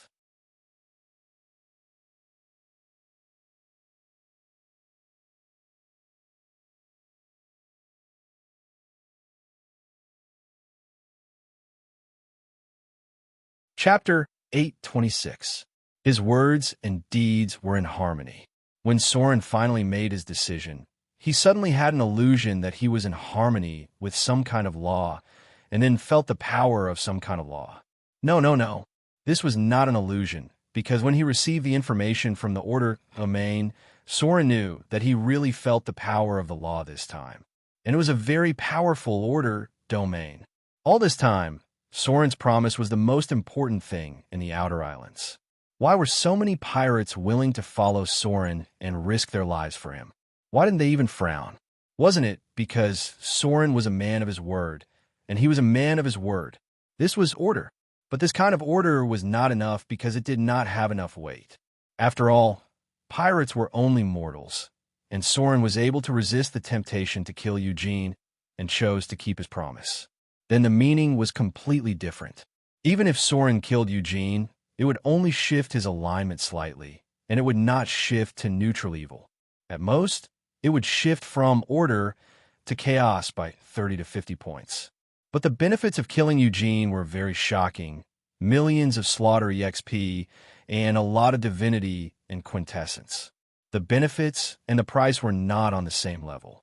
But Soren still held on to his beliefs, and at this moment, his spirit seemed to have been sublimated. He suddenly thought of Father Oak and understood why he sacrificed himself to save the natural world. Gods, especially gods who had mastered certain laws. They were not only the executors of certain laws, but they were also the maintainers of such laws. So the Father Oak chose to sacrifice himself. He chose to use his life to protect the laws of nature. In the words of the Eastern world, the path that the Father Oak chose was sacrifice. The Father Oak was definitely not dead. Soren's understanding at this moment was not something that mere divinity and quintessence could bring, because the understanding in his heart directly opened up a broad path and also allowed him to understand the root of greater divine power. Even this path might even lead to a greater divine power. The order was Soren's choice. At this moment, he was enlightened, and a huge door was opened in his heart. A very ancient and powerful law of power was branded in the depths of his soul. Order. From today onwards, Soren would become the enforcer and protector of order. Although he was from the lawful evil faction in the past, it was only now that he had truly touched upon the roots of the law of order. The order of all things, the cycle of the heavenly Tao.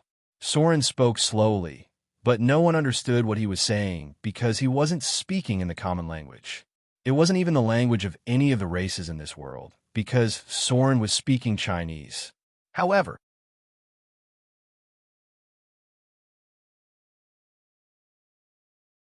everyone present understood this sentence because the power of the gods was called language proficiency. As soon as Soren finished speaking, suddenly, the space around them began to vibrate. Then, a golden light descended from the sky and entered Soren's body. The power of the law. This was the light of divinity, and it also brought Soren's understanding of order. After hearing Soren's words, Princess Royal couldn't help but fall into deep thought, and Eugene's expression seemed to be a little confused. But this was not the most important thing, because when Soren received this divinity, many of the gods in the Order camp seemed to have sensed it, and they immediately looked up in the direction of Soren. At this moment, they knew that the gods in the Order camp had one more enforcer: chaos and order. For a long time, the gods had been maintaining the operation of the multiverse, and the balance of the entire multiverse was created by the collision of chaos and order. Congratulations! Princess Royal gently came in front of Soren and congratulated him with a smile. It seems that you will become a greater divine power sooner or later. I'm afraid that the gods in the pantheon will change in the future. Although Princess Royal couldn't understand Soren's language, she could understand the meaning behind it. Soren's meaning had already proved that he was interested in the most basic of laws. Basically, the gods who could obtain something in this domain would eventually become greater divine power. Soren smiled and nodded.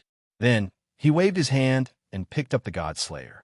The sword fell into his hand, and a strange blood-red light appeared. Then, Soren felt a familiar bloodline power enter his body. This was the power of slaughter. The God Slayer still had Baal's divinity left on it, and perhaps it was because of this that it could be preserved. A row of data appeared in front of him, discovered the remaining divinity of the god of slaughter. Do you want to absorb it? Absorbing it may cause damage to the God Slayer.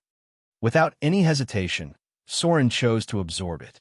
The next moment, the God Slayer exploded with a dazzling divine light.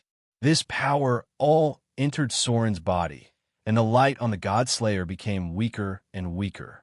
In the end, there was only a trace of the divine weapon's light left. At this moment, a row of data appeared in front of Soren's eyes. Absorb the divinity of the god of slaughter. The God Slayer is severely damaged. The slaughter domain has been upgraded. You have been promoted from Son of Slaughter to Divine Son of Slaughter. You have obtained part of the information of the slaughter domain. The power of the God Slayer completely dissipated. All the divine light on it merged into Soren's body, and in the end, the God Slayer almost became an ordinary weapon. However, a powerful force emerged from Soren's body. That was the power of slaughter.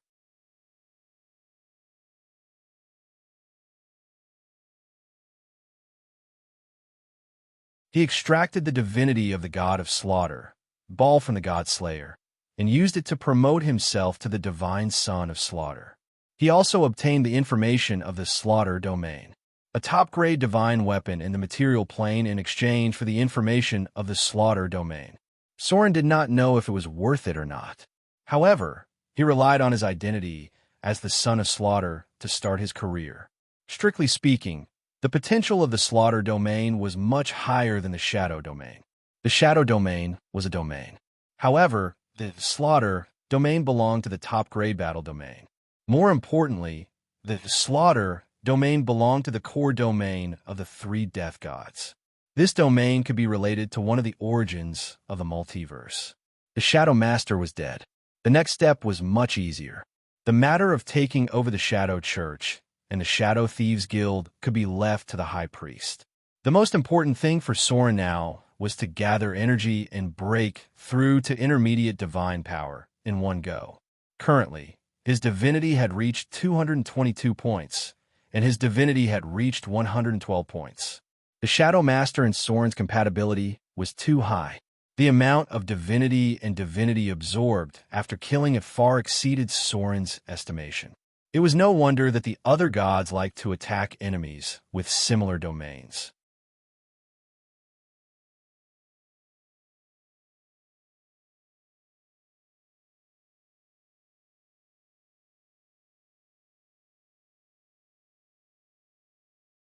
Chapter 827. The reward for killing the Shadow Lord was amazing. Soren's legendary points, which hadn't increased for a long time, suddenly increased by 50 points. Because of the God Slayer, his legendary points had now reached an astonishing 200 points. God Slayer, Soren, epic background ability. You have successfully killed the Shadow Lord. After killing the god of the hunt, you have killed another ancient god. Your name has spread throughout the multiverse. Whether it's Mountain Paradise, the Bottomless Abyss, or the Bator Inferno, all the gods now know of your existence. They have a trace of respect for you and dare not easily make an enemy out of you. At the same time, your faith has begun to spread in the Shadow Plane. Legendary points plus 100, intimidation plus 200, negotiation plus 100. All of your trials of resistance will have an additional 2 God Slayer points. After Soren had successfully killed another god, his intimidation skill had surpassed his stealth ability. Soren's stealth was currently at 505 points, but his intimidation had reached 575 points, and his negotiation had reached 465 points. This was obviously a series of reactions, which meant that Soren's voice in the multiverse, especially among the gods, was now much more powerful than before. This kind of improvement was obtained through killing. Naturally, Soren didn't need to be responsible for the rest of the work. He only needed to wait for his subordinates to report it. However, before Princess Royal left, she said something very interesting to Soren. At that time, she said, "Have you ever considered to be neutral?" The King of the Dead, Clemvox, was transferred to the neutral camp. If you do the same, I'm sure you'll have fewer enemies and avoid a lot of trouble. This sentence had a deep meaning. Princess Royal's camp was neutral good. In order to match the power of the goddess of snow and northern wind, she would most likely change her camp after she became a god in the future. Of course, the active camp change was much better than the passive camp change. The belief of the goddess of snow was spread all over the cold regions. There were believers of the evil camp and believers of the good camp. Therefore, Princess Royal's camp would definitely be neutral in the future. It was very likely that she wanted to change to the neutral camp. This way, as a new god, she would be able to avoid the confrontation between the evil and the good. Obviously, she also hoped that her relationship with Soren would be better after she became a god. At least, it wouldn't cause too serious of a conflict after she became a god. However, it was still a little presumptuous for her to say this personally. After all, the camp of the gods was not something that outsiders could interfere with.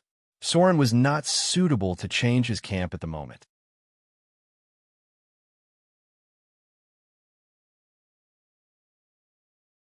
Instead of taking the initiative, it was better to let nature take its course, because he already had a clear direction in his heart. As for how his actions would affect the world in the end, he would leave this camp change to the multiverse and see what kind of feedback would be given to him. As for the King of the Dead mentioned by Princess Royal, this was obviously an artificial camp change balance. A day passed in a blink of an eye. The conflict between Mordor City and the Shadow Church was basically over. Soren's victory meant that the Shadow Church would be annexed by Mordor City, and the Shadow Thieves Union would also be transferred to Mordor City. It was just that a lot of blood would be shed to clean up the situation. Soren's victory meant that all the rogues in Mordor City would get a chance to improve their strength. After Soren completely integrated the Shadow priesthood, these rogues could directly access the Shadow domain, and their own stealth and shadow abilities would be improved a lot. Moreover, Soren's priests and fanatics could directly obtain the legendary ability Shadow Domain after reaching the legendary realm. The improvement of the power of the gods could be fed back to the believers.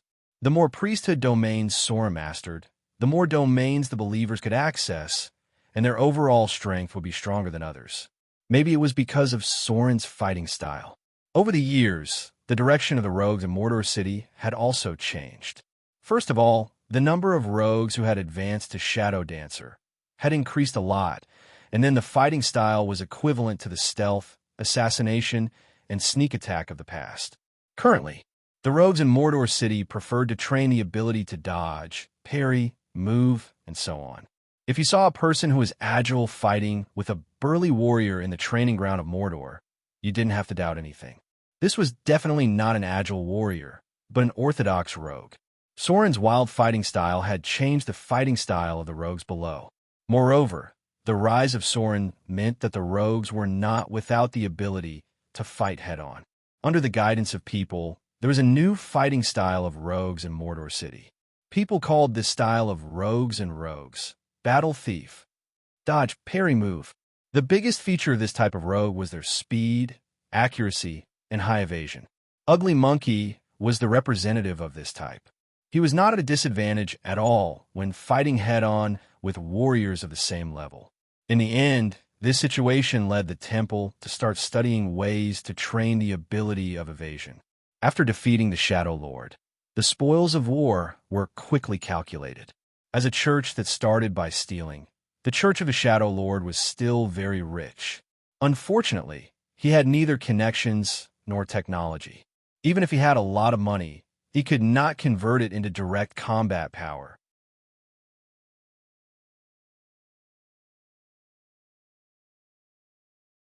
In the end, it was all given to Soren.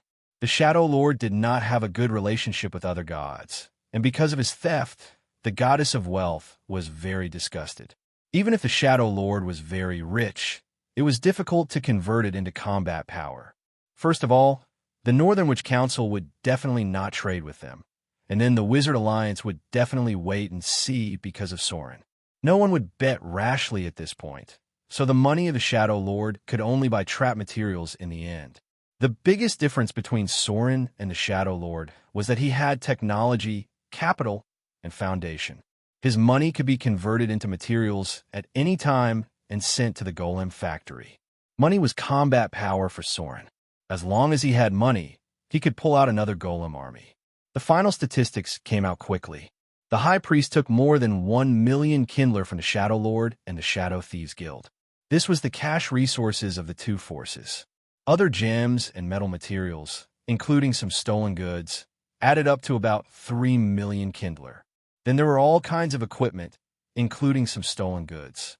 The initial value was estimated to be about 5 million Kindler. Finally, there were all kinds of antiques and artworks that were very difficult to sell, and so on. The value was a little bit scary.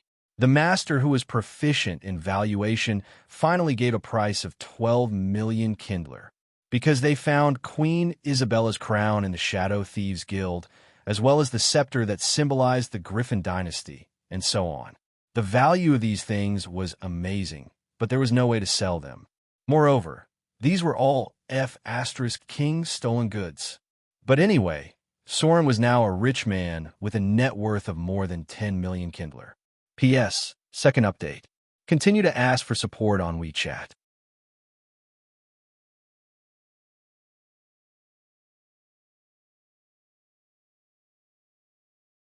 Chapter 828.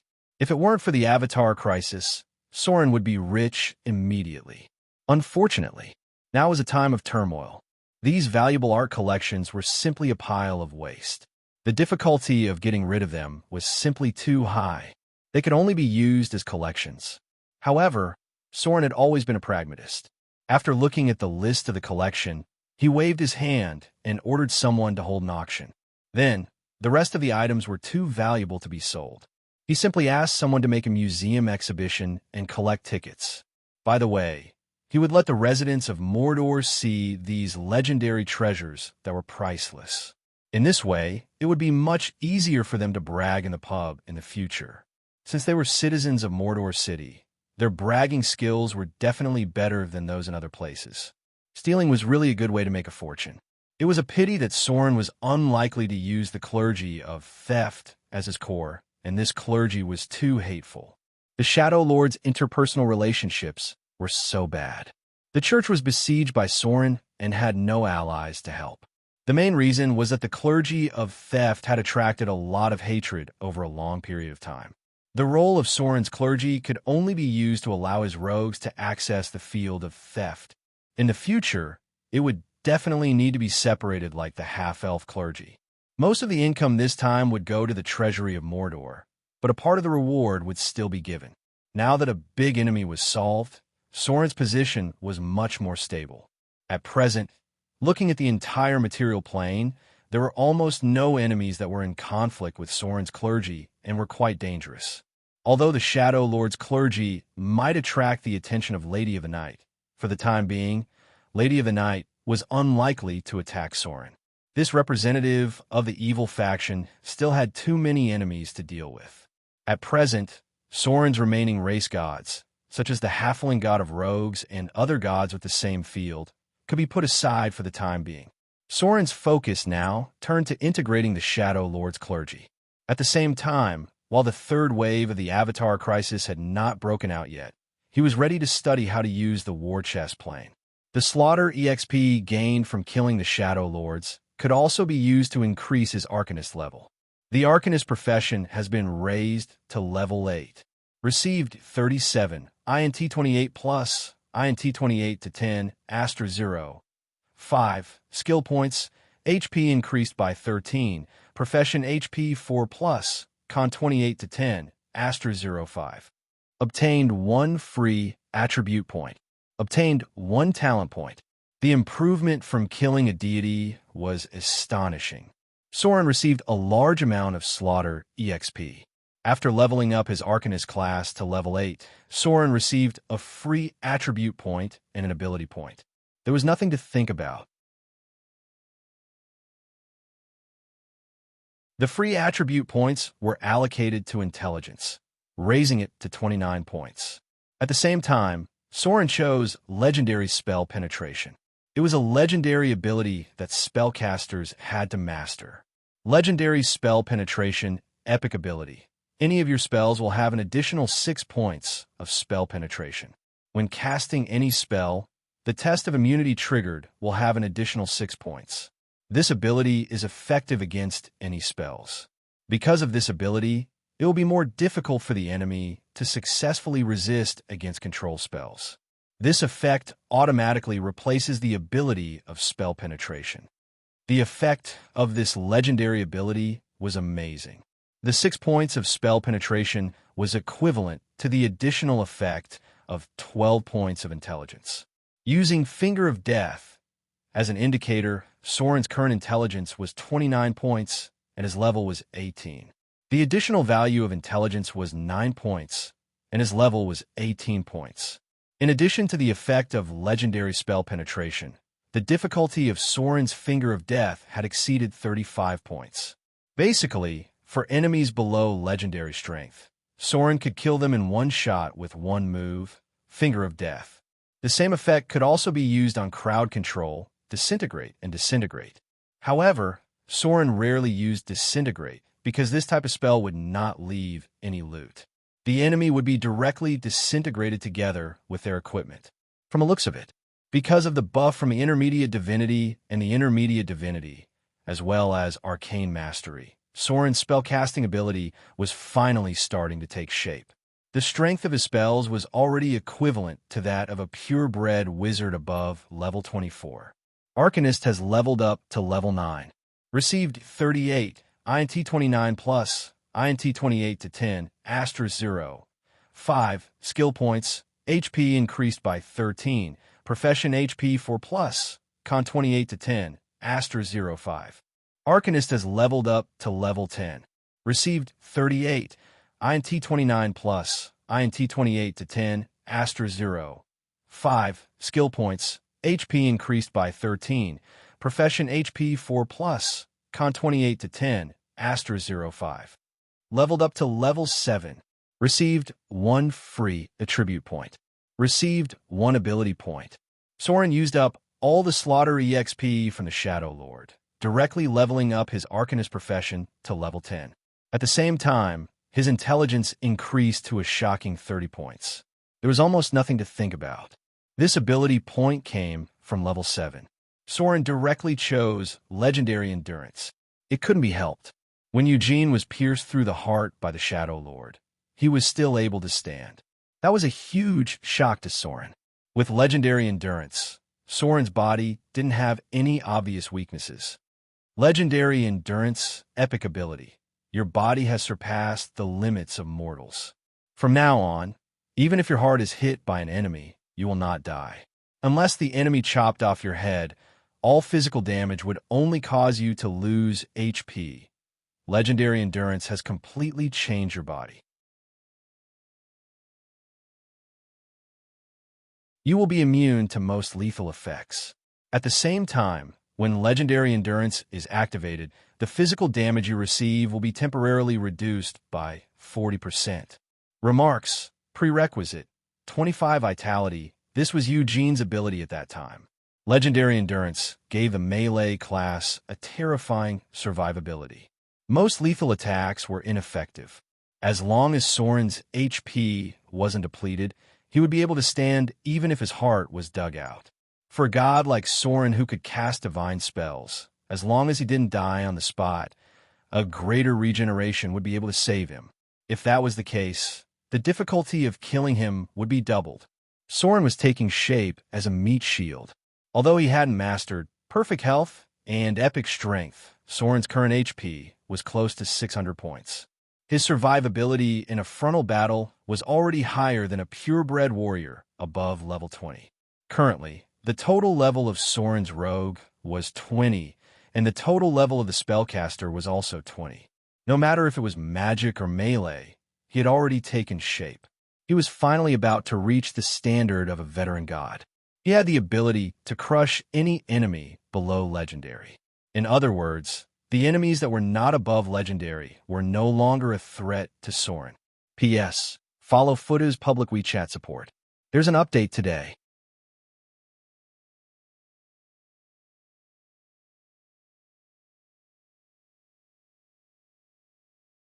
Chapter 829. Time passed by day. After killing the Shadow Lord, Soren's figure seemed to have suddenly disappeared. The outside world didn't get any news about him. Instead, Gloria became active. At present, all the big and small things in Mordor City were basically handed over to her to deal with. Basically, everyone thought that Gloria had become the current ruler of Mordor City. She had gradually replaced Soren and stood on the stage of the secular power of Mordor City. The changes in Mordor City were still ongoing. Every day, new changes were taking place in Mordor City. Especially after the appearance of the alchemy cement developed by the Northern Witches, the changes in Mordor City were already very amazing.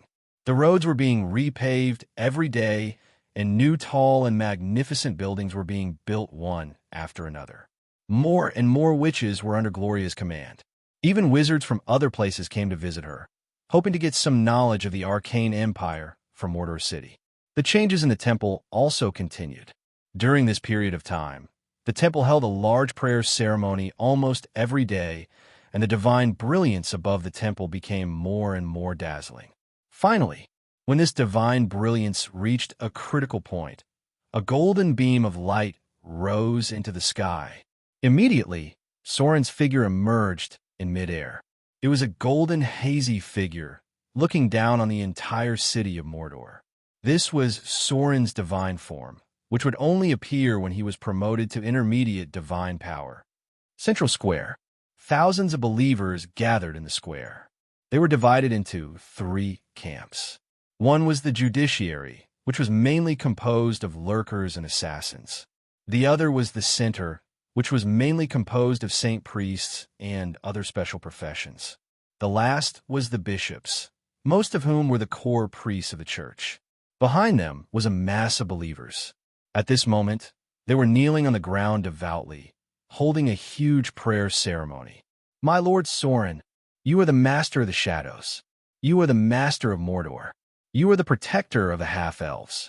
My Lord Soren, you are the keeper of order. You are the only true god of the rogues. Your enemies will have nowhere to hide. My Lord Soren, your name will become sacred in the mortal world. You have led us through this crisis. You have given us a stable and orderly life. You are the master of the shadows. You are a wise ruler. You are the protector of the half-elves. Slaughter will make you stronger.